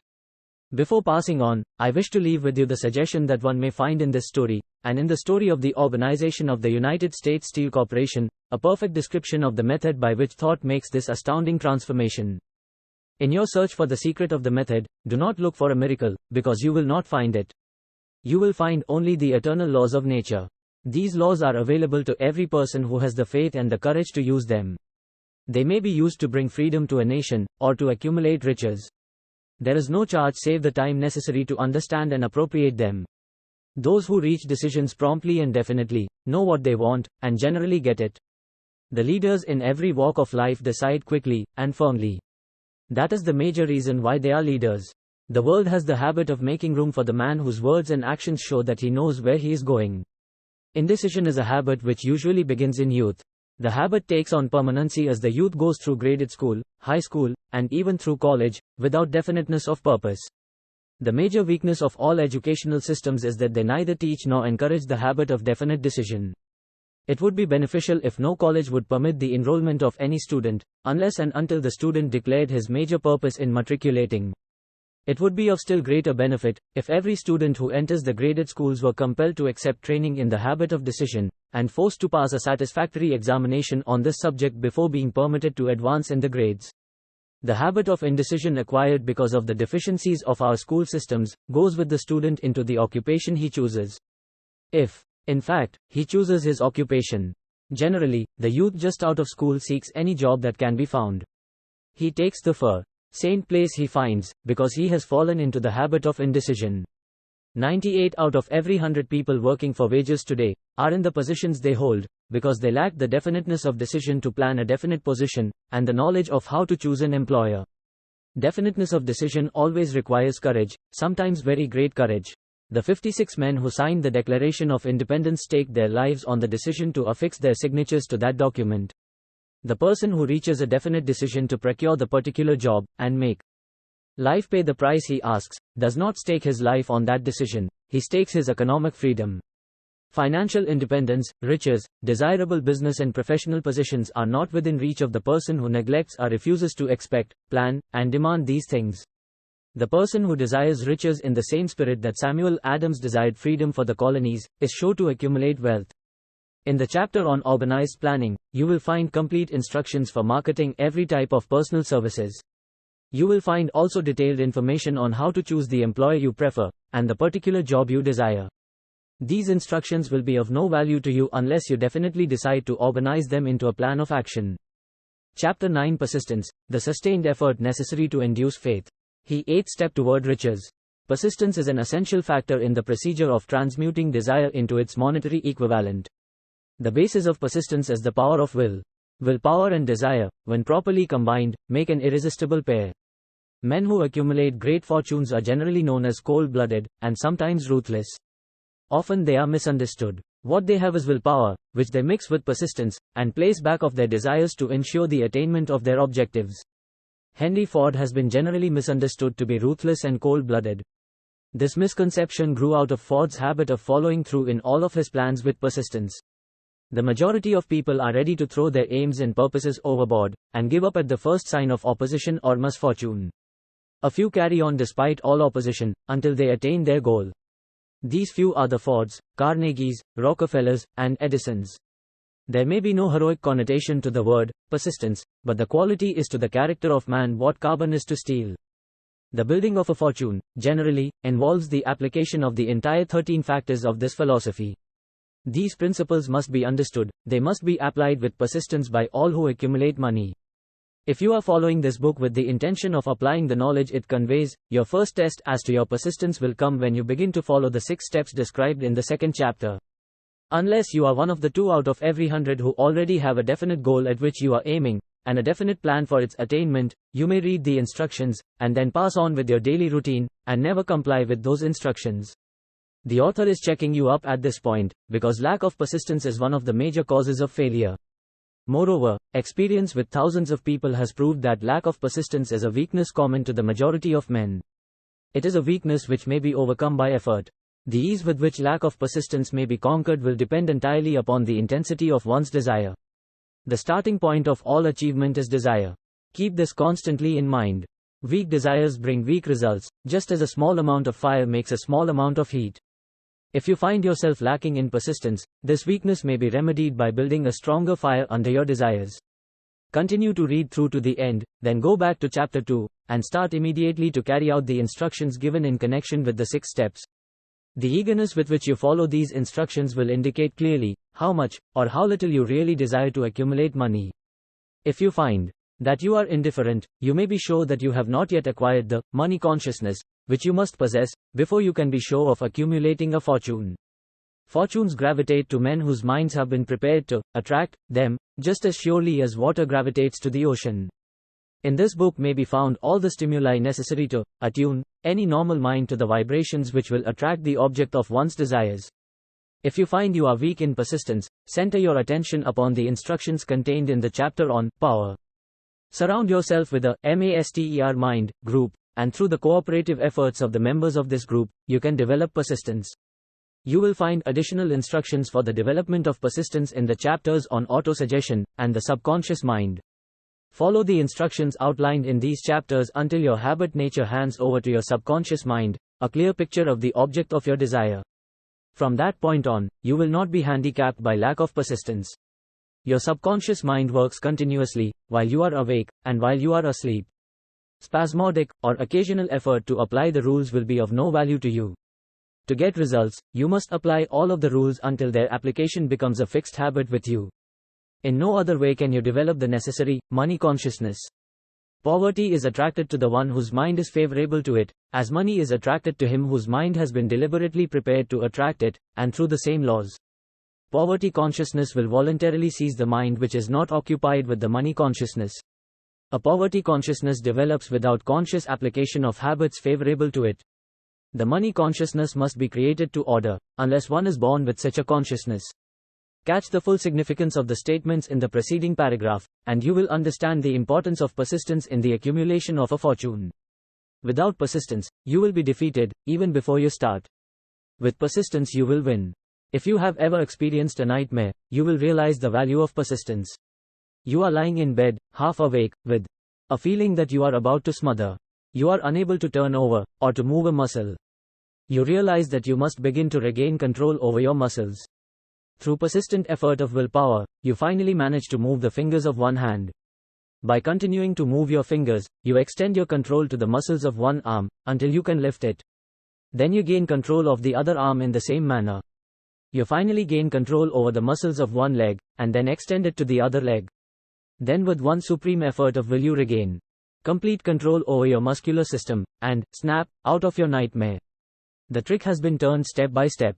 You may find it necessary to snap out of your mental inertia through a similar procedure, moving slowly at first, then increasing your speed until you gain complete control over your will. Be persistent no matter how slowly you may, at first, have to move. With persistence will come success. If you select your mastermind group with care, you will have in it at least one person who will aid you in the development of persistence. Some men who have accumulated great fortunes did so because of necessity. They developed the habit of persistence because they were so closely driven by circumstances that they had to become persistent. There is no substitute for persistence. It cannot be supplanted by any other quality. Remember this, and it will hearten you in the beginning, when the going may seem difficult and slow. Those who have cultivated the habit of persistence seem to enjoy insurance against failure. No matter how many times they are defeated, they finally arrive up toward the top of the ladder. Sometimes it appears that there is a hidden guide whose duty is to test men through all sorts of discouraging experiences. Those who pick themselves up after defeat and keep on trying, arrive, and the world cries, "Bravo!" I knew you could do it. The hidden guide lets no one enjoy great achievement without passing the persistence test.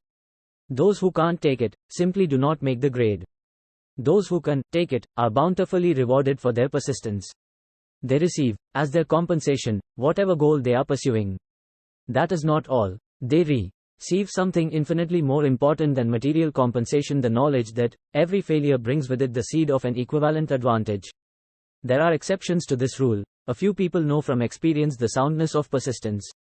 They are the ones who have not accepted defeat as being anything more than temporary. They are the ones whose desires are so persistently applied that defeat is finally changed into victory. We who stand on the sidelines of life see the overwhelmingly large number who go down in defeat, never to rise again. We see the few who take the punishment of defeat as an urge to greater effort. These, fortunately, never learn to accept life's reverse gear. But what we do not see, what most of us never suspect of existing, is the silent but irresistible power which comes to the rescue of those who fight on in the face of discouragement. If we speak of this power at all, we call it persistence, and let it go at that. One thing we all know, if one does not possess persistence, one does not achieve noteworthy success in any calling. As these lines are being written, I look up from my work, and see before me, less than a block away, the great mysterious Broadway, the graveyard of dead hopes, and the front porch of opportunity. From all over the world people have come to Broadway, seeking fame, fortune, power, love, or whatever it is that human beings call success. Once in a great while someone steps out from the long procession of seekers, and the world hears that another person has mastered Broadway. But Broadway is not easily nor quickly conquered. She acknowledges talent, recognizes genius, pays off in money, only after one has refused to quit. Then we know he has discovered the secret of how to conquer Broadway. The secret is always inseparably attached to one word, persistence. The secret is told in the struggle of Fannie Hurst, whose persistence conquered the Great White Way. She came to New York in 1915, to convert writing into riches. The conversion did not come quickly, but it came. For 4 years Miss Hurst learned about the sidewalks of New York, from first-hand experience. She spent her days laboring, and her nights hoping. When hope grew dim, she did not say, "All right Broadway, you win." She said, "Very well, Broadway, you may whip some, but not me. I'm going to force you to give up." One publisher, the Saturday Evening Post, sent her 36 rejection slips, before she broke the ice and got a story across. The average writer, like the average, in other walks of life, would have given up the job when the first rejection slip came. She pounded the pavements for 4 years to the tune of the publisher's NO, because she was determined to win. Then came the payoff. The spell had been broken, the unseen guide had tested Fannie Hurst, and she could take it. From that time on publishers made a beaten path to her door. Money came so fast she hardly had time to count it. Then the moving picture men discovered her, and money came not in small change, but in floods. The moving picture rights to her latest novel, Great Laughter, brought $100,000, said to be the highest price ever paid for a story before publication. Her royalties from the sale of the book probably will run much more. Briefly, you have a description of what persistence is capable of achieving. Fannie Hurst is no exception. Wherever men and women accumulate great riches, you may be sure they first acquired persistence. Broadway will give any beggar a cup of coffee and a sandwich, but it demands persistence of those who go after the big stakes. Kate Smith will say, "Amen," when she reads this. For years she sang, without money, and without prize, before any microphone she could reach. Broadway said to her, "Come and get it, if you can take it." She did take it until one happy day Broadway got tired and said, "Ow, what's the use? You don't know when you're whipped, so name your price, and go to work in earnest." Miss Smith named her price. It was plenty, away up in figures so high that 1 week's salary is far more than most people make in a whole year. Verily it pays to be persistent. And here is an encouraging statement which carries with it a suggestion of great significance. Thousands of singers WHOXL Kate Smith are walking up and down Broadway, looking for a break, without success. Countless others have come and gone, many of them sang well enough, but they failed to make the grade because they lacked the courage to keep on keeping on, until Broadway became tired of turning them away. Persistence is a state of mind, therefore it can be cultivated. Like all states of mind, persistence is based upon definite causes, among them these. Definiteness of purpose. Knowing what one wants is the first and, perhaps, the most important step toward the development of persistence. A strong motive forces one to surmount many difficulties. Desire. It is comparatively easy to acquire and to maintain persistence in pursuing the object of intense desire. Self-reliance. Belief in one's ability to carry out a plan encourages one to follow the plan through with persistence. Self-reliance can be developed through the principle described in the chapter on autosuggestion. Definiteness of plans. Organized plans, even though they may be weak and entirely impractical, encourage persistence. Accurate knowledge. Knowing that one's plans are sound, based upon experience or observation, encourages persistence. Guessing, instead of knowing, destroys persistence. Cooperation. Sympathy, understanding, and harmonious cooperation with others tend to develop persistence. Willpower. The habit of concentrating one's thoughts upon the building of plans for the attainment of a definite purpose. Habit. Persistence is the direct result of habit. The mind absorbs and becomes a part of the daily experiences upon which it feeds. Fear, the worst of all enemies, can be effectively cured by forced repetition of CWT 8 of courage. Everyone who has seen active service in war knows this. Before leaving the subject of persistence, take inventory of yourself, and determine in what particular, if any, you are lacking in this essential quality. Measure yourself courageously, point by point, and see how many of the 8 factors of persistence you lack. The analysis may lead to discoveries that will give you a new grip on yourself. SYMPT. Ohms of lack of persistence. Here you will find the real enemies which stand between you and noteworthy achievement. Here you will find not only the symptoms indicating weakness of persistence, but also the deeply seated subconscious causes of this weakness. Study the list carefully, and face yourself squarely if you really wish to know who you are, and what you are capable of doing. These are the weaknesses which must be mastered by all who accumulate riches. Failure to recognize and to clearly define exactly what one wants. Procrastination, with or without cause. Usually backed up with a formidable array of alibis and excuses. Lack of interest in acquiring specialized knowledge. Indecision, the habit of passing the buck on all occasions, instead of facing issues squarely. Also backed by alibis, the habit of relying upon alibis instead of creating definite plans for the solution of problems. Self-satisfaction. There is but little remedy for this affliction, and no hope for those who suffer from it. Indifference, usually reflected in one's readiness to compromise on all occasions, rather than meet opposition and fight it. The habit of blaming others for one's mistakes, and accepting unfavorable circumstances as being unavoidable. Weakness of desire, due to neglect in the choice of motives that impel action. Willingness, even eagerness, to quit at the first sign of defeat. Based upon one or more of the 6 basic fears. Lack of organized plans, placed in writing where they may the habit of neglecting to move on ideas, or to grasp opportunity when it presents itself, wishing instead of willing. The habit of compromising with poverty instead of aiming at riches. General absence of ambition to be, to do, and to own. Searching for all the shortcuts to riches, trying to get without giving a fair equivalent, usually reflected in the habit of gambling, and averring to drive sharp bargains. Fear of criticism, failure to create plans and to put them into action, because of what other people will think, do, or say. This enemy belongs at the head of the list. Because it generally exists in one's subconscious mind, where its presence is not recognized. See the 6 basic fears in a later chapter. Let us examine some of the symptoms of the fear of criticism. The majority of people permit relatives, friends, and the public at large to so influence them that they cannot live their own lives, because they fear criticism. Huge numbers of people make mistakes in marriage, stand by the bargain, and go through life miserable and unhappy, because they fear criticism which may follow if they correct the mistake. Anyone who has submitted to this form of fear knows the irreparable damage it does, by destroying ambition, self-reliance, and the desire to achieve. Millions of people neglect to acquire belated educations, after having left school, because they fear criticism. Countless numbers of men and women, both young and old, permit relatives to wreck their lives in the name of duty, because they fear criticism.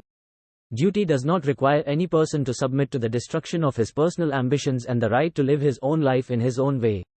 People refuse to take chances in business, because they fear the criticism which may follow if they fail. The fear of criticism, in such cases, is stronger than the desire for success. Too many people refuse to set high goals for themselves, or even neglect selecting a career, because they fear the criticism of relatives and friends, who may say, "Don't aim so high, people will think you are crazy." When Andrew Carnegie suggested that I devote 20 years to the organization of a philosophy of individual achievement, my first impulse of thought was fear of what people might say. The suggestion set up a goal for me, far out of proportion to any I had ever conceived. As quick as a flash, my mind began to create alibis and excuses, all of them traceable to the inherent fear of criticism. Something inside of me said, "You can't do it, the job is too big," and requires too much time. What will your relatives think of you? How will you earn a living? No one has ever organized a philosophy of success. What right have you to believe you can do it? Who are you, anyway, to aim so high? Remember your humble birth. What do you know about philosophy? People will think you are crazy, and they did. Why hasn't some other person done this before now? These, and many other questions flashed into my mind, and demanded attention. It seemed as if the whole world had suddenly turned its attention to me with the purpose of ridiculing me into giving up all desire to carry out Mr. Carnegie's suggestion. I had a fine opportunity, then and there, to kill off ambition before it gained control of me. Later in life, after having analyzed thousands of people, I discovered that most ideas are still born, and need the breath of life injected into them through definite plans of immediate action. The time to nurse an idea is at the time of its birth. Every minute it lives, gives it a better chance of surviving. The fear of criticism is at the bottom of the destruction of most ideas which never reach the planning and action stage. Many people believe that material success is the result of favorable breaks. There is an element of ground for the belief, but those depending entirely upon luck are nearly always disappointed, because they overlook another important factor which must be present before one can be sure of success. It is the knowledge with which favorable breaks can be made to order. During the Depression, W.C. Fields, the comedian, lost all his money, and found himself without income, without a job, and his means of earning a living, vaudeville, no longer existed.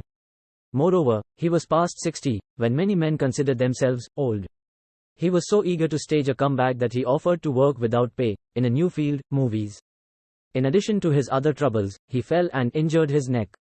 To many that would have been the place to give up and quit. But Fields was persistent. He knew that if he carried on he would get the breaks, sooner or later, and he did get them, but not by chance. Mary Dressler found herself down and out, with her money gone, with no job, when she was about 60. She, too, went after the breaks, and got them. Her persistence brought an astounding triumph late in life, long beyond the age when most men and women are done with ambition to achieve. Eddie Cantor lost his money in the 1929 stock crash, but he still had his persistence and his courage. With these, plus two prominent eyes, he exploited himself back into an income of $10,000 a week. Verily, if one has persistence, one can get along very well without many other qualities. The only break anyone can afford to rely upon is a self-made break. These come through the application of persistence. The starting point is definiteness of purpose. Examine the first 100 people you meet, ask them what they want most in life, and 98 of them will not be able to tell you. If you press them for an answer, some will say security, many will say money, a few will say happiness, others will say fame and power, and still others will say social recognition, ease in living, ability to sing, dance, or write, but none of them will be able to define these terms, or give the slightest indication of a plan by which they hope to attain these vaguely expressed wishes. Riches do not respond to wishes. They respond only to definite plans, backed by definite desires, through constant persistence. How to develop persistence? There are 4 simple steps which lead to the habit of persistence. They call for no great amount of intelligence, no particular amount of education, and but little time or effort. The necessary steps are a definite purpose backed by burning desire for its fulfillment, a definite plan, expressed in continuous action, a mind closed tightly against all negative and discouraging influences, including negative suggestions of relatives, friends, and acquaintances.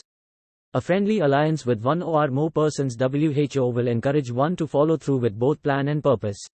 These 4 steps are essential for success in all walks of life. The entire purpose of the 13 principles of this philosophy is to enable one to take these 4 steps as a matter of habit. These are the steps by which one may control one's economic destiny. They are the steps that lead to freedom and independence of thought. They are the steps that lead to riches, in small or great quantities. They lead the way to power, fame, and worldly recognition. They are the 4 steps which guarantee favorable breaks. They are the steps that convert dreams into physical realities. They lead, also, to the mastery of fear, discouragement, indifference. There is a magnificent reward for all who learn to take these 4 steps. It is the privilege of writing one's own ticket, and of making life yield whatever price is asked. I have no way of knowing the facts, but I venture to conjecture that Mrs. Wallace Simpson's great love for a man was not accidental, nor the result of favorable breaks alone.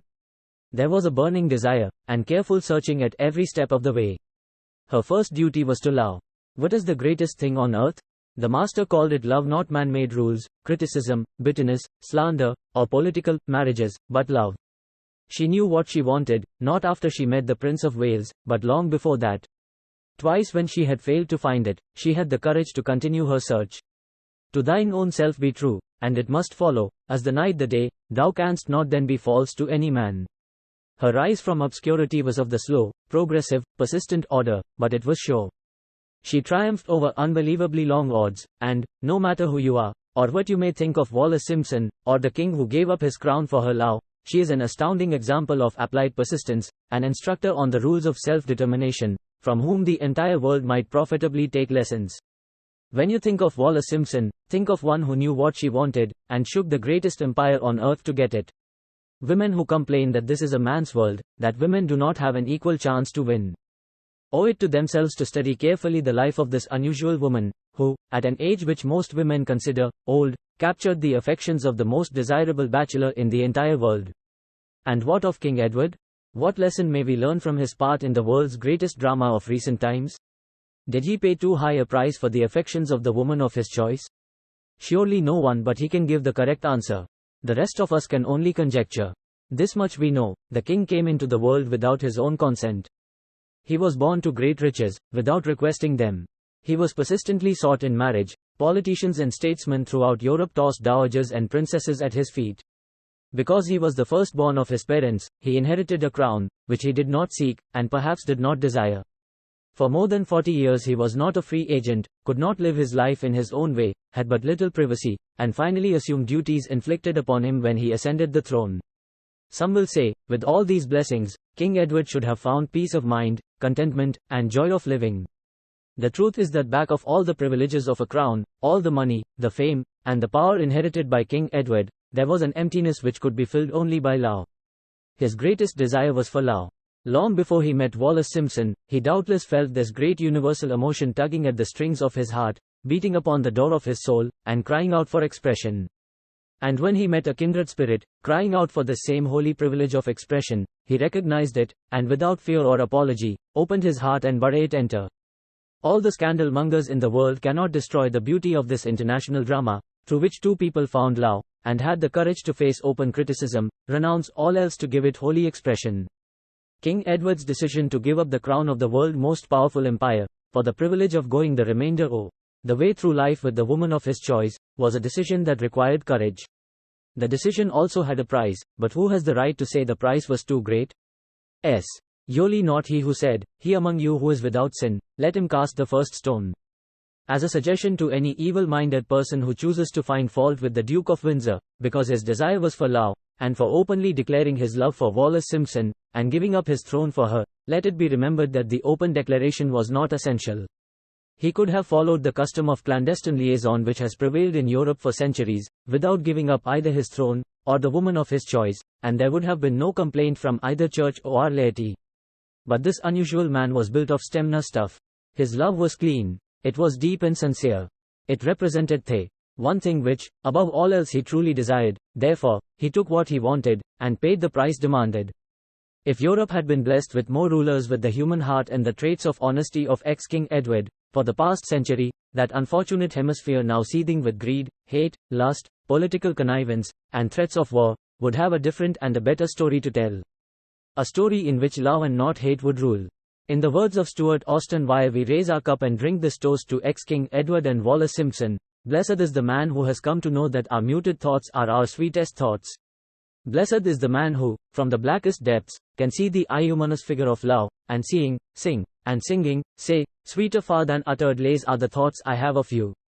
In these words would we pay tribute to the two people who, more than all others of modern times, have been the victims of criticism and the recipients of abuse, because they found life's greatest treasure, and claimed it. Mrs. Simpson read and approved this analysis. Most of the world will applaud the Duke of Windsor and Wallace Simpson, because of their persistence in searching until they found life's greatest reward. All of us can profit by following their example in our own search for that which we demand of life. What mystical power gives to men of persistence the capacity to master difficulties? Does the quality of persistence set up in one's mind some form of spiritual, mental or chemical activity which gives one access to supernatural forces? Does infinite intelligence throw itself on the side of the person who still fights on, after the bar? TTLE has been lost, with the whole world on the opposing side? These and many other similar questions have arisen in my mind as I have observed men like Henry Ford, who started at scratch, and built an industrial empire of huge proportions, with little else in the way of a beginning but persistence. Or, Thomas A. Edison, who, with less than 3 months of schooling, became the world's leading inventor and converted persistence into the talking machine, the moving picture machine, and the incandescent light. To say nothing of 100 other useful inventions. I had the happy privilege of analyzing both Mr. Edison and Mr. Ford, year by year, over a long period of years, and therefore, the opportunity to study them at close range. So I speak from actual knowledge when I say that I found no quality save persistence, in either of them, that even remotely suggested the major source of their stupendous achievements. As one makes an impartial study of the prophets, philosophers, miracle men, and religious leaders of the past, one is drawn to the inevitable conclusion that persistence, concentration of effort, and definiteness of purpose were the major sources of their achievements. Consider, for example, the strange and fascinating story of Muhammad. Analyze his life, compare him with men of achievement in this modern age of industry and finance, and observe how they have one outstanding trait in common: persistence. If you are keenly interested in studying the strange power which gives potency to persistence, read a biography of Muhammad, especially the one by Esad Bey. This brief review of that book, by Thomas Sugru, in the Herald Tribune, will provide a preview of the rare treat in store for those who take the time to read the entire story of one of the most astounding examples of the power of persistence known to civilization. The Last Great Prophet, reviewed by Thomas Sugru. Muhammad was a prophet, but he never performed a miracle. He was not a mystic, he had no formal schooling, he did not begin his mission until he was 40. When he announced that he was the messenger of God, bringing word of the true religion, he was ridiculed and labeled a lunatic. Children tripped him and women threw filth upon him. He was banished from his native city, Makkah, and his followers were stripped of their worldly goods and sent into the desert after him. When he had been preaching 10 years, he had nothing to show for it but banishment, poverty and ridicule. Yet before another 10 years had passed, he was dictator of all Arabia, ruler of Makkah, and the head of a new world religion which was to sweep to the Danube and the Pyrenees before exhausting the impetus he gave it. That impetus was threefold: the power of words, the efficacy of prayer and man's kinship with God. His career never made sense. Muhammad was born to impoverished members of a leading family of Makkah. Because Makkah, the crossroads of the world, home of the magic stone called the Kaaba, great city of trade and the center of trade routes, was unsanitary, its children were sent to be raised in the desert by Bedouins. Muhammad was thus nurtured, drawing strength and health from the milk of nomad, vicarious mothers. He tended sheep and soon hired out to a rich widow as leader of her caravans. He traveled to all parts of the Eastern world, talked with many men of diverse beliefs and observed the decline of Christianity into warring sects. When he was 28, Khadija, the widow, looked upon him with favor, and married him. Her father would have objected to such a marriage, so she got him drunk and held him up while he gave the paternal blessing. For the next 12 years Muhammad lived as a rich and respected and very shrewd trader. Then he took to wandering in the desert, and one day he returned with the first verse of the Quran and told Khadija that the Archangel Gabriel had appeared to him and said that he was to be the messenger of God. The Quran, the revealed word of God, was the closest thing to a miracle in Muhammad's life. He had not been a poet, he had no gift of words. Yet the verses of the Quran, as he received them and recited them to the faithful, were better than any verses which the professional poets of the tribes could produce. This, to the Arabs, was a miracle. To them the gift of words was the greatest gift, the poet was all-powerful. In addition, the Quran said that all men were equal before God, that the world should be a democratic state Islam. It was this political heresy, plus Muhammad's desire to destroy all the 360 idols in the courtyard of the Kaaba, which brought about his banishment. The idols brought the desert tribes to Makkah, and that meant trade. So the businessmen of Makkah, the capitalists, of which he had been one, set upon Muhammad. Then he retreated to the desert and demanded sovereignty over the world. The rise of Islam began. Out of the desert came a flame which would not be extinguished, a democratic army fighting as a unit and prepared to die without wincing. Muhammad had invited the Jews and Christians to join him, for he was not building a new religion. He was calling all who believed in one God to join in a single faith. If the Jews and Christians had accepted his invitation, Islam would have conquered the world. They didn't. They would not even accept Muhammad's innovation of humane warfare. When the armies of the Prophet entered Jerusalem, not a single person was killed because of his faith. When the Crusaders entered the city, centuries later, not a Muslim man, woman, or child was spared. But the Christians did accept one Muslim idea, the place of learning, the university. Chapter 10, Power of the Mastermind, the driving force. The ninth step toward riches. Power is essential for success in the accumulation of money. Plans are inert and useless, without sufficient power to translate them into action. This chapter will describe the method by which an individual may attain and apply power. Power may be defined as organized and intelligently directed knowledge. Power, as the term is here used, refers to organized effort, sufficient to enable an individual to transmute desire into its monetary equivalent. Organized effort is produced through the coordination of effort of two or more people, who work toward a definite end, in a spirit of harmony. Power is required for the accumulation of money. Power is necessary for the retention of money after it has been accumulated. Let us ascertain how power may be acquired. If power is organized knowledge, let us examine the sources of knowledge. 1. Infinite intelligence. This source of knowledge may be contacted through the procedure described in another chapter, with the aid of creative imagination. 2. Accumulated experience. The accumulated experience of man, or that portion of it which has been organized and recorded, may be found in any well-equipped public library. An important part of this accumulated experience is taught in public schools and colleges, where it has been classified and organized. 3. Experiment and research. In the field of science, and in practically every other walk of life, men are gathering, classifying, and organizing new facts daily. This is the source to which one must turn when knowledge is not available through accumulated experience. Here, too, the creative imagination must often be used. Knowledge may be acquired from any of the foregoing sources. It may be converted into power by organizing it into definite plans and by expressing those plans in terms of action. Examination of the three major sources of knowledge will readily disclose the difficulty an individual would have, if he depended upon his efforts alone, in assembling knowledge and expressing it through definite plans in terms of action.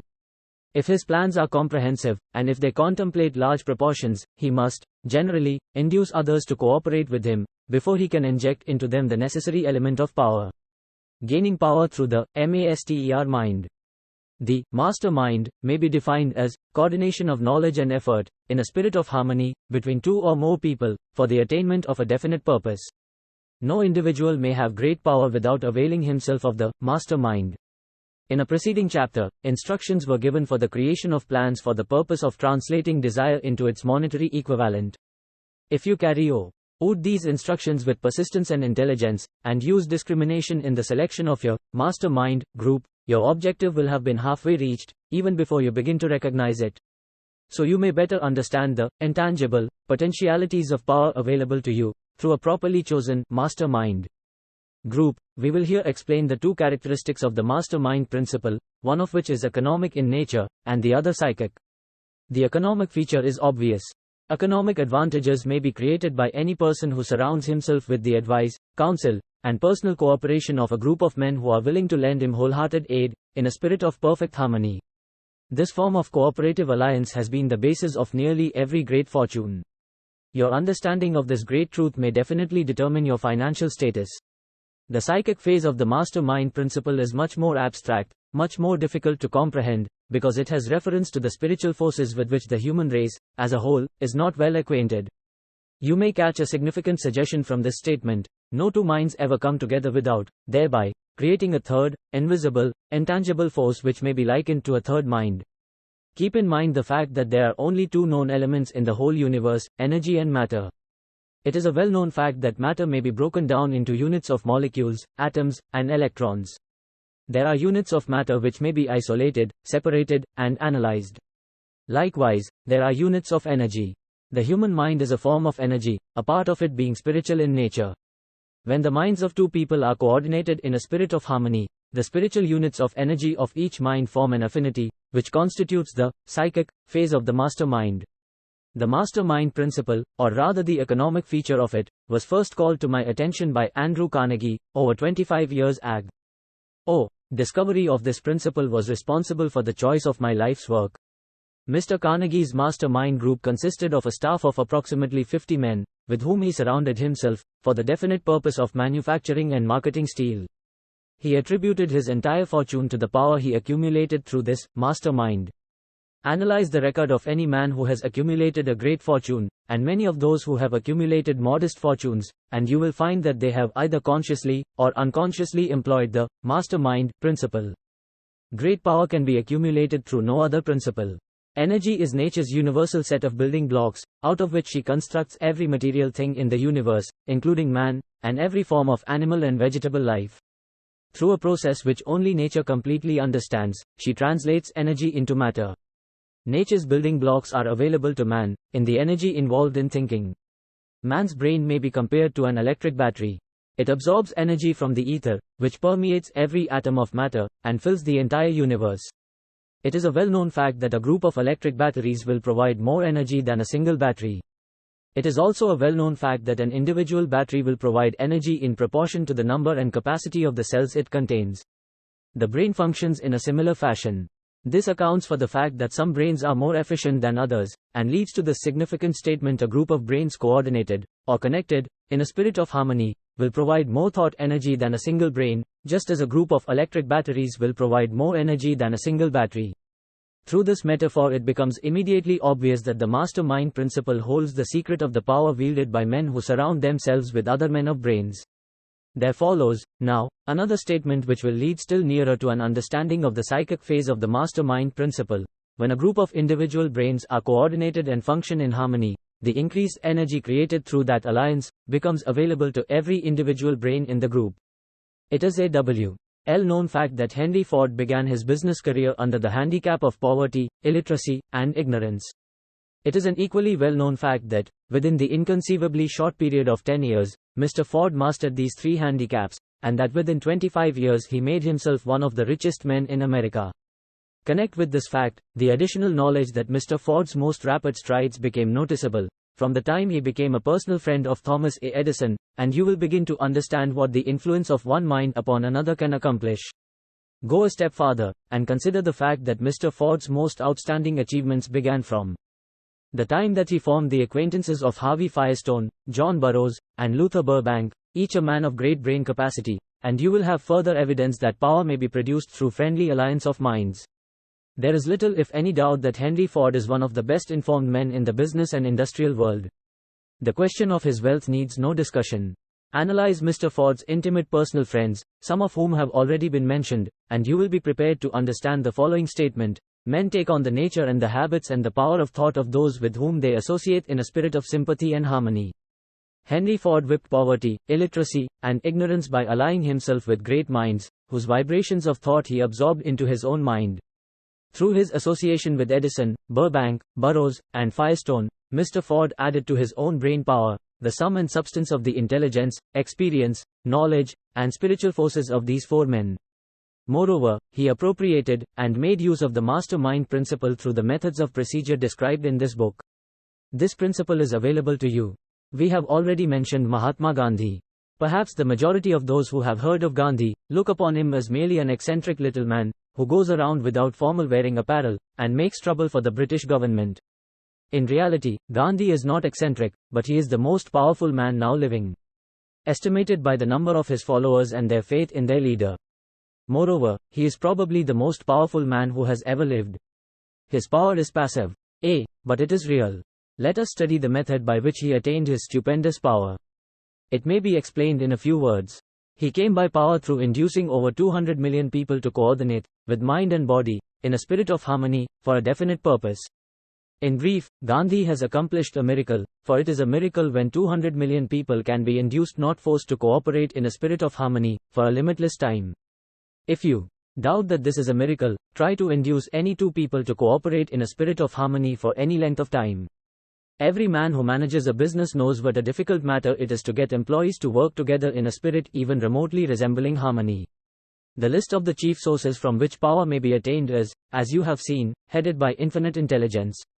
When two or more people coordinate in a spirit of harmony, and work toward a definite objective, they place themselves in position, through that alliance, to absorb power directly from the great universal storehouse of infinite intelligence. This is the greatest of all sources of power. It is the source to which the genius turns. It is the source to which every great leader turns, whether he may be conscious of the fact or not. The other two major sources from which the knowledge, necessary for the accumulation of power, may be obtained are no more reliable than the five senses of man. The senses are not always reliable. Infinite intelligence does not err. In subsequent chapters, the methods by which infinite intelligence may be most readily contacted will be adequately described.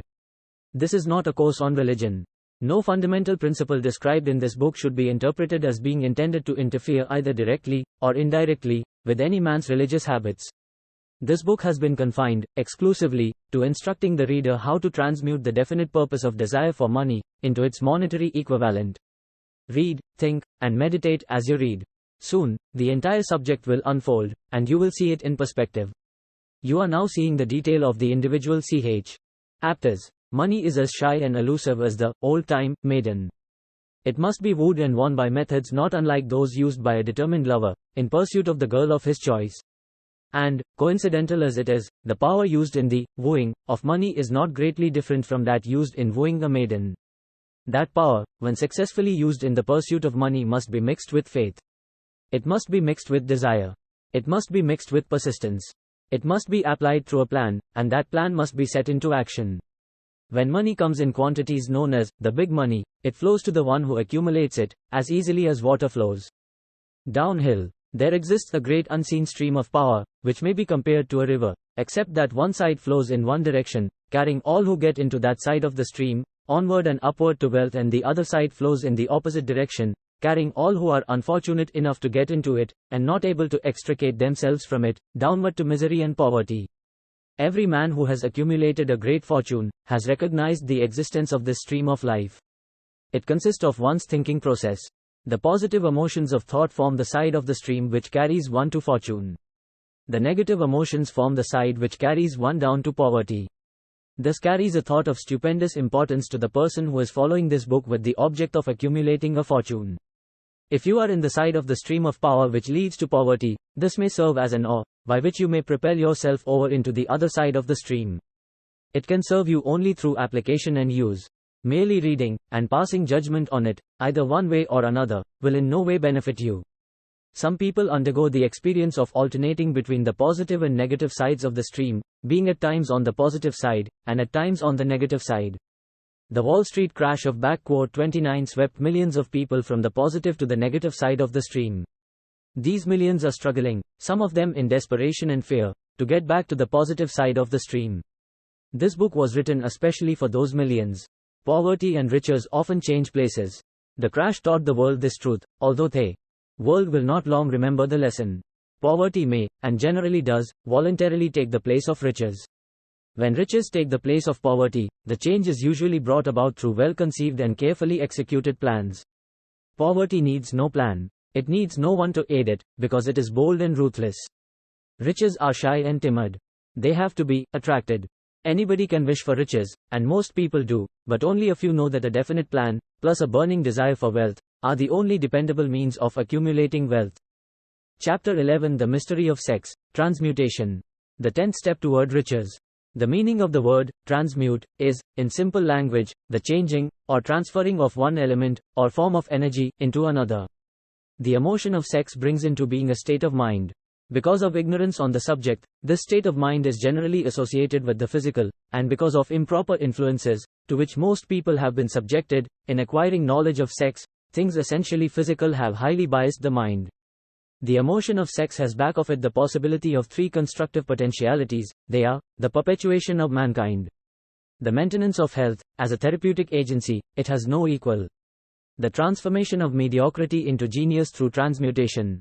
Sex transmutation is simple and easily explained. It means the switching of the mind from thoughts of physical expression to thoughts of some other nature. Sex desire is the most powerful of human desires. When driven by this desire, men develop keenness of imagination, courage, willpower, persistence, and creative ability unknown to them at other times. So strong and impelling is the desire for sexual contact that men freely run the risk of life and reputation to indulge it.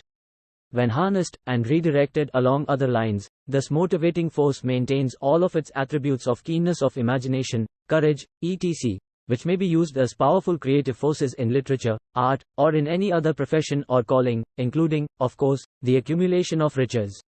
The transmutation of sex energy calls for the exercise of willpower, to be sure, but the reward is worth the effort. The desire for sexual expression is inborn and natural. The desire cannot, and should not be submerged or eliminated. but it should be given an outlet through forms of expression which enrich the body, mind, and spirit of man. If not given this form of outlet, through transmutation, it will seek outlets through purely physical channels. A river may be dammed, and its water controlled for a time, but eventually, it will force an outlet. The same is true of the emotion of sex. It may be submerged and controlled for a time, but its very nature causes it to be ever seeking means of expression. If it is not transmuted into some creative effort, it will find a less worthy outlet. Fortunate, indeed, is the person who has discovered how to give sex emotion an outlet through some form of creative effort, for he has, by that discovery, lifted himself to the status of a genius. Scientific research has disclosed these significant facts. The men of greatest achievement are men with highly developed sex natures, men who have learned the art of sex transmutation. The men who have accumulated great fortunes and achieved outstanding recognition in literature, art, industry, architecture, and the professions, were motivated by the influence of a woman. The research from which these astounding discoveries were made went back through the pages of biography and history for more than 2000 years. Wherever there was evidence available in connection with the lives of men and women of great achievement, it indicated most convincingly that they possessed highly developed sex natures. The emotion of sex is an irresistible force, against which there can be no such opposition as an immovable body. When driven by this emotion, men become gifted with a superpower for action. Understand this truth, and you will catch the significance of the statement that sex transmutation will lift one to the status of a genius. The emotion of sex contains the secret of creative ability. Destroy the sex glands, whether in man or beast, and you have removed the major source of action. For proof of this, observe what happens to any animal after it has been castrated. A bull becomes as docile as a cow after it has been altered sexually. Sex alteration takes out of the male, whether man or beast, all the fight that was in him. Sex alteration of the female has the same effect. The 10 mind stimuli. The human mind responds to stimuli, through which it may be keyed up to high rates of vibration, known as enthusiasm, creative imagination, intense desire, etc. The stimuli to which the mind responds most freely are the desire for sex expression, love, a burning desire for fame, power, or financial gain, money, music, friendship between either those of the same sex or those of the opposite sex. A master-mind alliance based upon the harmony of two or more people who ally themselves for spiritual or temporal advancement. Mutual suffering, such as that experienced by people who are persecuted. Autosuggestion, fear, narcotics and alcohol. The desire for sex expression comes at the head of the list of stimuli, which most effectively step up the vibrations of the mind and start the wheels of physical action. 8 of these stimuli are natural and constructive. 2 are destructive. The list is here presented for the purpose of enabling you to make a comparative study of the major sources of mind stimulation. From this study, it will be readily seen that the emotion of sex is, by great odds, the most intense and powerful of all mind stimuli. This comparison is necessary as a foundation for proof of the statement that transmutation of sex energy may lift one to the status of a genius. Let us find out what constitutes a genius. Some wise acre has said that a genius is a man who wears long hair, eats queer food, lives alone, and serves as a target for the joke makers. A better definition of a genius is a man who has discovered how to increase the vibrations of thought to the point where he can freely communicate with sources of knowledge not available through the ordinary rate of vibration of thought. The person who thinks will want to ask some questions concerning this definition of genius. The first question will be, how may one communicate with sources of knowledge which are not available through the ordinary rate of vibration of thought? The next question will be, are there known sources of knowledge which are available only to genie, and if so, what are these sources, and exactly how may they be reached? We shall offer proof of the soundness of some of the more important statements made in this book, or at least we shall offer evidence through which you may secure your own proof through experimentation, and in doing so, we shall answer both of these questions. Genius is developed through the sixth sense.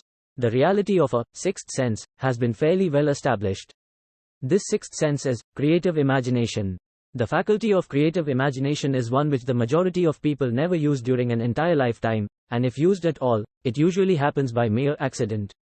A relatively small number of people use, with deliberation and purpose aforethought, the faculty of creative imagination. Those who use this faculty voluntarily, and with understanding of its functions, are genii. The faculty of creative imagination is the direct link between the finite mind of man and infinite intelligence. Also called revelations, referred to in the realm of religion, and all discoveries of basic or new principles in the field of invention, take place through the faculty of creative imagination. When ideas or concepts flash into one's mind, through what is popularly called a hunch, they come from one or more of the following sources. Infinite intelligence, one's subconscious mind, wherein is stored every sense impression and thought impulse which ever reached the brain through any of the five senses, from the mind of some other person who has just released the thought, or picture of the idea or concept, through conscious thought, or from the other person's subconscious storehouse. There are no other known sources from which inspired ideas or hunches may be received. The creative imagination functions best when the mind is vibrating, due to some form of mind stimulation, at an exceedingly high rate. That is, when the mind is functioning at a rate of vibration higher than that of ordinary, normal thought.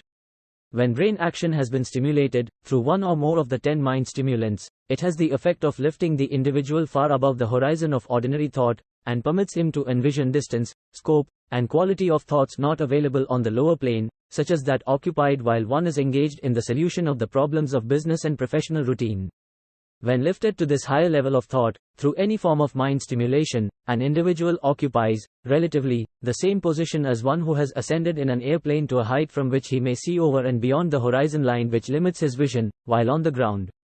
Moreover, while on this higher level of thought, the individual is not hampered or bound by any of the stimuli which circumscribe and limit his vision while wrestling with the problems of gaining the three basic necessities of food, clothing, and shelter. He is in a world of thought in which the ordinary, work-a-day thoughts have been as effectively removed as are the hills and valleys and other limitations of physical vision, when he rises in an airplane. While on this exalted plane of thought, the creative faculty of the mind is given freedom for action. The way has been cleared for the sixth sense to function, it becomes receptive to ideas which could not reach the individual under any other circumstances. The sixth sense is the faculty which marks the difference between a genius and an ordinary individual. The creative faculty becomes more alert and receptive to vibrations, originating outside the individual's subconscious mind, the more this faculty is used, and the more the individual relies upon it, and makes demands upon it for thought impulses. This faculty can be cultivated and developed only through use. That which is known as one's conscience operates entirely through the faculty of the sixth sense. The great artists, writers, musicians, and poets become great, because they acquire the habit of relying upon the still small voice, which speaks from within, through the faculty of creative imagination. It is a fact well known to people who have keen imaginations that their best ideas come through so-called hunches. There is a great orator who does not attain greatness until he closes his eyes and begins to rely entirely upon the faculty of creative imagination. When asked why he closed his eyes just before the climaxes of his oratory, he replied, "I do it because then I speak through ideas which come to me from within." One of America's most successful and best-known financiers followed the habit of closing his eyes for 2 or 3 minutes before making a decision. When asked why he did this, he replied, "With my eyes closed, I am able to draw upon a source of superior intelligence." The late Dr. Elmer R. Gates, of Chevy Chase, Maryland, created more than 200 useful patents, many of them basic, through the process of cultivating and using the creative faculty. His method is both significant and interesting to one interested in attaining to the status of genius, in which category Dr. Gates unquestionably belonged. Dr. Gates was one of the really great, though less publicized scientists of the world. In his laboratory, he had what he called his personal communication room. It was practically soundproof, and so arranged that all light could be shut out. It was equipped with a small table, on which he kept a pad of writing paper. In front of the table, on the wall, was an electric push button, which controlled the lights. When Dr. Gates desired to draw upon the forces available to him through his creative imagination, he would go into this room, seat himself at the table, shut off the lights, and concentrate upon the known factors of the invention on which he was working, remaining in that position until ideas began to flash into his mind in connection with the unknown factors of the invention. On one occasion, ideas came through so fast that he was forced to write for almost 3 hours. When the thoughts stopped flowing, and he examined his notes, he found they contained a minute description of principles which had not a parallel among the known data of the scientific world. Moreover, the answer to his problem was intelligently presented in those notes. In this manner Dr. Gates completed over 200 patents, which had been begun, but not completed, by half-baked brains. Evidence of the truth of this statement is in the United States Patent Office. Dr. Gates earned his living by sitting for ideas, for individuals and corporations. Some of the largest corporations in America paid him substantial fees, by the hour, for sitting for ideas. The reasoning faculty is often faulty, because it is largely guided by one's accumulated experience. Not all knowledge, which one accumulates through experience, is accurate. Ideas received through the creative faculty are much more reliable, for the reason that they come from sources more reliable than any which are available to the reasoning faculty of the mind. The major difference between the genius and the ordinary, crank, inventor, may be found in the fact that the genius works through his faculty of creative imagination, while the crank knows nothing of this faculty. The scientific inventor, such as Mr. Edison and Dr. Gates, makes use of both the synthetic and the creative faculties of imagination. For example, the scientific inventor, or genius, begins an invention by organizing and combining the known ideas, or principles accumulated through experience, through the synthetic faculty, the reasoning faculty. If he finds this accumulated knowledge to be insufficient for the completion of his invention, he then draws upon the sources of knowledge available to him through his creative faculty. The method by which he does this varies with the individual, but this is the sum and substance of his procedure. He stimulates his mind so that it vibrates on a higher than average plane, using one or more of the 10 mind stimulants or some other stimulant of his choice. He concentrates upon the known factors, the finished part of his invention, and creates in his mind a perfect picture of unknown factors, the unfinished part of his invention. He holds this picture in mind until it has been taken over by the subconscious mind, then relaxes by clearing his mind of all thought, and waits for his answer to flash into his mind. Sometimes the results are both definite and immediate. At other times, the results are negative, depending upon the state of development of the sixth sense, or creative faculty. Mr. Edison tried out more than 10,000 different combinations of ideas through the synthetic faculty of his imagination before he tuned in through the creative faculty, and got the answer which perfected the incandescent light. His experience was similar when he produced the talking machine. There is plenty of reliable evidence that the faculty of creative imagination exists. This evidence is available through accurate analysis of men who have become leaders in their respective callings, without having had extensive educations.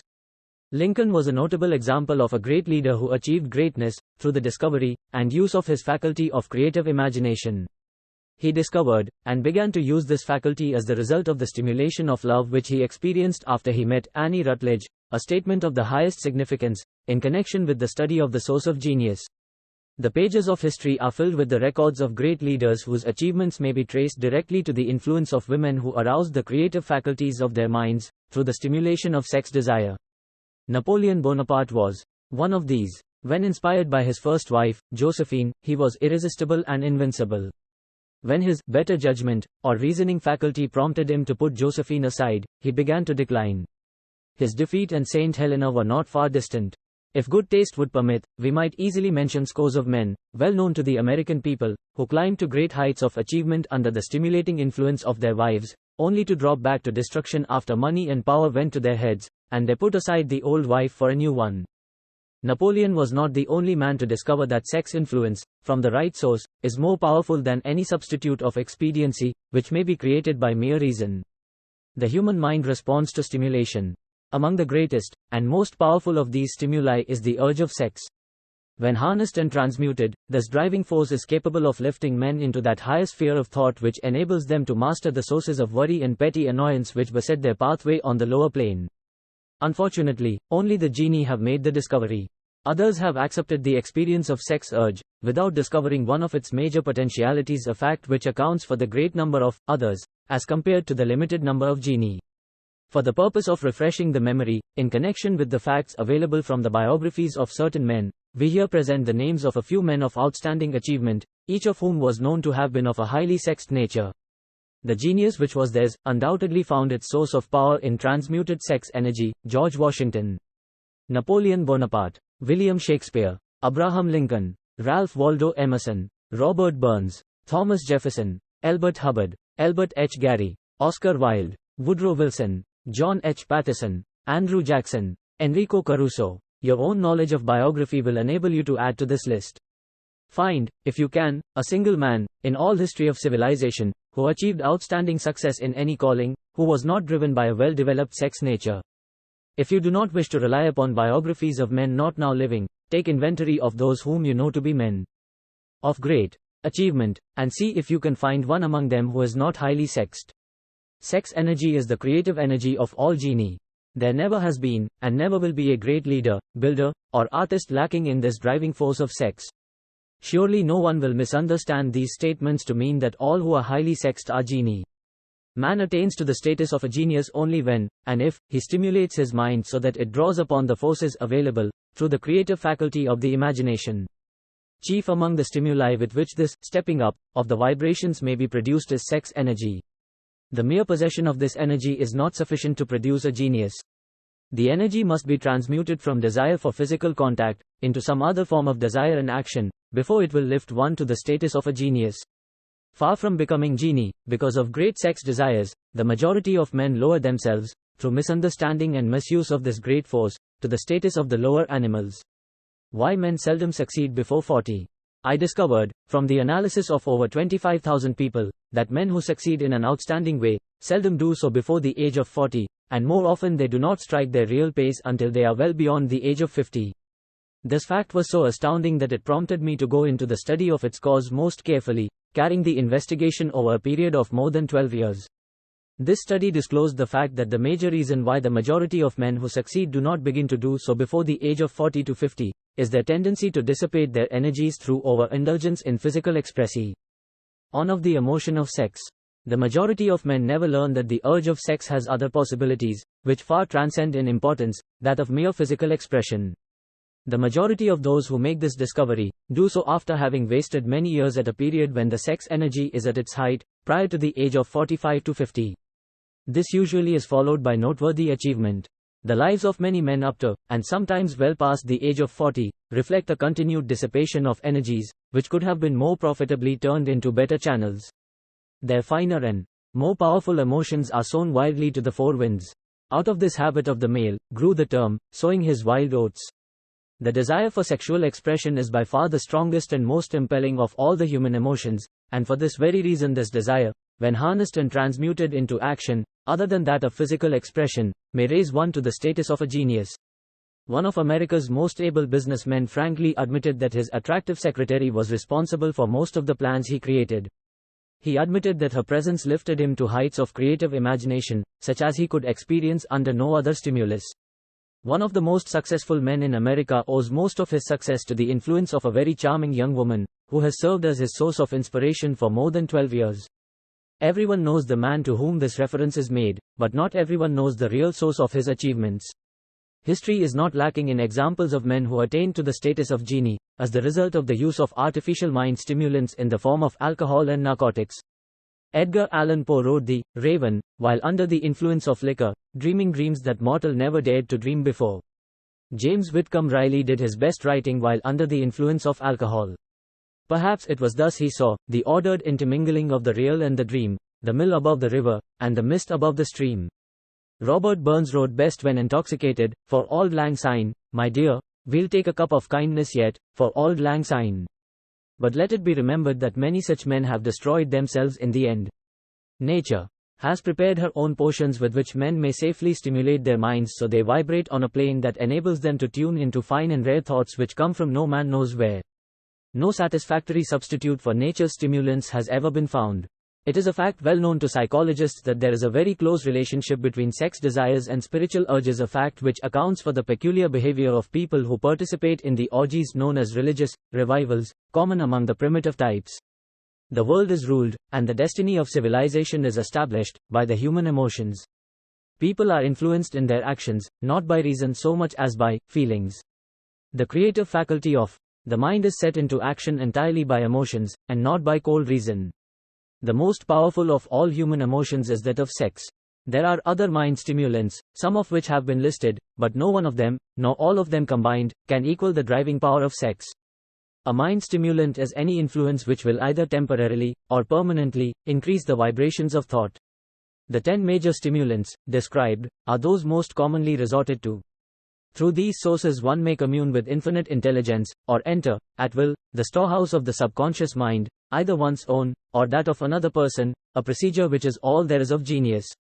A teacher, who has trained and directed the efforts of more than 30,000 salespeople, made the astounding discovery that highly sexed men are the most efficient salesmen. The explanation is, that the factor of personality known as personal magnetism, is nothing more nor less than sex energy. Highly sexed people always have a plentiful supply of magnetism.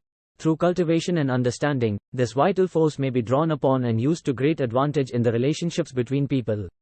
This energy may be communicated to others through the following media: the handshake. The touch of the hand indicates, instantly, the presence of magnetism, or the lack of it. The tone of voice. Magnetism, or sex energy, is the factor with which the voice may be colored, or made musical and charming. Posture and carriage of the body. Highly sexed people move briskly, and with grace and ease. The vibrations of thought. Highly sexed people mix the emotion of sex with their thoughts, or may do so at will, and in that way, may influence those around them. Body adornment. People who are highly sexed are usually very careful about their personal appearance. They usually select clothing of a style becoming to their personality, physique, complexion, etc. When employing salesmen, the more capable sales manager looks for the quality of personal magnetism as the first requirement of a salesman. People who lack sex energy will never become enthusiastic nor inspire others with enthusiasm, and enthusiasm is one of the most important requisites in salesmanship, no matter what one is selling. The public speaker, orator, preacher, lawyer, or salesman who is lacking in sex energy is a flop, as far as being able to influence others is concerned. Couple with this the fact that most people can be influenced only through an appeal to their emotions, and you will understand the importance of sex energy as a part of the salesman's native ability. Master salesmen attain the status of mastery selling, because they, either consciously, or unconsciously, transmute the energy of sex into sales enthusiasm. In this statement may be found a very practical suggestion as to the actual meaning of sex transmutation. The salesman who knows how to take his mind off the subject of sex, and direct it in sales effort with as much enthusiasm and determination as he would apply to its original purpose, has acquired the art of sex transmutation, whether he knows it or not. The majority of salesmen who transmute their sex energy do so without being in the least aware of what they are doing, or how they are doing it. Transmutation of sex energy calls for more willpower than the average person cares to use for this purpose. Those who find it difficult to summon willpower sufficient for transmutation, may gradually acquire this ability. Though this requires willpower, the reward for the practice is more than worth the effort. The entire subject of sex is one with which the majority of people appear to be unpardonably ignorant. The urge of sex has been grossly misunderstood, slandered, and burlesqued by the ignorant and the evil-minded, for so long that the very word sex is seldom used in polite sochi. Ety. Men and women who are known to be blessed, blessed with highly sexed natures, are usually looked upon as being people who will bear watching. Instead of being called blessed, they are usually called cursed. Millions of people, even in this age of enlightenment, have inferiority complexes which they develop because of this false belief that a highly sexed nature is a curse.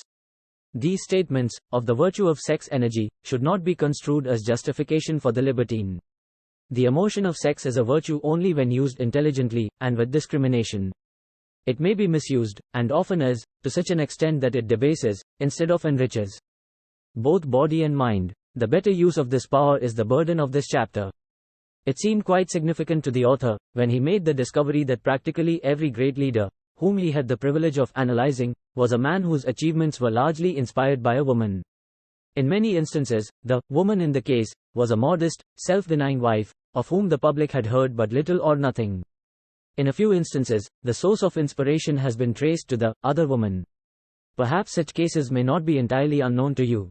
Intemperance in sex habits is just as detrimental as intemperance in habits of drinking and eating. In this age in which we live, an age which began with the World War, intemperance in habits of sex is common. This orgy of indulgence may account for the shortage of great leaders. No man can avail himself of the forces of his creative imagination, while dissipating them. Man is the only creature on earth which violates nature's purpose in this connection.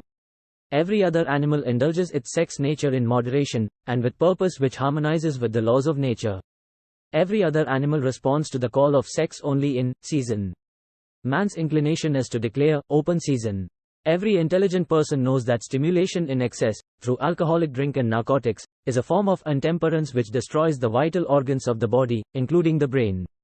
Not every person knows, however, that overindulgence in sex expression may become a habit as destructive and as detrimental to creative effort as narcotics or liquor.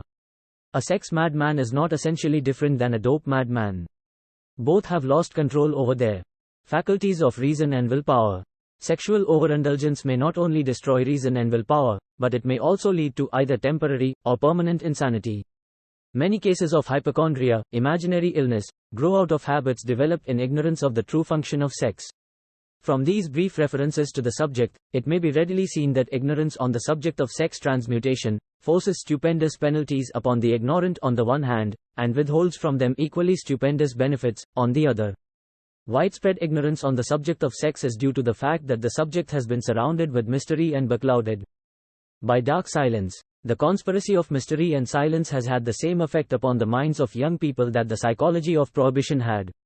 The result has been increased curiosity, and desire to acquire more knowledge on this verboten subject, and to the shame of all lawmakers, and most physicians by training best qualified to educate youth on that subject, information has not been easily available. Seldom does an individual enter upon highly creative effort in any field of endeavor before the age of 40. The average man reaches the period of his greatest capacity to create between 40 and 60. These statements are based upon analysis of thousands of men and women who have been carefully observed. They should be encouraging to those who fail to arrive before the age of 40, and to those who become frightened at the approach of old age, around the 40-year mark. The years between 40 and 50 are, as a rule, the most fruitful. Man should approach this age, not with fear and trembling, but with hope and eager anticipation. If you want evidence that most men do not begin to do their best work before the age of 40, study the records of the most successful men known to the American people, and you will find it. Henry Ford had not hit his pace of achievement until he had passed the age of 40. Andrew Carnegie was well past 40 before he began to reap the reward of his efforts. James J. Hill was still running a telegraph key at the age of 40. His stupendous achievements took place after that age. Biographies of American industrialists and financiers are filled with evidence that the period from 40 to 60 is the most productive age of man. Between the ages of 30 and 40, man begins to learn, if he ever learns, the art of sex transmutation. This discovery is generally accidental, and more often than otherwise, the man who makes it is totally unconscious of his discovery. He may observe that his powers of achievement have increased around the age of 35 to 40, but in most cases, he is not familiar with the cause of this change, that nature begins to harmonize the emotions of love and sex in the individual, between the ages of 30 and 40, so that he may draw upon these great forces, and apply them jointly as stimuli to action. Sex, alone, is a mighty urge to action, but its forces are like a cyclone, they are often uncontrollable. When the emotion of love begins to mix itself with the emotion of sex, the result is calmness of purpose, poise, accuracy of judgment, and balance. What person, who has attained to the age of 40, is so unfortunate as to be unable to analyze these statements, and to corroborate them by his own experience? When driven by his desire to please a woman, based solely upon the emotion of sex, a man may be, and usually is, capable of great achievement, but his actions may be disorganized, distorted, and totally destructive. When driven by his desire to please a woman, based upon the motive of sex alone, a man may steal, cheat, and even commit murder.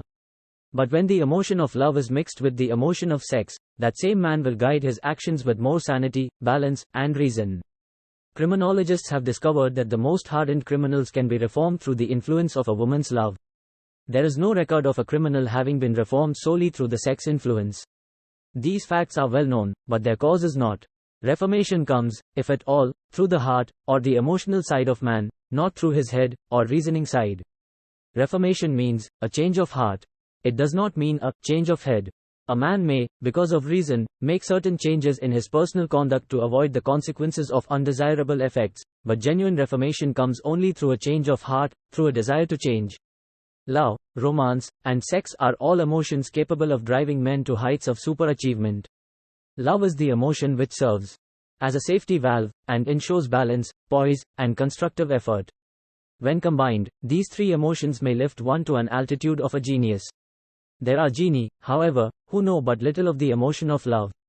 Most of them may be found engaged in some form of action which is destructive, or at least, not based upon justice and fairness toward others. If good taste would permit, a dozen genii could be named in the field of industry and finance, who ride ruthlessly over the rights of their fellow men. They seem totally lacking in conscience. The reader can easily supply his own list of such men. The emotions are states of mind. Nature has provided man with a chemistry of the mind, which operates in a manner similar to the principles of chemistry of matter. It is a well-known fact that, through the aid of chemistry of matter, a chemist may create a deadly poison by mixing certain elements, none of which are in themselves harmful in the right proportions. The emotions may, likewise, be combined so as to create a deadly poison. The emotions of sex and jealousy, when mixed, may turn a person into an insane beast.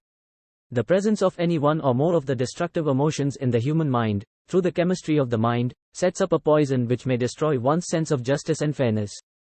In extreme cases, the presence of any combination of these emotions in the mind may destroy one's reason. The road to genius consists of the development, control, and use of sex, love, and romance. Briefly, the process may be stated as follows: encourage the presence of these emotions as the dominating thoughts in one's mind, and discourage the presence of all the destructive emotions. The mind is a creature of habit. It thrives upon the dominating thoughts fed it. Through the faculty of willpower, one may discourage the presence of any emotion, and encourage the presence of any other. Control of the mind, through the power of will, is not difficult. Control comes from persistence and habit. The secret of control lies in understanding the process of transmutation. When any negative emotion presents itself in one's mind, it can be transmuted into a positive, or constructive emotion, by the simple procedure of changing one's thoughts. There is no other road to genius than THROUGH voluntary self-effort. A man may attain to great heights of financial or business achievement, solely by the driving force of sex energy, but history is filled with evidence that he may, and usually does, carry with him certain traits of character which rob him of the ability to either hold, or enjoy his fortune. This is worthy of analysis, thought, and meditation, for it states a truth, the knowledge of which may be helpful to women as well as men. Ignorance of this has cost thousands of people their privilege of happiness, even though they possessed riches. The emotions of love and sex leave their unmistakable marks upon the features. Moreover, these signs are so visible that all who wish may read them. The man who is driven by the storm of passion, based upon sex desires alone, plainly advertises that fact to the entire world, by the expression of his eyes, and the lines of his face. The emotion of love, when mixed with the emotion of sex, softens, modifies, and beautifies the facial expression. No character analyst is needed to tell you this, you may observe it for yourself. The emotion of love brings out, and develops, the artistic and the aesthetic nature of man. It leaves its impress upon one's very soul, even after the fire has been subdued by time and circumstance. Memories of love never pass. They linger, guide, and influence long after the source of stimulation has faded. There is nothing new in this. Every person, who has been moved by genuine love, knows that it leaves enduring traces upon the human heart. The effect of love endures, because love is spiritual in nature. The man who cannot be stimulated to great heights of achievement by love, is hopeless, he is dead, though he may seem to live. Even the memories of love are sufficient to lift one to a higher plane of creative effort. The major force of love may spend itself and pass away, like a fire which has burned itself out, but it leaves behind indelible marks as evidence that it passed that way. Its departure often prepares the human heart for a still greater love. Go back into your yesterdays, at times, and bathe your mind in the beautiful memories of past love. It will soften the influence of the present worries and annoyances. It will give you a source of escape from the unpleasant realities of life, and maybe, who knows, your mind will yield to you, during this temporary retreat into the world of fantasy, ideas, or plans which may change the entire financial or spiritual status of your life. If you believe yourself unfortunate, because you have loved and lost, perish the thought. One who has loved truly, can never lose entirely. Love is whimsical and temperamental. Its nature is ephemeral, and transitory. It comes when it pleases, and goes away without warning. Accept and enjoy it while it remains, but spend no time worrying about its departure. Worry will never bring it back. Dismiss, also, the thought that love never comes but once. Love may come and go, times without number, but there are no two love experiences which affect one in just the same way.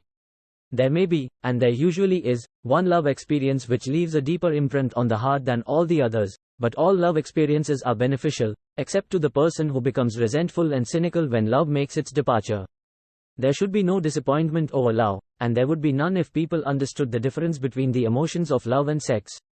The major difference is that love is spiritual, while sex is biological.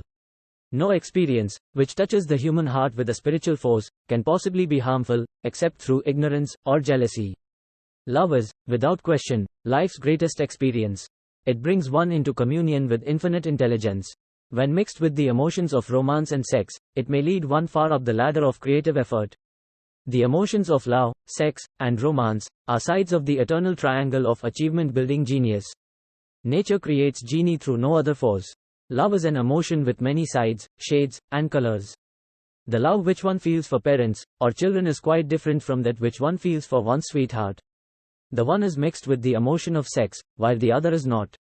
The love which one feels in true friendship is not the same as that felt for one's sweetheart, parents, or children, but it, too, is a form of love. Then, there is the emotion of love for things inanimate, such as the love of nature's handiwork. But the most intense and burning of all these various kinds of love is experienced in the blending of the emotions of love and sex. Marriages, not blessed with the eternal affinity of love, properly balanced and proportioned with sex, cannot be happy ones and seldom endure.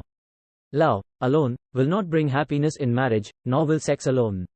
When these two beautiful emotions are blended, marriage may bring about a state of mind closest to the spiritual that one may ever know on this earthly plane. When the emotion of romance is added to those of love and sex, the obstructions between the finite mind of man and infinite intelligence are removed. Then a genius has been born. What a different story is this than those usually associated with the emotion of sex. Here is an interpretation of the emotion which lifts it out of the commonplace, and makes of it potter's clay in the hands of God, from which he fashions all that is beautiful and inspiring. It is an interpretation which would, when properly understood, bring harmony out of the chaos which exists in too many marriages. The disharmonies often expressed in the form of nagging may usually be traced to lack of knowledge on the subject of sex.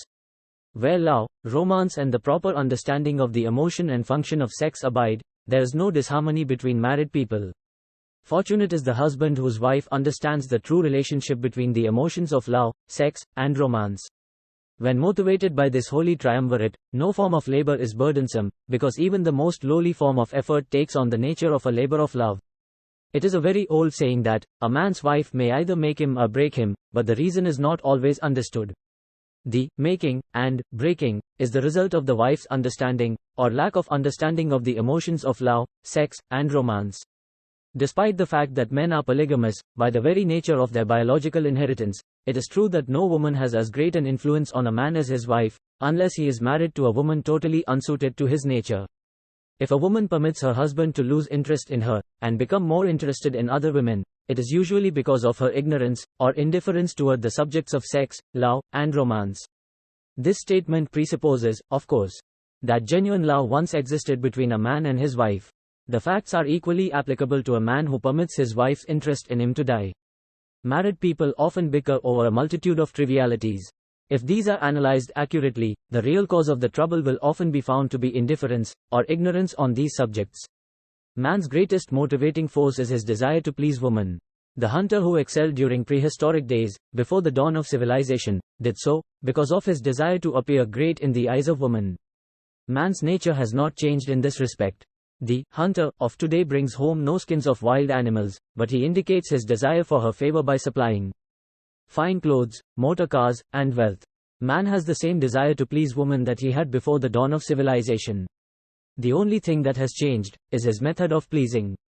Men who accumulate large fortunes and attain to great heights of power and fame do so, mainly, to satisfy their desire to please women. Take women out of their lives, and great wealth would be useless to most men. It is this inherent desire of man to please woman, which gives woman the power to make or break a man. The woman who understands man's nature and tactfully caters to it, need have no fear of competition from other women. Men may be giants, with indomitable willpower when dealing with other men, but they are easily managed by the women of their choice. Most men will not admit that they are easily influenced by the women they prefer, because it is in the nature of the male to want to be recognized as the stronger of the species. Moreover, the intelligent woman recognizes this manly trait, and very wisely makes no issue of it. Some men know that they are being influenced by the women of their choice, their wives, sweethearts, mothers or sisters, but they tactfully refrain from rebelling against the influence because they are intelligent enough to know that no man is happy or complete without the modifying influence of the right woman.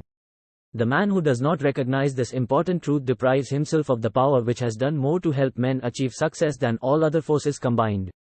Chapter 12: The Subconscious Mind, the Connecting Link. The 11th Step Toward Riches. The subconscious mind consists of a field of consciousness, in which every impulse of thought that reaches the objective mind through any of the five senses, is classified and recorded, and from which thoughts may be recalled or withdrawn as letters may be taken from a filing cabinet. It receives, and files, sense impressions or thoughts, regardless of their nature. You may voluntarily plant in your subconscious mind any plan, thought, or purpose which you desire to translate into its physical or monetary equivalent. The subconscious acts first on the dominating desires which have been mixed with emotional feeling, such as faith.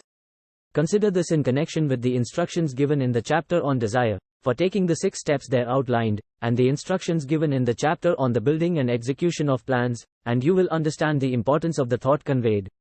The subconscious mind works day and night. Through a method of procedure, unknown to man, the subconscious mind draws upon the forces of infinite intelligence for the power with which it voluntarily transmutes one's desires into their physical equivalent, making use, always, of the most practical media by which this end may be accomplished. You cannot entirely control your subconscious mind, but you can voluntarily hand over to it any plan, desire, or purpose which you wish transformed into concrete form. Read, again, instructions for using the subconscious mind, in the chapter on autosuggestion.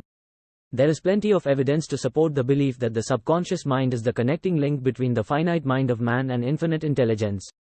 It is the intermediary through which one may draw upon the forces of infinite intelligence at will. It, alone, contains the secret process by which mental impulses are modified and changed into their spiritual equivalent. It, alone, is the medium through which prayer may be transmitted to the source capable of answering prayer. The possibilities of creative effort connected with the subconscious mind are stupendous and imponderable. They inspire one with awe. I never approach the discussion of the subconscious mind without a feeling of littleness and inferiority due, perhaps, to the fact that man's entire stock of knowledge on this subject is so pitifully limited. The very fact that the subconscious mind is the medium of communication between the thinking mind of man and infinite intelligence is, of itself, a thought which almost paralyzes one's reason. After you have accepted, as a reality, the existence of the subconscious mind, and understand its possibilities, as a medium for transmuting your desires into their physical or monetary equivalent, you will comprehend the full significance of the instructions given in the chapter on desire. You will also understand why you have been repeatedly admonished to make your desires clear, and to reduce them to writing. You will also understand the necessity of persistence in carrying out instructions. The 13 principles are the stimuli with which you acquire the ability to reach, and to influence your subconscious mind. Do not become discouraged, if you cannot do this upon the first attempt. Remember that the subconscious mind may be voluntarily directed only through habit, under the directions given in the chapter on faith. You have not yet had time to master faith. Be patient. Be persistent. A good many statements in the chapters on faith and autosuggestion will be repeated here, for the benefit of your subconscious mind. Remember, your subconscious mind functions voluntarily, whether you make any effort to influence it or not. This, naturally, suggests to you that thoughts of fear and poverty, and all negative thoughts serve as stimuli to your subconscious mind, unless you master these impulses and give it more desirable food upon which it may feed. The subconscious mind will not remain idle.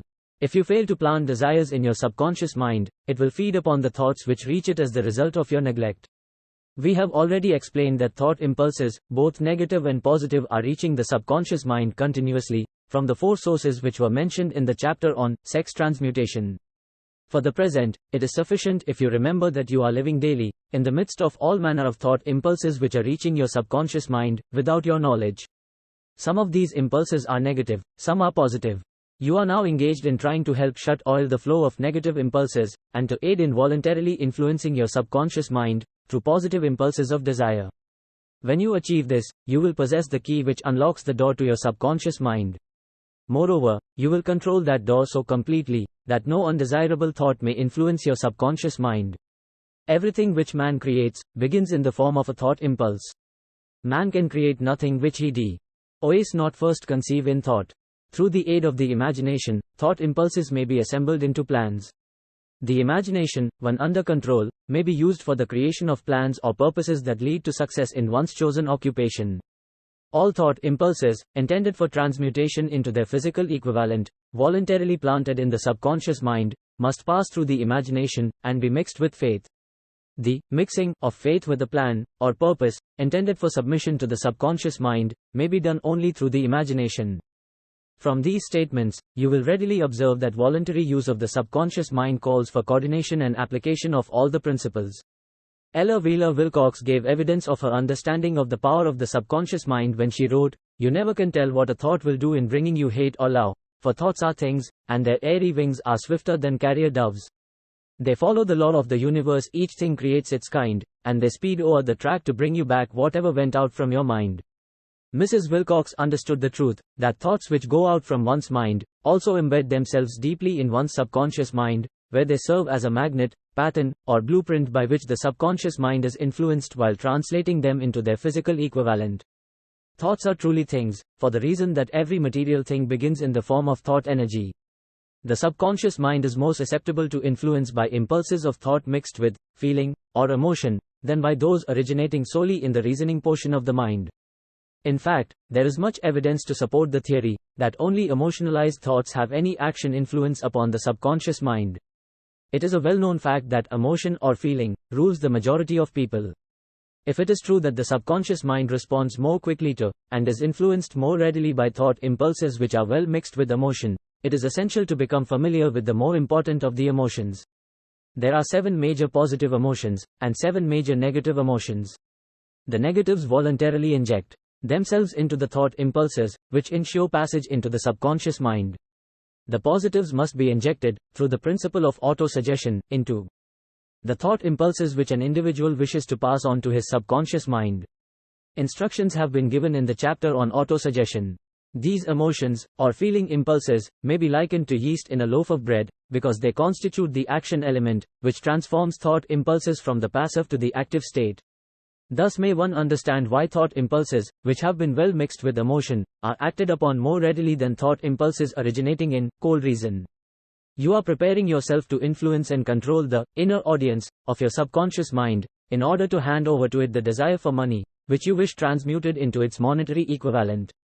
It is essential, therefore, that you understand the method of approach to this inner audience. You must speak its language, or it will not heed your call. It understands best the language of emotion or feeling. Let us, therefore, describe here the 7 major positive emotions, and the 7 major negative emotions, so that you may draw upon the positives, and avoid the negatives, when giving instructions to your subconscious mind. The 7 major positive emotions.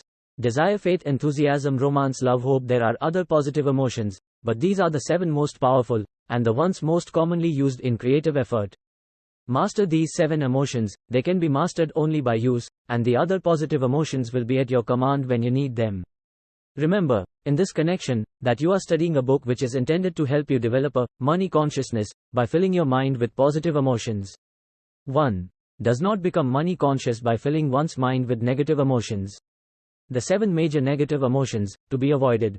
Fear, greed, jealousy, hatred, superstition, anger, revenge. Positive and negative emotions cannot occupy the mind at the same time. One or the other must dominate. It is your responsibility to make sure that positive emotions constitute the dominating influence of your mind. Here the law of habit will come to your aid. Form the habit of applying and using the positive emotions. Eventually, they will dominate your mind so completely that the negatives cannot enter it. Only by following these instructions literally and continuously can you gain control over your subconscious mind. The presence of a single negative in your conscious mind is sufficient to destroy all chances of constructive aid from your subconscious mind. If you are an observing person, you must have noticed that most people resort to prayer only after everything else has failed. Or else they pray by ritual of meaningless words. And, because it is a fact that most people who pray do so only after everything else has failed, they go to prayer with their minds filled with fear and doubt, which are the emotions the subconscious mind acts upon and passes on to infinite intelligence. Likewise, that is the emotion which infinite intelligence receives and acts upon. If you pray for a thing, but have fear as you pray, that you may not receive it, or that your prayer will not be acted upon by infinite intelligence, your prayer will have been in vain. Prayer does, sometimes, result in the realization of that for which one prays. If you have ever had the experience of receiving that for which you prayed, go back in your memory, and recall your actual state of mind, while you were praying, and you will know, for sure, that the theory here described is more than a theory. The time will come when the schools and educational institutions of the country will teach the science of prayer. Moreover, then prayer may be, and will be reduced to a science. When that time comes, it will come as soon as mankind is ready for it, and demands it. No one will approach the universal mind in a state of fear, for the very good reason that there will be no such emotion as fear. Ignorance, superstition, and false teaching will have disappeared, and man will have attained his true status as a child of infinite intelligence. A few have already attained this blessing. If you believe this prophecy is far-fetched, take a look at the human race in retrospect. Less than 100 years ago, men believed the lightning to be evidence of the wrath of God, and feared it. Now, thanks to the power of faith, men have harnessed the lightning and made it turn the wheels of industry. Much less than 100 years ago, men believed the space between the planets to be nothing but a great void, a stretch of dead nothingness. Now, thanks to this same power of faith, men know that far from being either dead or a void, the space between the planets is very much alive, that it is the highest form of vibration known, excepting, perhaps, the vibration of thought.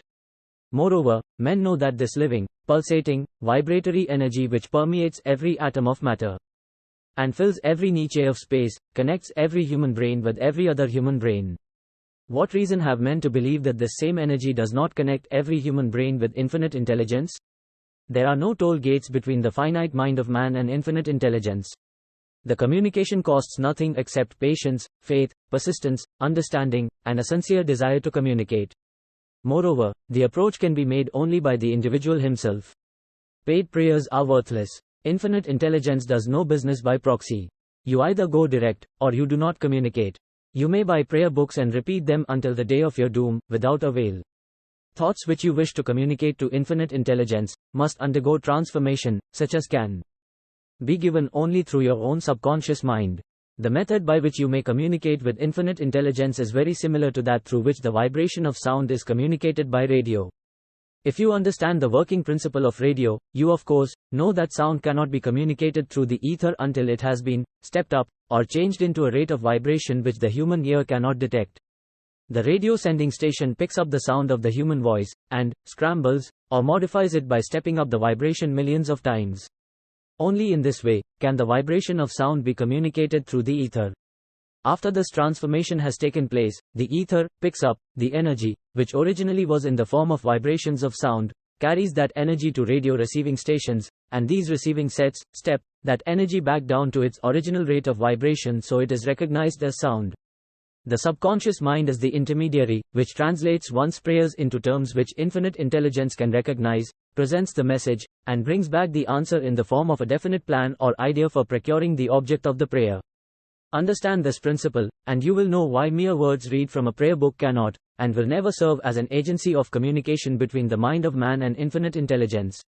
Before your prayer will reach infinite intelligence, a statement of the author's theory only, it probably is transformed from its original thought vibration into terms of spiritual vibration. Faith is the only known agency which will give your thoughts a spiritual nature. Faith and fear make poor bedfellows. Where one is found, the other cannot exist. Chapter 13 The Brain, a broadcasting and receiving station for thought. The 12th step toward riches-filled circle. More than 20 years ago, the author, working in conjunction with the late Dr. Alexander Graham Bell and Dr. Elmer R. Gates, observed that every human brain is both a broadcasting and receiving station for the vibration of thought. Through the medium of the ether, in a fashion similar to that employed by the radio broadcasting principle, every human brain is capable of picking up vibrations of thought which are being released by other brains. In connection with the statement in the preceding paragraph, compare and consider the description of the creative imagination, as outlined in the chapter on imagination. The creative imagination is the receiving set of the brain, which receives thoughts released by the brains of others. It is the agency of communication between one's conscious or reasoning mind and the four sources from which one may receive thought stimuli. When stimulated or stepped up to a high rate of vibration, the mind becomes more receptive to the vibration of thought which reaches it through the ether from outside sources. This stepping up process takes place through the positive emotions or the negative emotions. Through the emotions, the vibrations of thought may be increased. Vibrations of an exceedingly high rate are the only vibrations picked up and carried by the ether from one brain to another. Thought is energy traveling at an exceedingly high rate of vibration.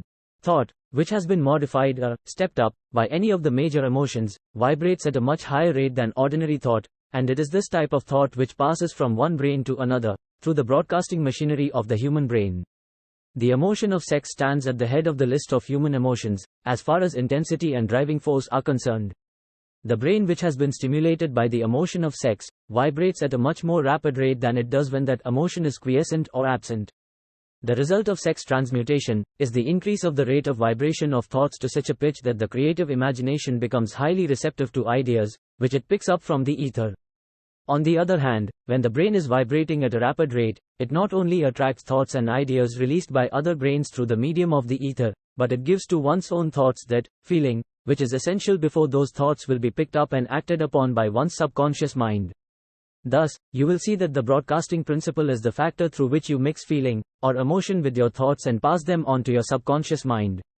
The subconscious mind is the sending station of the brain through which vibrations of thought are broadcast. The creative imagination is the receiving set through which the vibrations of thought are picked up from the ether. Along with the important factors of the subconscious mind and the faculty of the creative imagination, which constitute the sending and receiving sets of your mental broadcasting machinery, consider now the principle of autosuggestion, which is the medium by which you may put into operation your broadcasting station. Through the instructions described in the chapter on autosuggestion, you were definitely informed of the method by which desire may be transmuted into its monetary equivalent. Operation of your mental broadcasting station is a comparatively simple procedure. You have but three principles to bear in mind and to apply when you wish to use your broadcasting station: the subconscious mind, creative imagination, and autosuggestion. The stimuli through which you put these three principles into action have been described. The procedure begins with desire. The greatest forces are intangible. The Depression brought the world to the very borderline of understanding of the forces which are intangible and unseen. Through the ages which have passed, man has depended too much upon his physical senses, and has limited his knowledge to physical things, which he could see, touch, weigh, and measure. We are now entering the most marvelous of all ages, an age which will teach us something of the intangible forces of the world about us. Perhaps we shall learn, as we pass through this age, that the other self is more powerful than the physical self we see when we look into a mirror. Sometimes men speak lightly of the intangibles, the things which they cannot perceive through any of their five senses, and when we hear them, it should remind us that all of us are controlled by forces which are unseen and intangible. The whole of mankind has not the power to cope with, nor to control the intangible force wrapped up in the rolling waves of the oceans. Man has not the capacity to understand the intangible force of gravity, which keeps this little earth suspended in mid-air, and keeps man from falling from it, much less the power to control that force. Man is entirely subservient to the intangible force which comes with a thunderstorm, and he is just as helpless. In the presence of the intangible force of electricity, nay, he does not even know what electricity is, where it comes from, or what is its purpose. Nor is this by any means the end of man's ignorance in connection with things unseen and intangible. He does not understand the intangible force and intelligence wrapped up in the soil of the earth, the force which provides him with every morsel of food he eats, every article of clothing he wears, every dollar he carries in his pockets. The dramatic story of the brain. Last, but not least, man, with all of his boasted culture and education, understands little or nothing of the intangible force, the greatest of all the intangibles, of thought. He knows but little concerning the physical brain, and its vast network of intricate machinery through which the power of thought is translated into its material equivalent, but he is now entering an age which shall yield enlightenment on the subject. Already men of science have begun to turn their attention to the study of this stupendous thing called the brain, and, while they are still in the kindergarten stage of their studies, they have uncovered enough knowledge to know that the central switchboard of the human brain, the number of lines which connect the brain cells one with another, equal the figure 1, followed by 15 million ciphers. The figure is so stupendous, said Dr. C. Judson Herrick, of the University of Chicago, that astronomical figures dealing with hundreds of millions of light years become insignificant by comparison. It has been determined that there are from 10 billion to 14 billion nerve cells in the human cerebral cortex, and we know that these are arranged in definite patterns. These arrangements are not haphazard. They are orderly. Recently developed methods of electrophysiology draw off action currents from very precisely located cells, or fibers with micro-electrodes, amplify them with radio tubes, and record potential differences to a millionth of a volt. It is inconceivable that such a network of intricate machinery should be in existence for the sole purpose of carrying on the physical functions incidental to growth or maintenance of the physical body. Is it not likely that the same system, which gives billions of brain cells the media for communication one with another, provides also the means of communication with other intangible forces? After this book had been written, just before the manuscript went to the publisher, there appeared in the New York Times an editorial showing that at least one great university, and one intelligent investigator in the field of mental phenomena, are carrying on an organized research through which conclusions have been reached that parallel many of those described in this and the following chapter. The editorial briefly analyzed the work carried on by Dr. Rhine and his associates at Duke University, viz., what is telepathy? A month ago we cited on this page some of the remarkable results achieved by Professor Rhine and his associates in Duke University from more than 100,000 tests to determine the existence of *telepathy and *clairvoyance. These results were summarized in the first 2 articles in Harper's Magazine. In the second, which has now appeared, the author, E. H. Wright, attempts to summarize what has been learned, or what it seems reasonable to infer, regarding the exact nature of these extrasensory modes of perception. The actual existence of telepathy and clairvoyance now seems to some scientists enormously probable as the result of Rhine's experiments. Various percipients were asked to name as many cards in a special pack as they could without looking at them and without other sensory access to them. About a score of men and women were discovered who could regularly name so many of the cards correctly that there was not one chance in many a million of their having done their feats by luck or accident. But how did they do them? These powers, assuming that they exist, do not seem to be sensory. There is no known organ for them. The experiments work just as well at distances of several hundred miles as they did in the same room. These facts also dispose, in Mr. Wright's opinion, of the attempt to explain telepathy or clairvoyance through any physical theory of radiation. All known forms of radiant energy decline inversely as the square of the distance traversed. Telepathy and clairvoyance do not. But they do. Vary through physical causes as our other mental powers do. Contrary to widespread opinion, they do not improve when the percipient is asleep or half asleep, but, on the contrary, when he is most wide awake and alert. Rhine discovered that a narcotic will invariably lower a percipient's score, while a stimulant will always send it higher. The most reliable performer apparently cannot make a good score unless he tries to do his best. One conclusion that Wright draws with some confidence is that telepathy and clairvoyance are really one and the same gift. That is, the faculty that sees a card face down on a table seems to be exactly the same one that reads a thought residing only in another mind. There are several grounds for believing this. So far, for example, the 2 gifts have been found in every person who enjoys either of them. In every one so far the 2 have been of equal vigor, almost exactly. Screens, walls, distances, have no effect at all on either. Wright advances from this conclusion to express what he puts forward as no more than the mere hunch, that other extrasensory experiences, prophetic dreams, premonitions of disaster, and the like, may also prove to be part of the same faculty. The reader is not asked to accept any of these conclusions unless he finds it necessary, but the evidence that Rhine has piled up must remain impressive. In view of Dr. Rhine's announcement in connection with the conditions under which the mind responds to what he terms extrasensory modes of perception, I now feel privileged to add to his testimony by stating that my associates and I have discovered what we believe to be the ideal conditions under which the mind can be stimulated so that the 6th sense described in the next chapter can be made to function in a practical way. The conditions to which I refer consist of a close working alliance between myself and 2 members of my staff. Through experimentation and practice, we have discovered how to stimulate our minds, by applying the principle used in connection with the invisible counselors, described in the next chapter, so that we can, by a process of blending our 3 minds into one, find the solution to a great variety of personal problems which are submitted by my clients. The procedure is very simple. We sit down at a conference table, clearly state the nature of the problem we have under consideration, then begin discussing it. Each contributes whatever thoughts that may occur. The strange thing about this method of mind stimulation is that it places each participant in communication with unknown sources of knowledge definitely outside his own experience. If you understand the principle described in the chapter on the master mind, you of course recognize the round table procedure here described as being a practical application of the master mind. This method of mind stimulation, through harmonious discussion of definite subjects, between 3 people, illustrates the simplest and most practical use of the master mind. By adopting and following a similar plan, any student of this philosophy may come into possession of the famous Carnegie formula briefly described in the introduction. If it means nothing to you at this time, mark this page and read it again after you have finished the last chapter. The depression was a blessing in disguise. It reduced the whole world to a new starting point that gives everyone a new opportunity. Chapter 14, The 6th Sense, the door to the Temple of Wisdom. The 13th step toward riches. The 13th principle is known as the 6th sense, through which infinite intelligence may, and will communicate voluntarily, without any effort from, or demands by, the individual. This principle is the apex of the philosophy. It can be assimilated, understood, and applied only by first mastering the other 12 principles. The 6th sense is that portion of the subconscious mind which has been referred to as the creative imagination.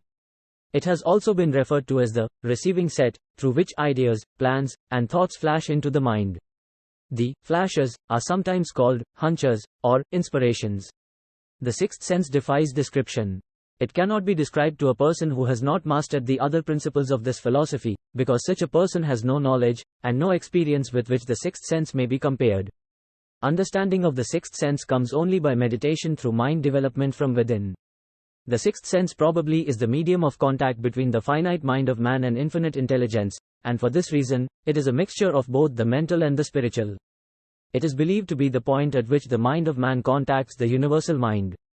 After you have mastered the principles described in this book, you will be prepared to accept as truth a statement which may, otherwise, be incredible to you, namely, through the aid of the sixth sense, you will be warned of impending dangers in time to avoid them, and notified of opportunities in time to embrace them.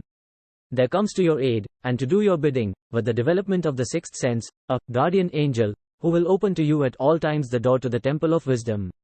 Whether or not this is a statement of truth, you will never know, except by following the instructions described in the pages of this book, or some similar method of procedure. The author is not a believer in, nor an advocate of, miracles, for the reason that he has enough knowledge of nature to understand that nature never deviates from her established laws. Some of her laws are so incomprehensible that they produce what appear to be miracles. The sixth sense comes as near to being a miracle as anything I have ever experienced, and it appears so, only because I do not understand the method by which this principle is operated.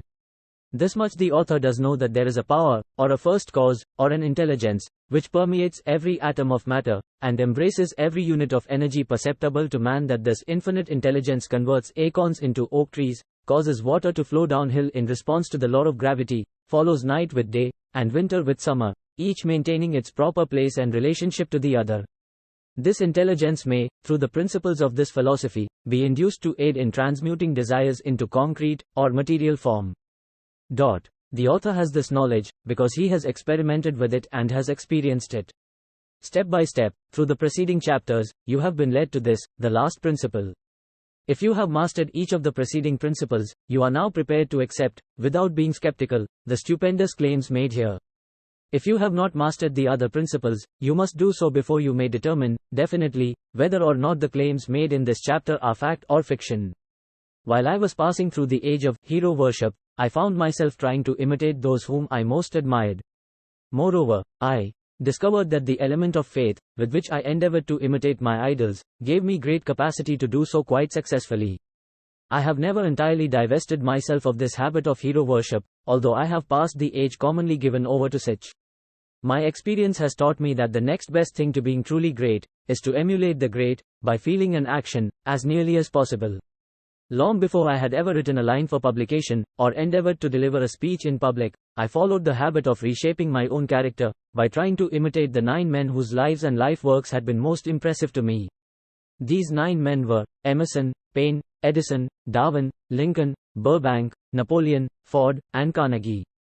Every night, over a long period of years, I held an imaginary council meeting with this group whom I called my invisible counselors. The procedure was this. Just before going to sleep at night, I would shut my eyes, and see, in my imagination, this group of men seated with me around my council table. Here I had not only an opportunity to sit among those whom I considered to be great, but I actually dominated the group, by serving as the chairman. I had a very definite purpose in indulging my imagination through these nightly meetings.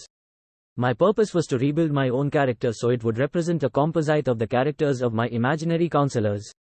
Realizing, as I did, early in life, that I had to overcome the handicap of birth in an environment of ignorance and superstition, I deliberately assigned myself the task of voluntary rebirth through the method here described. Building character through autosuggestion. Being an earnest student of psychology, I knew, of course, that all men have become what they are, because of their dominating thoughts and desires. I knew that every deeply seated desire has the effect of causing one to seek outward expression through which that desire may be transmuted into reality. I knew that self-suggestion is a powerful factor in building character, that it is, in fact, the sole principle through which character is built. With this knowledge of the principles of mind operation, I was fairly well armed with the equipment needed in rebuilding my character. In these imaginary council meetings, I called on my cabinet members for the knowledge I wished each to contribute, addressing myself to each member in audible words, as follows: Mr. Emerson, I desire to acquire from you the marvelous understanding of nature which distinguished your life. I ask that you make an impress upon my subconscious mind, of whatever qualities you possessed, which enable you to understand and adapt yourself to the laws of nature. I ask that you assist me in reaching and drawing upon whatever sources of knowledge are available to this end. Mr. Burbank, I request that you pass on to me the knowledge which enabled you to harmonize the laws of nature, that you caused the cactus to shed its thorns and become an edible food. Give me access to the knowledge which enabled you to make 2 blades of grass grow where but one grew before, and helped you to blend the coloring of the flowers with more splendor and harmony, for you, alone, have successfully gilded the lily. Napoleon, I desire to acquire from you, by emulation, the marvelous ability you possess to inspire men, and to arouse them to greater and more determined spirit of action. Also to acquire the spirit of enduring faith, which enabled you to turn defeat into victory, and to surmount staggering obstacles. Emperor of fate, king of chance, man of destiny, I salute you. Mr. Paine, I desire to acquire from you the freedom of thought and the courage and clarity with which to express convictions, which so distinguished you. Mr. Darwin, I wish to acquire from you the marvelous patience and ability to study cause and effect, without bias or prejudice, so exemplified by you in the field of natural science. Mr. Lincoln, I desire to build into my own character the keen sense of justice, the untiring spirit of patience, the sense of humor, the human understanding, and the tolerance, which were your distinguishing characteristics. Mr. Carnegie, I am already indebted to you for my choice of a life work, which has brought me great happiness and peace of mind. I wish to acquire a thorough understanding of the principles of organized effort, which you used so effectively in the building of a great industrial enterprise. Mr. Ford, you have been among the most helpful of the men who have supplied much of the material essential to my work. I wish to acquire your spirit of persistence, the determination, poise, and self-confidence, which have enabled you to master poverty, organize, unify, and simplify human effort, so I may help others to follow in your footsteps. Mr. Edison, I have seated you nearest to me, at my right, because of the personal cooperation you have given me, during my research into the causes of success and failure. I wish to acquire from you the marvelous spirit of faith, with which you have uncovered so many of nature's secrets, the spirit of unremitting toil with which you have so often wrested victory from defeat. My method of addressing the members of the imaginary cabinet would vary, according to the traits of character in which I was, for the moment, most interested in acquiring. I studied the records of their lives with painstaking care. After some months of this nightly procedure, I was astounded by the discovery that these imaginary figures became, apparently real. Each of these 9 men developed individual characteristics, which surprised me. For example, Lincoln developed the habit of always being late, then walking around in solemn parade.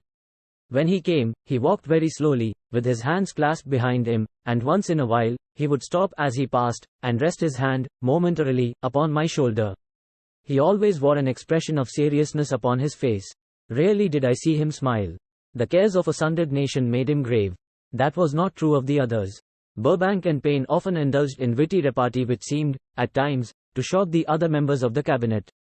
One night Paine suggested that I prepare a lecture on the age of reason, and deliver it from the pulpit of a church which I formerly attended. Many around the table laughed heartily. Why at the suggestion? Not Napoleon. He drew his mouth down at the corners and groaned so loudly that all turned and looked at him with amazement. To him the church was but a pawn of the state, not to be reformed, but to be used, as a convenient inciter to mass activity by the people. On one occasion Burbank was late. When he came, he was excited with enthusiasm, and explained that he had been late, because of an experiment he was making, through which he hoped to be able to grow apples on any sort of tree. Paine chided him by reminding him that it was an apple which started all the trouble between man and woman. Darwin chuckled heartily as he suggested that Paine should watch out for little serpents, when he went into the forest to gather apples, as they had the habit of growing into big snakes. Emerson observed, "No serpents, no apples," and Napoleon remarked, "No apples, no state." Lincoln developed the habit of always being the last one to leave the table after each meeting. On one occasion, he leaned across the end of the table, his arms folded, and remained in that position for many minutes. I made no attempt to disturb him. Finally, he lifted his head slowly, got up and walked to the door, then turned around, came back, and laid his hand on my shoulder and said, "My boy, you will need much courage if you remain steadfast in carrying out your purpose in life. But remember, when difficulties overtake you, the common people have common sense. Adversity will develop it." One evening Edison arrived ahead of all the others. He walked over and seated himself at my left, where Emerson was accustomed to sit, and said, "You are destined to witness the discovery of the secret of life. When the time comes, you will observe that life consists of great swarms of energy, or entities, each as intelligent as human beings think themselves to be. These units of life group together like hives of bees, and remain together until they disintegrate, through lack of harmony. These units have differences of opinion, the same as human beings, and often fight among themselves. These meetings which you are conducting will be very helpful to you. They will bring to your rescue some of the same units of life which served the members of your cabinet during their lives. These units are eternal. They never die. Your own thoughts and desires serve as the magnet which attracts units of life from the G-Rayat ocean of life out there. Only the friendly units are attracted, the ones which harmonize with the nature of your desires. The other members of the cabinet began to enter the room. Edison got up and slowly walked around to his own seat. Edison was still living when this happened. It impressed me so greatly that I went to see him and told him about the experience. He smiled broadly and said, "Your dream was more a reality than you may imagine it to have been." He added no further explanation to his statement. These meetings became so realistic that I became fearful of their consequences and discontinued them for several months. The experiences were so uncanny, I was afraid if I continued them I would lose sight of the fact that the meetings were purely experiences of my imagination. Some 6 months after I had discontinued the practice, I was awakened one night, or thought I was, when I saw Lincoln standing at my bedside. He said, "The world will soon need your services. It is about to undergo a period of chaos which will cause men and women to lose faith and become panic-stricken. Go ahead with your work and complete your philosophy. That is your mission in life.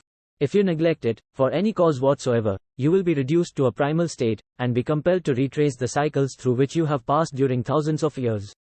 I was unable to tell, the following morning, whether I had dreamed this, or had actually been awake, and I have never since found out which it was, but I do know that the dream, if it were a dream, was so vivid in my mind the next day that I resumed my meetings the following night. At our next meeting, the members of my cabinet all filed into the room together, and stood at their accustomed places at the council table, while Lincoln raised a glass and said, "Gentlemen, let us drink a toast to a friend who has returned to the fold." After that, I began to add new members to my cabinet, until now it consists of more than 50, among them Christ, St. Paul, Galileo, Copernicus, Aristotle, Plato, Socrates, Homer, Voltaire, Bruno, Spinoza, Drummond, Kant, Schopenhauer, Newton, Confucius, Albert Hubbard, Brand, Ingersoll, Wilson, and William James. This is the first time that I have had the courage to mention this. Heretofore, I have remained quiet on the subject, because I knew, from my own attitude in connection with such matters, that I would be misunderstood if I described my unusual experience. I have been emboldened now to reduce my experience to the printed page, because I am now less concerned about what they say than I was in the years that have passed. One of the blessings of maturity is that it sometimes brings one greater courage to be truthful, regardless of what those who do not understand may think or say. Lest I be misunderstood, I wish here to state most emphatically that I still regard my cabinet meetings as being purely imaginary, but I feel entitled to suggest that, while the members of my cabinet may be purely fictional, and the meetings existent only in my own imagination, they have led me into glorious paths of adventure, rekindled an appreciation of true greatness, encouraged creative endeavor, and emboldened the expression of honest thought. Somewhere in the cell structure of the brain is located an organ which receives vibrations of thought, ordinarily called hunches. So far, science has not discovered where this organ of the sixth sense is located, but this is not important. The fact remains that human beings do receive accurate knowledge through sources other than the physical senses. Such knowledge, generally, is received when the mind is under the influence of extraordinary stimulation. Any emergency which arouses the emotions and causes the heart to beat more rapidly than normal may, and generally does, bring the sixth sense into action. Anyone who has experienced a near accident while driving knows that on such occasions, the sixth sense often comes to one's rescue and aids, by split seconds, in avoiding the accident. These facts are mentioned preliminary to a statement of fact which I shall now make, namely, that during my meetings with the invisible counselors, I find my mind most receptive to ideas, thoughts, and knowledge which reach me through the sixth sense. I can truthfully say that I owe entirely to my invisible counselors full credit for such ideas, facts, or knowledge as I received through inspiration. On scores of occasions, when I have faced emergencies, some of them so grave that my life was in jeopardy, I have been miraculously guided past these difficulties through the influence of my invisible cons. Elders. My original purpose in conducting council meetings with imaginary beings was solely that of impressing my own subconscious mind, through the principle of auto-suggestion, with certain characteristics which I desired to acquire. In more recent years, my experimentation has taken on an entirely different trend. I now go to my imaginary counselors with every difficult problem which confronts me and my clients. The results are often astonishing, although I do not depend entirely on this form of counsel. You, of course, have recognized that this chapter covers a subject with which a majority of people are not familiar. The sixth sense is a subject that will be of great interest and benefit to the person whose aim is to accumulate vast wealth, but it need not claim the attention of those whose desires are more modest. Henry Ford undoubtedly understands and makes practical use of the sixth sense. His vast business and financial operations make it necessary for him to understand and use this principle. The late Thomas A. Edison understood and used the sixth sense in connection with the development of inventions, especially those involving basic patents, in connection with which he had no human experience and no accumulated knowledge to guide him, as was the case while he was working on the talking machine and the moving picture machine. Nearly all great leaders, such as Napoleon, Bismarck, Joan of Arc, Christ, Buddha, Confucius, and Muhammad, understood, and probably made use of the sixth sense almost continuously. The major portion of their greatness consisted of their knowledge of this principle. The sixth sense is not something that one can take off and put on at will. Ability to use this great power comes slowly, through application of the other principles outlined in this book. Seldom does any individual come into workable knowledge of the sixth sense before the age of 40. More often the knowledge is not available until one is well past 50, and this, for the reason that the spiritual forces, with which the sixth sense is so closely related, do not mature and become usable except through years of meditation, self-examination, and serious thought. No matter who you are, or what may have been your purpose in reading this book, you can profit by it without understanding the principle described in this chapter. This is especially true if your major purpose is that of accumulation of money or other material things. The chapter on the sixth sense was included, because the book is designed for the purpose of presenting a complete philosophy by which individuals may unerringly guide themselves in attaining whatever they ask of life. The starting point of all achievement is desire. The finishing point is that brand of knowledge which leads to understanding of self, understanding of others, understanding of the laws of nature, recognition and understanding of happiness. This sort of understanding comes in its fullness only through familiarity with, and use of the principle of the sixth sense, hence. That principle had to be included as a part of this philosophy, for the benefit of those who demand more than money. Having read the chapter, you must have observed that while reading it, you were lifted to a high level of mental stimulation. Splendid. Come back to this again a month from now, read it once more, and observe that your mind will soar to a still higher level of stimulation. Repeat this experience from time to time, giving no concern as to how much or how little you learn at the time, and eventually you will find yourself in possession of a power that will enable you to throw off discouragement, master fear, overcome procrastination, and draw freely upon your imagination. Then you will have felt the touch of that unknown something, which has been the moving spirit of every truly great thinker, leader, artist, musician, writer, statesman. Then you will be in position to transmute your desires into their physical or financial counterpart as easily as you may lie down and quit at the first sign of opposition. Faith vs. Fear. Previous chapters have described how to develop faith, through auto-suggestion, desire and the subconscious. The next chapter presents detailed instructions for the mastery of fear. Here will be found a full description of the 6 fears which are the cause of all discouragement, timidity, procrastination, indifference, indecision, and the lack of ambition, self-reliance, initiative, self-control, and enthusiasm. Search yourself carefully as you study these 6 enemies, as they may exist only in your subconscious mind, where their presence will be hard to detect. Remember, too, as you analyze the 6 ghosts of fear, that they are nothing but ghosts because they exist only in one's mind.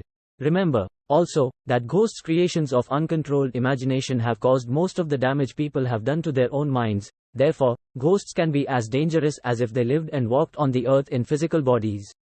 The ghost of the fear of poverty, which seized the minds of millions of people in 1929, was so real that it caused the worst business depression this country has ever known. Moreover, this particular ghost still frightens some of us out of our wits. Chapter 15: How to Outwit the 6 Ghosts of Fear. Take inventory of yourself, as you read this closing chapter, and find out how many of the ghosts are standing in your way before you can put any portion of this philosophy into successful use. Your mind must be prepared to receive it. The preparation is not difficult. It begins with study, analysis, and understanding of 3 enemies which you shall have to clear out. These are indecision, doubt, and fear. The 6th sense will never function while these 3 negatives, or any of them, remain in your mind. The members of this unholy trio are closely related, where one is found, the other two are close at hand. Indecision is the seedling of fear. Remember this, as you read. Indecision crystallizes into doubt, the two blend and become fear. The blending process often is slow. This is one reason why these three enemies are so dangerous. They germinate and grow without their presence being observed. The remainder of this chapter describes an end which must be attained before the philosophy, as a whole, can be put into practical use. It also analyzes a condition which has, but lately, reduced huge numbers of people to poverty, and it states a truth which must be understood by all who accumulate riches, whether measured in terms of money or a state of mind of far greater value than money. The purpose of this chapter is to turn the spotlight of attention upon the cause and the cure of the 6 basic fears. Before we can master an enemy, we must know its name, its habits, and its place of abode. As you read, analyze yourself carefully, and determine which, if any, of the 6 common fears have attached themselves to you. Do not be deceived by the habits of these subtle enemies. Sometimes they remain hidden in the subconscious mind, where they are difficult to locate, and still more difficult to eliminate. The 6 basic fears. There are 6 basic fears, with some combination of which every human suffers at one tune or another. Most people are fortunate if they do not suffer from the entire 6. Named in the order of their most common appearance, they are poverty, criticism, loss of love of someone, ill health, old age, death. All other fears are of minor importance. They can be grouped under these 6 headings. The prevalence of these fears, as a curse to the world, runs in cycles. For almost 6 years, while the Depression was on, we floundered in the cycle of fear of poverty. During the World War, we were in the cycle of fear of death. Just following the war, we were in the cycle of fear of ill health, as evidenced by the epidemic of disease which spread itself all over the world. Fears are nothing more than states of mind. One's state of mind is subject to control and direction. Physicians, as everyone knows, are less subject to attack by disease than ordinary laymen, for the reason that physicians do not fear disease. Physicians, without fear or hesitation, have been known to physically contact hundreds of people, daily, who were suffering from such contagious diseases as smallpox, without becoming infected. Their immunity against the disease consisted, largely, if not solely, in their absolute lack of fear. Man can create nothing which he does not first conceive in the form of an impulse of thought. Following this statement, comes another of still greater importance, namely, man's thought impulses begin immediately to translate themselves into their physical equivalent, whether those thoughts are voluntary or are involuntary. Thought impulses which are picked up through the ether, by mere chance, thoughts which have been released by other minds, may determine one's financial, business, professional, or social destiny just as surely as do the thought impulses which one creates by intent and design. We are here laying the foundation for the presentation of a fact of great importance to the person who does not understand why some people appear to be lucky, while others of equal or greater ability, training, experience, and brain capacity, seem destined to ride with misfortune.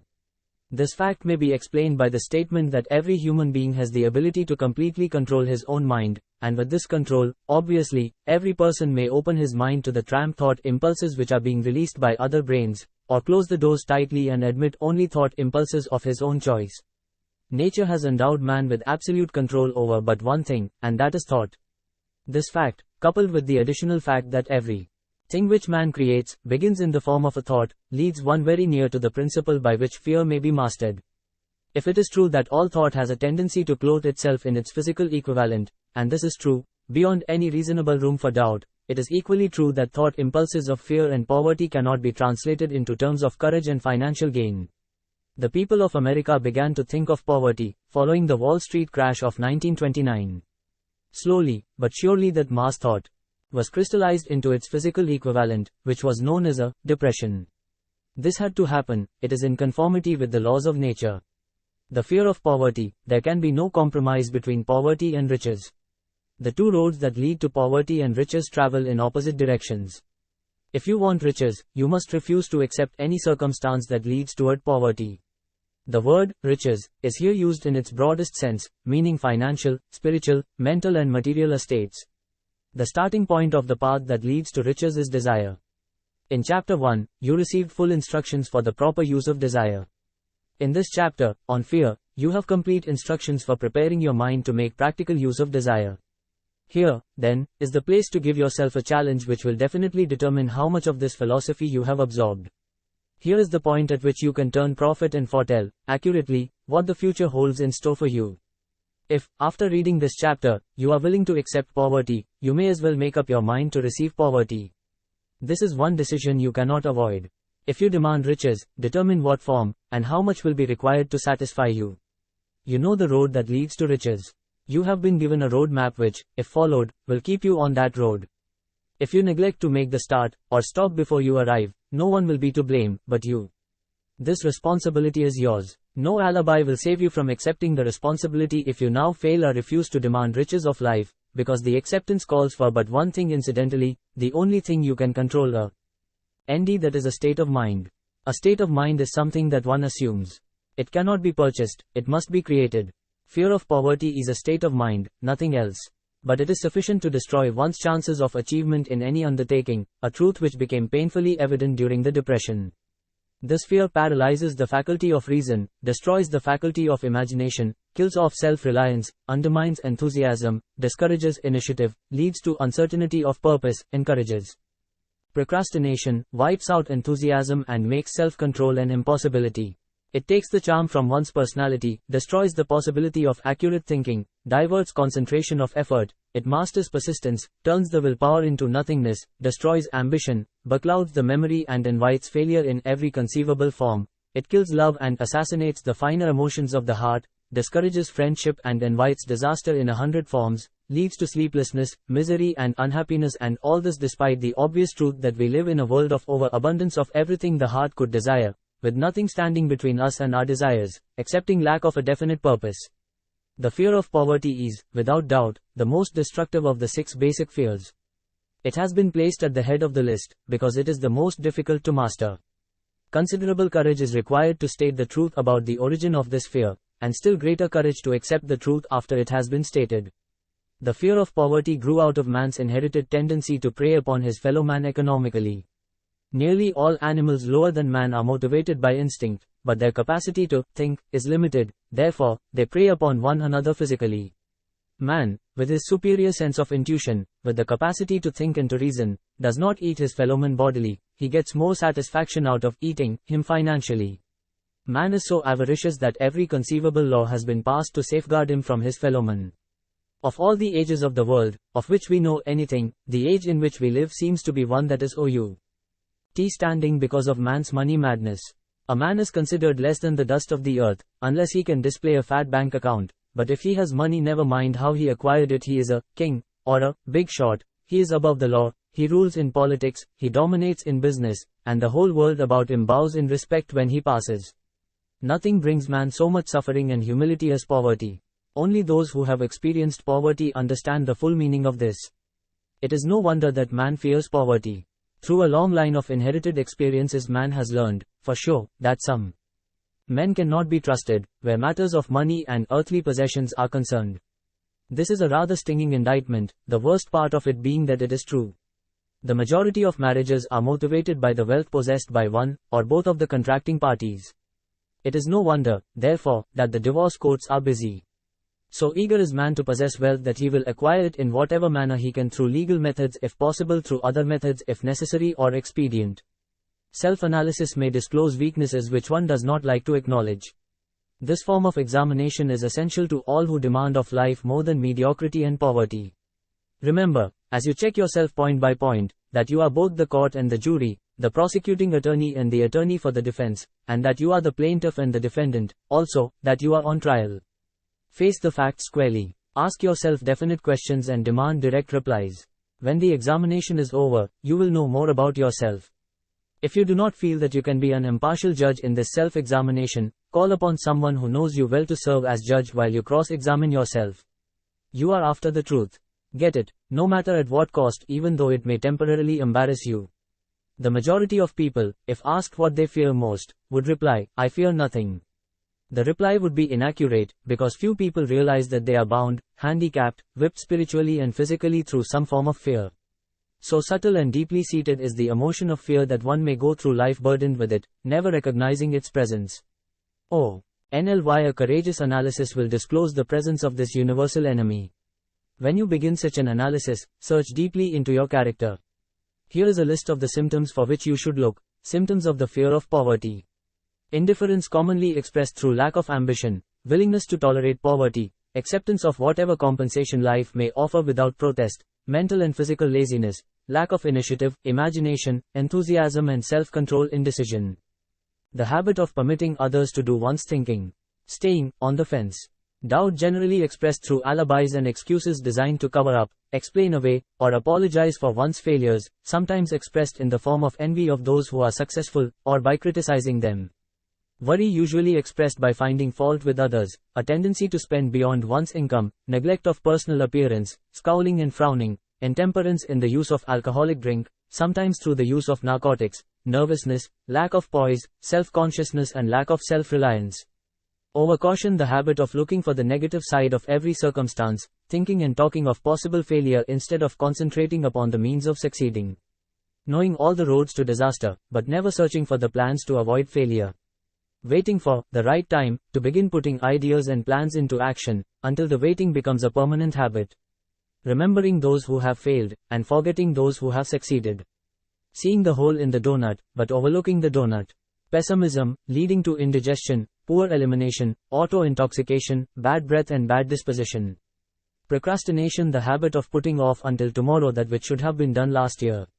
Spending enough time in creating alibis and excuses to have done the job. This symptom is closely related to overcaution, doubt and worry. Refusal to accept responsibility when it can be avoided. Willingness to compromise rather than put up a stiff fight. Compromising with difficulties instead of harnessing and using them as stepping stones to advancement. Bargaining with life for a penny, instead of demanding prosperity, opulence, riches, contentment and happiness. Planning what to do if and when overtaken by failure, instead of burning all bridges and making retreat impossible. Weakness of, and often total lack of self-confidence, definiteness of purpose, self-control, initiative, enthusiasm, ambition, thrift and sound reasoning ability. Expecting poverty instead of demanding riches, association with those who accept poverty instead of seeking the company of those who demand and receive riches. Money talks. Some will ask, why did you write a book about money? Why measure riches in dollars alone? Some will believe, and rightly so, that there are other forms of riches more desirable than money. Yes, there are riches which cannot be measured in terms of dollars, but there are millions of people who will say, give me all the money I need, and I will find everything else I want. The major reason why I wrote this book on how to get money is the fact that the world has but lately passed through an experience that left millions of men and women paralyzed with the fear of poverty. What this sort of fear does to one was well described by Westbrook Pegler, in the New York World Telegram, viz., money is only clam shells or metal discs or scraps of paper, and there are treasures of the heart and soul which money cannot buy, but most people, being broke, are unable to keep this in mind and sustain their spirits. When a man is down and out and on the street, unable to get any job at all, something happens to his spirit which can be observed in the droop of his shoulders, the set of his hat, his walk and his gaze. He cannot escape a feeling of inferiority among people with regular employment, even though he knows they are definitely not his equals in character, intelligence or ability.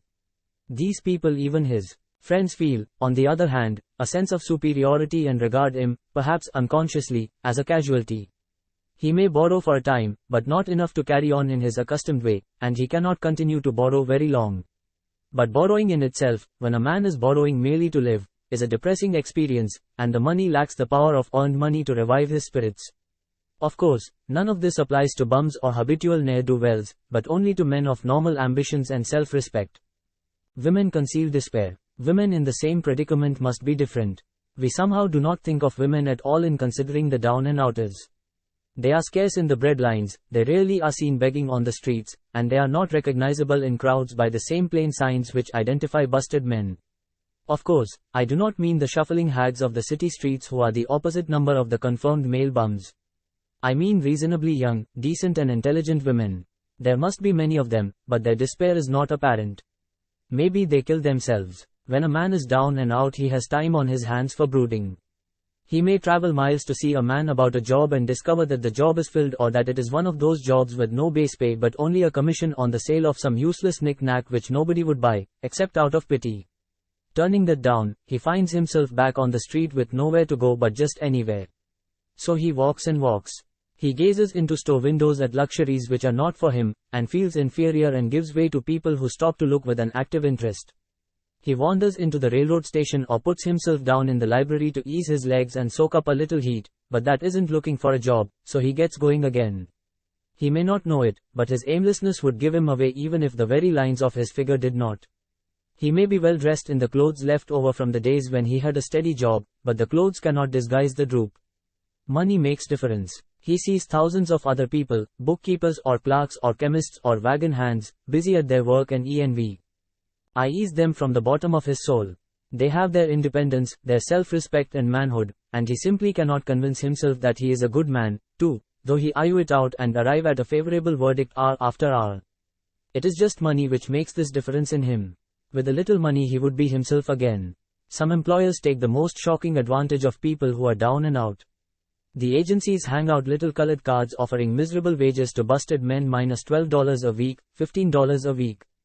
An $18 a week job is a plum, and anyone with $25 a week to offer does not hang the job in front of an agency on a colored card. I have a want ad clipped from a local paper demanding a clerk, a good, clean penman, to take telephone orders for a sandwich shop from 11 a.m. to 2 p.m. for $8 a month, not $8 a week but $8 a month. The ad says also, state religion. Can you imagine the brutal effrontery of anyone who demands a good, clean penman for 11 cents an hour inquiring into the victim's religion? But that is what busted people are offered. The fear of criticism. Just how man originally came by this fear, no one can state definitely, but one thing is certain: he has it in a highly developed form.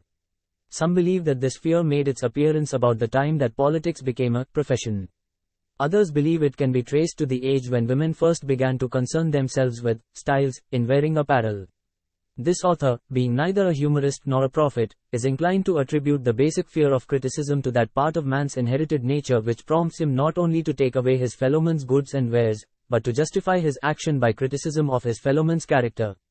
It is a well-known fact that a thief will criticize the man from whom he steals, that politicians seek office, not by displaying their own virtues and qualifications, but by attempting to besmirch their opponents. The fear of criticism takes on many forms, the majority of which are petty and trivial. Bald-headed men, for example, are bald for no other reason than their fear of criticism.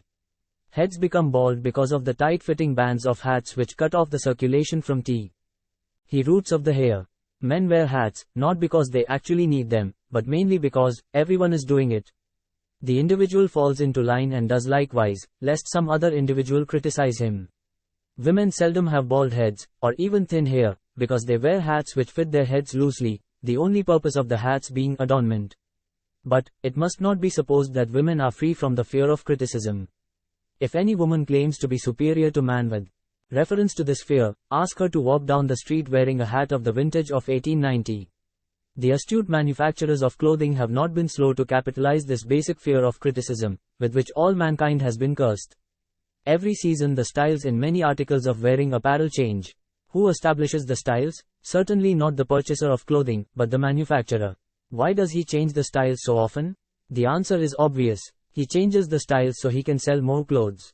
For the same reason the manufacturers of automobiles, with a few rare and very sensible exceptions, change styles of models every season.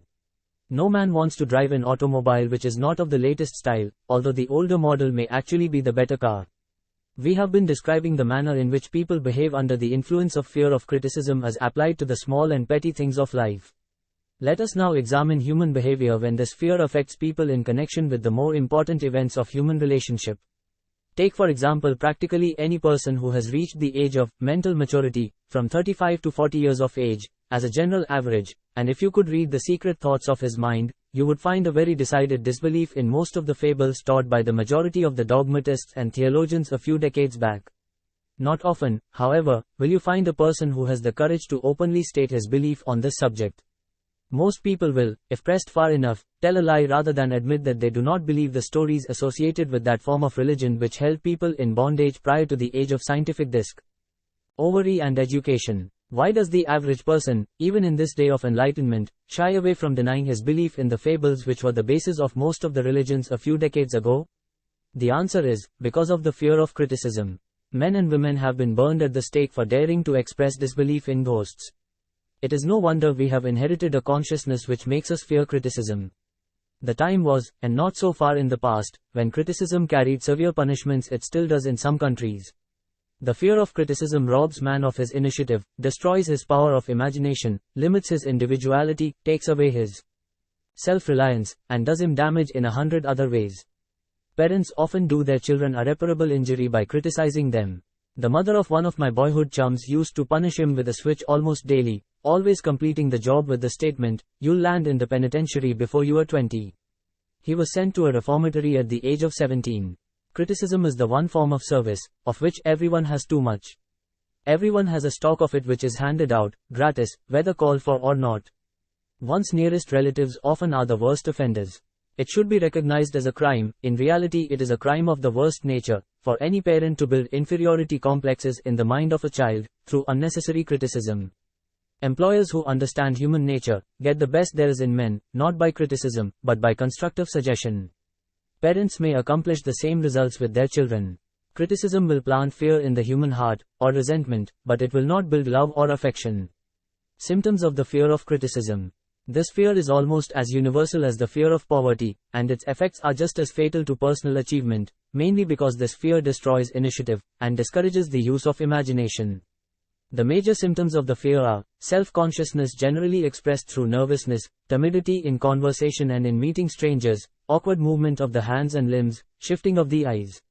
Lack of poise expressed through lack of voice control, nervousness in the presence of others, poor posture of body, poor memory. Personality lacking in firmness of decision, personal charm, and ability to express opinions definitely. The habit of sidestepping issues instead of meeting them squarely. Agreeing with others without careful examination of their opinions. Inferiority complex. The habit of expressing self-approval by word of mouth and by actions, as a means of covering up a feeling of inferiority. Using big words to impress others, often without knowing the real meaning of the words. Imitating others in dress, speech and manners. Boasting of imaginary achievements. This sometimes gives a surface appearance of a feeling of superiority. Extravagance. The habit of trying to keep up with the Joneses, spending beyond one's income. Lack of initiative. Failure to embrace opportunities for self-advancement, fear to express opinions, lack of confidence in one's own ideas, giving evasive answers to questions asked by superiors, hesitancy of manner and speech, deceit in both words and deeds. Lack of ambition. Mental and physical laziness, lack of self-assertion, slowness in reaching decisions, easily influenced by others, the habit of criticizing others behind their backs and flattering them to their faces, the habit of accepting defeat without protest, quitting an undertaking when opposed by others, suspicious of other people without cause, lacking in tactfulness of manner and speech, unwillingness to accept the blame for mistakes. The fear of ill health. This fear may be traced to both physical and social heredity. It is closely associated, as to its origin, with the causes of fear of old age and the fear of death, because it leads one closely to the border of terrible worlds, of which man knows not, but concerning which he has been taught some discomforting stories. The opinion is somewhat general, also, that certain unethical people engaged in the business of selling health have had not a little to do with keeping alive the fear of ill health. In the main, man fears ill health because of the terrible pictures which have been planted in his mind of what may happen if death should overtake him. He also fears it because of the economic toll which it may claim. A reputable physician estimated that 75% of all people who visit physicians for professional service are suffering with hypochondria, imaginary illness. It has been shown most convincingly that the fear of disease, even where there is not the slightest cause for fear, often produces the physical symptoms of the disease feared. Powerful and mighty is the human mind. It builds or it destroys. Playing upon this common weakness of fear of ill health, dispensers of patent medicines have reaped fortunes. This form of imposition upon credulous humanity became so prevalent some 20 years ago that Collier's Weekly magazine conducted a bitter campaign against some of the worst offenders in the patent medicine business.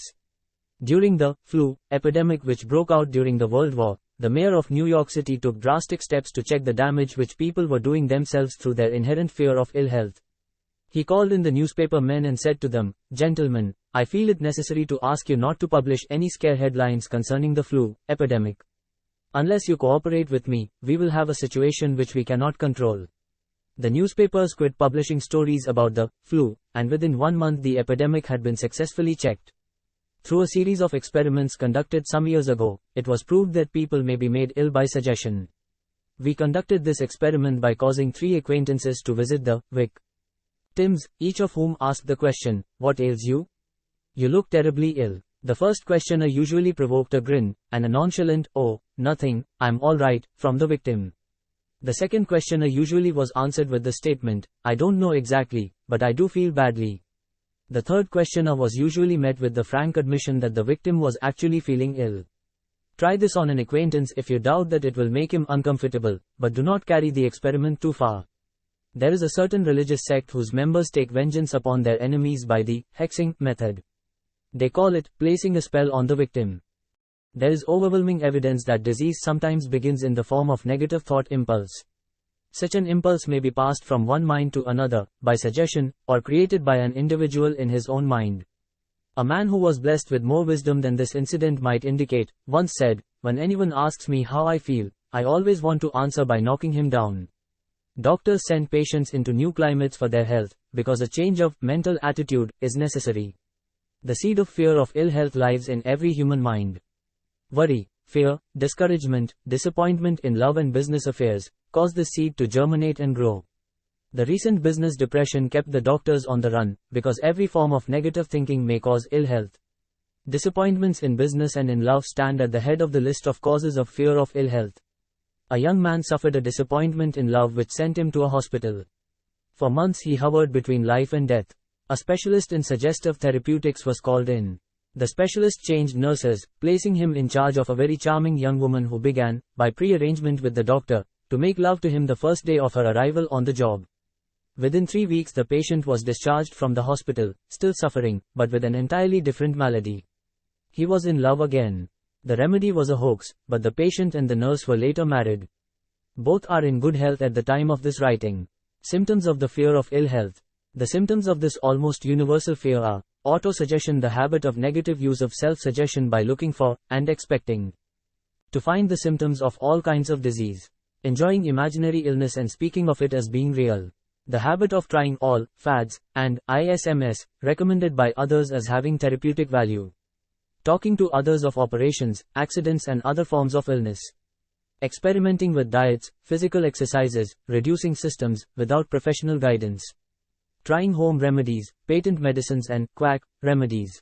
Hypochondria, the habit of talking of illness, concentrating the mind upon disease, and expecting its appearance until a nervous break occurs.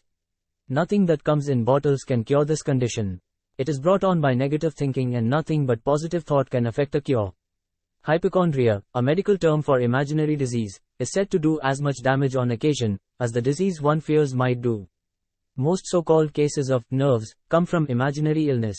Exercise. Fear of ill health often interferes with proper physical exercise, and results in overweight, by causing one to avoid outdoor life.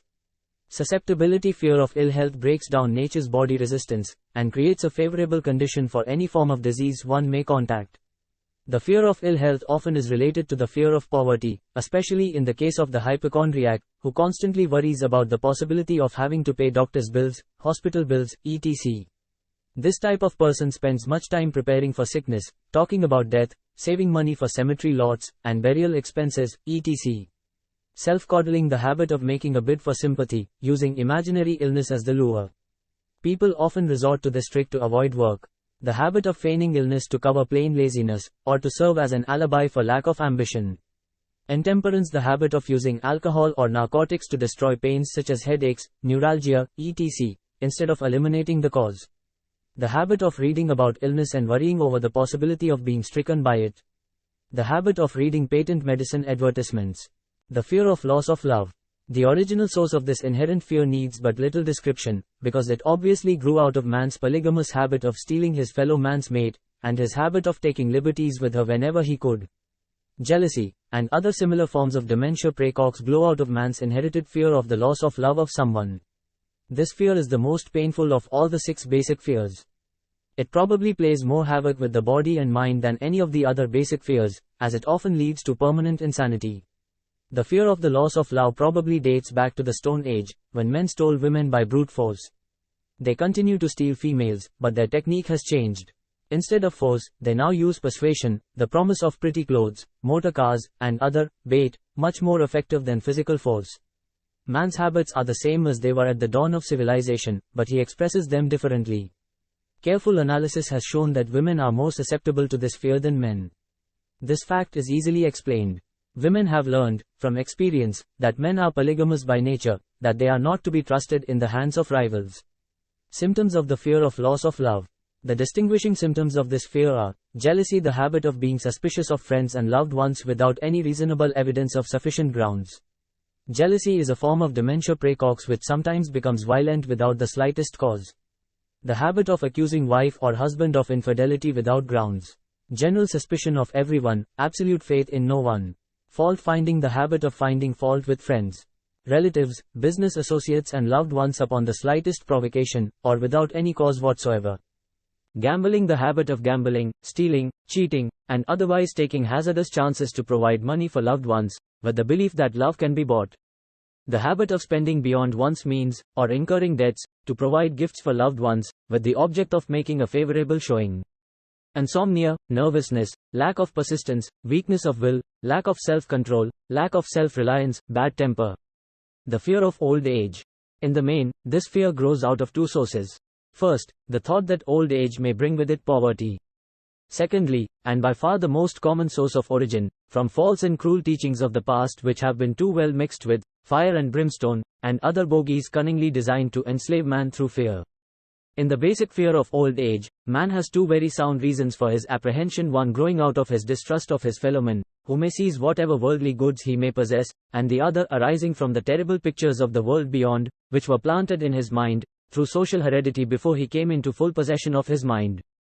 The possibility of ill health, which is more common as people grow older, is also a contributing cause of this common fear of old age. Eroticism also enters into the cause of the fear of old age, as no man cherishes the thought of diminishing sex attraction. The most common cause of fear of old age is associated with the possibility of poverty. Poorhouse is not a pretty word. It throws a chill into the mind of every person who faces the possibility of having to spend his declining years on a poor farm. Another contributing cause of the fear of old age is the possibility of loss of freedom and independence, as old age may bring with it the loss of both physical and economic freedom. Symptoms of the fear of old age. The commonest symptoms of this fear are the tendency to slow down and develop an inferiority complex at the age of mental maturity, around the age of 40, falsely believing oneself to be slipping because of age. The truth is that man's most useful years, mentally and spiritually, are those between 40 and 60. The habit of speaking apologetically of oneself as being old, merely because one has reached the age of 40 or 50, instead of reversing the rule and expressing gratitude for having reached the age of wisdom and understanding. The habit of killing off initiative, imagination, and self-reliance by falsely believing oneself too old to exercise these qualities. The habit of the man or woman of 40 dressing with the aim of trying to appear much younger, and affecting mannerisms of youth, thereby inspiring ridicule by both friends and strangers. The fear of death. To some this is the cruelest of all the basic fears. The reason is obvious. The terrible pangs of fear associated with the thought of death, in the majority of cases, may be charged directly to religious fanaticism. So-called heathen are less afraid of death than the more civilized. For hundreds of millions of years man has been asking the still unanswered questions, whence, and whither. Where did I come from, and where am I going? During the darker ages of the past, the more cunning and crafty were not slow to offer the answer to these questions, for a price. Witness, now, the major source of origin of the fear of death. Come into my tent, embrace my faith, accept my dogmas, and I will give you a ticket that will admit you straight away into heaven when you die, cries a leader of sectarianism. Remain out of my tent, says the same leader, and may the devil take you and burn you throughout eternity. Eternity is a long time. Fire is a terrible thing. The thought of eternal punishment, with fire, not onl. Why causes man to fear death? It often causes him to lose his reason. It destroys interest in life and makes happiness impossible. During my research, I reviewed a book entitled, A Catalogue of the Gods, in which were listed the 30,000 gods which man has worshipped. Think of it, 30,000 of them, represented by everything from a crawfish to a man. It is little wonder that men have become frightened at the approach of death. While the religious leader may not be able to provide safe conduct into heaven, nor, by lack of such provision, allow the unfortunate to descend into hell, the possibility of the latter seems so terrible that the very thought of it lays hold of the imagination in such a realistic way that it paralyzes reason, and sets up the fear of death. In truth, no man knows, and no man has ever known, what heaven or hell is like, nor does any man know if either place actually exists. This very lack of positive knowledge opens the door of the human mind to the charlatan so he may enter and control that mind with his stock of legerdemain and various brands of pious fraud and trickery. The fear of death is not as common now as it was during the age when there were no great colleges and universities. Men of science have turned the spotlight of truth upon the world, and this truth is rapidly freeing men and women from this terrible fear of death. The young men and young women who attend the colleges and universities are not easily impressed by fire and brimstone. Through the aid of biology, astronomy, geology, and other related sciences, the fears of the Dark Ages which gripped the minds of men and destroyed their reason have been dispelled. Insane asylums are filled with men and women who have gone mad because of the fear of death. This fear is useless. Death will come, no matter what anyone may think about it. Accept it as a necessity, and pass the thought out of your mind. It must be a necessity, or it would not come to all. Perhaps it is not as bad as it has been pictured. The entire world is made up of only two things, energy and matter. In elementary physics we learn that neither matter nor energy, the only two realities known to man, can be created nor destroyed. Both matter and energy can be transformed, but neither can be destroyed. Life is energy, if it is anything. If neither energy nor matter can be destroyed, of course life cannot be destroyed. Life, like other forms of energy, may be passed through various processes of transition, or change, but it cannot be destroyed. Death is mere transition. If death is not mere change, or transition, then nothing comes after death except a long, eternal, peaceful sleep, and sleep is nothing to be feared. Thus you may wipe out, forever, the fear of death. Symptoms of the fear of death. The general symptoms of this fear are the habit of thinking about dying instead of making the most of life, due, generally, to lack of purpose, or lack of a suitable occupation. This fear is more prevalent among the aged, but sometimes the more youthful are victims of it. The greatest of all remedies for the fear of death is a burning desire for achievement, backed by useful service to others. A busy person seldom has time to think about dying. He finds life too thrilling to worry about death. Sometimes the fear of death is closely associated with the fear of poverty, where one's death would leave loved ones poverty-stricken. In other cases, the fear of death is caused by illness and the consequent breaking down of physical body resistance. The commonest causes of the fear of death are ill health, poverty, lack of appropriate occupation, disappointment over love, insanity, religious fanaticism. Old man worry. Worry is a state of mind based upon fear. It works slowly, but persistently. It is insidious and subtle. Step by step it digs itself in, until it paralyzes one's reasoning faculty, destroys self-confidence and initiative. Worry is a form of sustained fear caused by indecision, therefore it is a state of mind which can be controlled. An unsettled mind is helpless. Indecision makes an unsettled mind. Most individuals lack the willpower to reach decisions promptly, and to stand by them after they have been made, even during normal business conditions. During periods of economic unrest, such as the world recently experienced, the individual is handicapped, not alone by his inherent nature to be slow at reaching decisions, but he is influenced by the indecision of others around him who have created a state of mass indecision. During the Depression, the whole atmosphere, all over the world, was filled with fearenza and worryitis, the two mental disease germs which began to spread themselves after the Wall Street frenzy in 1929. There is only one known antidote for these germs. It is the habit of prompt and firm decision.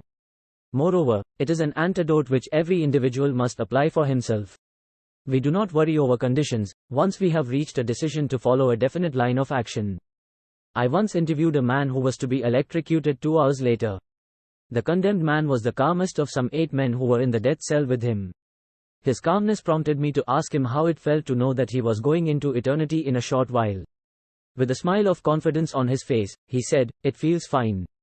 Just think, brother, my troubles will soon be over. I have had nothing but trouble all my life. It has been a hardship to get food and clothing. Soon I will not need these things. I have felt fine ever since I learned for certain that I must die. I made up my mind then, to accept my fate in good spirit." As he spoke, devoured a dinner of proportions sufficient for 3 men, eating every mouthful of the food brought to him, and apparently enjoying it as much as if no disaster awaited him. Decision gave this man resignation to his fate. Decision can also prevent one's acceptance of undesired circumstances. The 6 basic fears become translated into a state of worry, through indecision. Relieve yourself, forever, of the fear of death, by reaching a decision to accept death as an inescapable event. Whip the fear of poverty by reaching a decision to get along with whatever wealth you can accumulate without worry.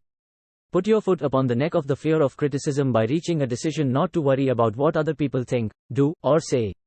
Eliminate the fear of old age by reaching a decision to accept it, not as a handicap, but as a great blessing which carries with it wisdom, self-control, and understanding not known to youth. Acquit yourself of the fear of ill health by the decision to forget symptoms. Master the fear of loss of love by reaching a decision to get along without love, if that is necessary. Kill the habit of worry, in all its forms, by reaching a general, blanket decision that nothing which life has to offer is worth the price of worry. With this decision will come poise, peace of mind, and calmness of thought which will bring happiness. A man whose mind is filled with fear not only destroys his own chances of intelligent action, but he transmits these destructive vibrations to the minds of all who come into contact with him, and destroys also their chances. Even a dog or a horse knows when its master lacks courage. Moreover, a dog or a horse will pick up the vibrations of fear thrown off by its master, and behave accordingly. Lower down the line of intelligence in the animal kingdom, one finds this same capacity to pick up the vibrations of fear. A honey bee immediately senses fear in the mind of a person for reasons unknown. A bee will sting the person whose mind is releasing vibrations of fear, much more readily than it will molest the person whose mind registers no fear. The vibrations of fear pass from one mind to another just as quickly and as surely as the sound of the human voice passes from the broadcasting station to the receiving set of a radio, and by the self-same medium. Mental telepathy is a reality. Thoughts pass from one mind to another, voluntarily, whether or not this fact is recognized by either the person releasing the thoughts, or the persons who pick up those thoughts. The person who gives expression, by word of mouth, to negative or destructive thoughts is practically certain to experience the results of those words in the form of a destructive kickback. The release of destructive thought impulses, alone, without the aid of words, produces also a kickback, in more ways than one. First of all, and perhaps most important to be remembered, the person who releases thoughts of a destructive nature must suffer damage through the breaking down of the faculty of creative imagination. Secondly, the presence in the mind of any destructive emotion develops a negative personality which repels people, and often converts them into antagonists. The third source of damage to the person who entertains or releases negative thoughts lies in this significant fact: these thought impulses are not only damaging to others, but they embed themselves in the subconscious mind of the person releasing them, and they become a part of his character. One is never through with a thought, merely by releasing it. When a thought is released, it spreads in every direction, through the medium of the ether, but it also plants itself permanently in the subconscious mind of the person releasing it. Your business in life is, presumably, to achieve success. To be successful, you must find peace of mind, acquire the material needs of life, and above all, attain happiness. All of these evidences of success begin in the form of thought impulses. You may control your own mind, you have the power to feed it whatever thought impulses you choose. With this privilege goes also the responsibility of using it constructively. You are the master of your own earthly destiny just as surely as you have the power to control your own thoughts. You may influence, direct, and eventually control your own environment, making your life what you want it to be, or you may neglect to exercise the privilege which is yours, to make your life to order, thus casting yourself upon the broad sea of circumstance, where you will be tossed hither and yon, like a chip on the waves of the ocean. The devil's workshop, the seventh basic evil. In addition to the 6 basic fears, there is another evil by which people suffer. It constitutes a rich soil in which the seeds of failure grow abundantly. It is so subtle that its presence often is not detected. This affliction cannot properly be classed as a fear. It is more deeply seated and more often fatal than all of the 6 fears. For want of a better name, let us call this evil susceptibility to negative influences. Men who accumulate great riches always protect themselves against this evil. The poverty-stricken never do. Those who succeed in any calling must prepare their minds to resist the evil. If you are reading this philosophy for the purpose of accumulating riches, you should examine yourself very carefully, to determine whether you are susceptible to negative influences. If you neglect this self-analysis, you will forfeit your right to attain the object of your desires. Make the analysis searching. After you read the questions prepared for this self-analysis, hold yourself to a strict account. In your answers, go at the task as carefully as you would search for any other enemy you knew to be awaiting you in ambush, and deal with your own faults as you would with a more tangible enemy. You can easily protect yourself against highway robbers, because the law provides organized cooperation for your benefit, but the 7th basic evil is more difficult to master, because it strikes when you are not aware of its presence, when you are asleep, and while you are awake. Moreover, its weapon is intangible, because it consists of merely a state of mind. This evil is also dangerous because it strikes in as many different forms as there are human experiences. Sometimes it enters the mind through the well-meant words of one's own relatives. At other times, it bores from within, through one's own mental attitude. Always it is as deadly as poison, even though it may not kill us quickly. How to protect yourself against influences. Negative. To protect yourself against negative influences, whether of your own making, or the result of the activities of negative people around you, recognize that you have a willpower, and put it into constant use, until it builds a wall of immunity against negative influences in your own mind. Recognize the fact that you, and every other human being, are, by nature, lazy, indifferent, and susceptible to all suggestions which harmonize with your weaknesses. Recognize that you are, by nature, susceptible to all the 6 basic fears, and set up habits for the purpose of counteracting all these fears. Recognize that negative influences often work on you through your subconscious mind, therefore they are difficult to detect, and keep your mind closed against all people who depress or discourage you in any way. Clean out your medicine chest, throw away all pill bottles, and stop pandering to colds, aches, pains and imaginary illness. Deliberately seek the company of people who influence you to think and act for yourself. Do not expect troubles, as they have a tendency not to disappoint. Without doubt, the most common weakness of all human beings is the habit of leaving their minds open to the negative influence of other people.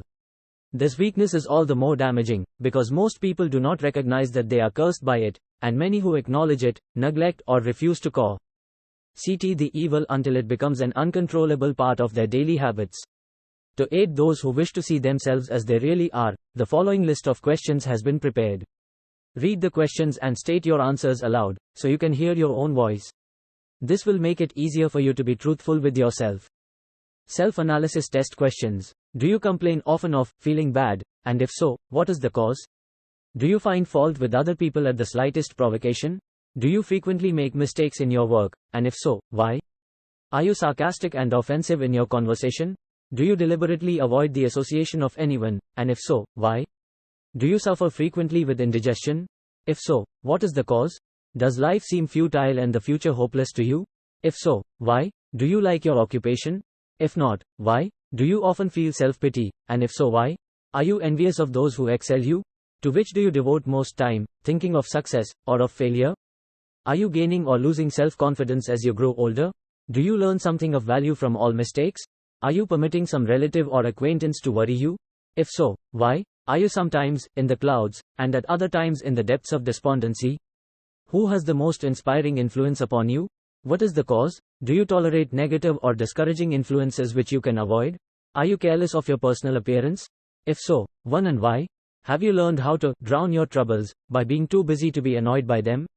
Would you call yourself a spineless weakling if you permitted others to do your thinking for you? Do you neglect internal bathing until auto-intoxication makes you ill-tempered and irritable? How many preventable disturbances annoy you, and why do you tolerate them?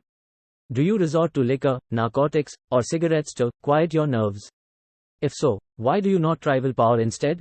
Does anyone nag you, and if so, for what reason? Do you have a definite major purpose, and if so, what is it, and what plan have you for achieving it? Do you suffer from any of the 6 basic fears? If so, which ones? Have you a method by which you can shield yourself against the negative influence of others? Do you make deliberate use of auto-suggestion to make your mind positive?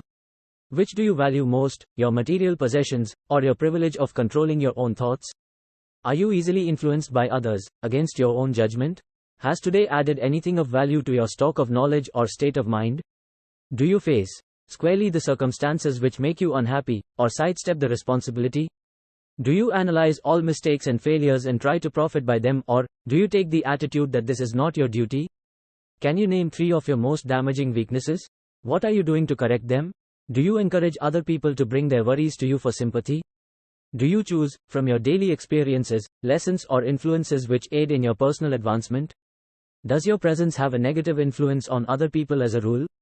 What habits of other people annoy you most? Do you form your own opinions or permit yourself to be influenced by other people? Have you learned how to create a mental state of mind with which you can shield yourself against all discouraging influences? Does your occupation inspire you with faith and hope? Are you conscious of possessing spiritual forces of sufficient power to enable you to keep your mind free from all forms of fear? Does your religion help you to keep your own mind positive? Do you feel it your duty to share other people's worries? If so, why? If you believe that birds of a feather flock together, What have you learned about yourself by studying the friends whom you attract? What connection, if any, do you see between the people with whom you associate most closely, and any unhappiness you may experience? Could it be possible that some person whom you consider to be a friend is, in reality, your worst enemy, because of his negative influence on your mind? By what rules do you judge who is helpful and who is damaging to you? Are your intimate associates mentally superior or inferior to you? How much time out of every 24 hours do you devote to your occupation, sleep, play and relaxation, acquiring useful knowledge? Plain waste. Who among your acquaintances encourages you most, cautions you most, discourages you most, helps you most in other ways? What is your greatest worry? Why do you tolerate it? When others offer you free, unsolicited advice, do you accept it without question, or analyze their motive? What, above all else, do you most desire? Do you intend to acquire it? Are you willing to subordinate all other desires for this one? How much time daily do you devote to acquiring it? Do you change your mind often? If so, why? Do you usually finish everything you begin? Are you easily impressed by other people's business or professional titles, college degrees, or wealth? Are you easily influenced by what other people think or say of you? Do you cater to people because of their social or financial status? Whom do you believe to be the greatest person living? In what respect is this person superior to yourself? How much time have you devoted to studying and answering these questions? At least one day is necessary for the analysis and the answering of the entire list. If you have answered all these questions truthfully, you know more about yourself than the majority of people. Study the questions carefully, come back to them once each week for several months, and be astounded at the amount of additional knowledge of great value to yourself you will have gained by the simple method of answering the questions truthfully. If you are not certain concerning the answers to some of the questions, seek the counsel of those who know you well, especially those who have no motive in flattering you, and see yourself through their eyes. The experience will be astonishing. You have absolute control over but one thing, and that is your thoughts. This is the most significant and inspiring of all facts known to man. It reflects man's divine nature. This divine prerogative is the sole means by which you may control your own destiny. If you fail to control your own mind, you may be sure you will control nothing else. If you must be careless with your possessions, let it be in connection with material things. Your mind is your spiritual estate. Protect and use it with the care to which divine royalty is entitled. You were given a willpower for this purpose. Unfortunately, there is no legal protection against those who, either by design or ignorance, poison the minds of others by negative suggestion. This form of destruction should be punishable by heavy legal penalties, because it may and often does destroy one's chances of acquiring material things which are protected by law. Men with negative minds tried to convince Thomas A. Edison that he could not build a machine that would record and reproduce the human voice, because, they said, no one else had ever produced such a machine. Edison did not believe them. He knew that the mind could produce anything the mind could conceive and believe, and that knowledge was the thing that lifted the great Edison above the common herd. Men with negative minds told F. W. Woolworth he would go broke trying to run a store on 5 and 10 cent sales. He did not believe them. He knew that he could do anything, within reason, if he backed his plans with faith. Exercising his right to keep other men's negative suggestions out of his mind, he piled up a fortune of more than $100 million. Men with negative minds told George Washington he could not hope to win against the vastly superior forces of the British, but he exercised his divine right to believe. Therefore this book was published under the protection of the Stars and Stripes, while the name of Lord Cornwallis has been all but forgotten. Doubting Thomases scoffed scornfully when Henry Ford tried out his first crudely built automobile on the streets of Detroit. Some said the thing never would become practical. Others said no one would pay money for such a contraption. Ford said, "I'll build the earth with dependable motor cars," and he did. His decision to trust his own judgment has already piled up a fortune far greater than the next 5 generations of his descendants can squander. For the benefit of those seeking vast riches, let it be remembered that practically the sole difference between Henry Ford and a majority of the more than 100,000 men who work for him is this: Ford has a mind and controls it, the others have minds which they do not try to control. Henry Ford has been repeatedly mentioned, because he is an astounding example of what a man with a mind of his own, and a will to control it, can accomplish. His record knocks the foundation from under that time-worn alibi: "I never had a chance." Ford never had a chance, either, but he created an opportunity and backed it with persistence until it made him richer than Croesus. Mind control is the result of self-discipline and habit.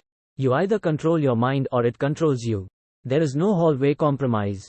The most practical of all methods for controlling the mind is the habit of keeping it busy with a definite purpose, backed by a definite plan.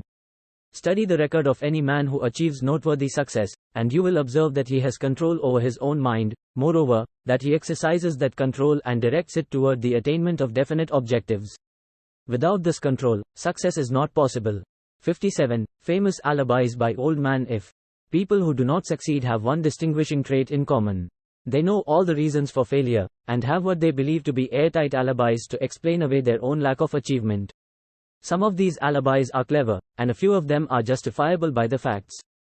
But alibis cannot be used for money. The world wants to know only one thing: have you achieved success? A character analyst compiled a list of the most commonly used alibis. As you read the list, examine yourself carefully, and determine how many of these alibis, if any, are your own property. Remember, too, the philosophy presented in this book makes every one of these alibis obsolete. If I didn't have a wife and family, if I had enough pull, if I had money, if I had a good education, if I could get a job, if I had good health, if I only had time, if times were better, if other people understood me, if conditions around me were only different, if I could live my life over again, if I did not fear what they would say, if I had been given a chance.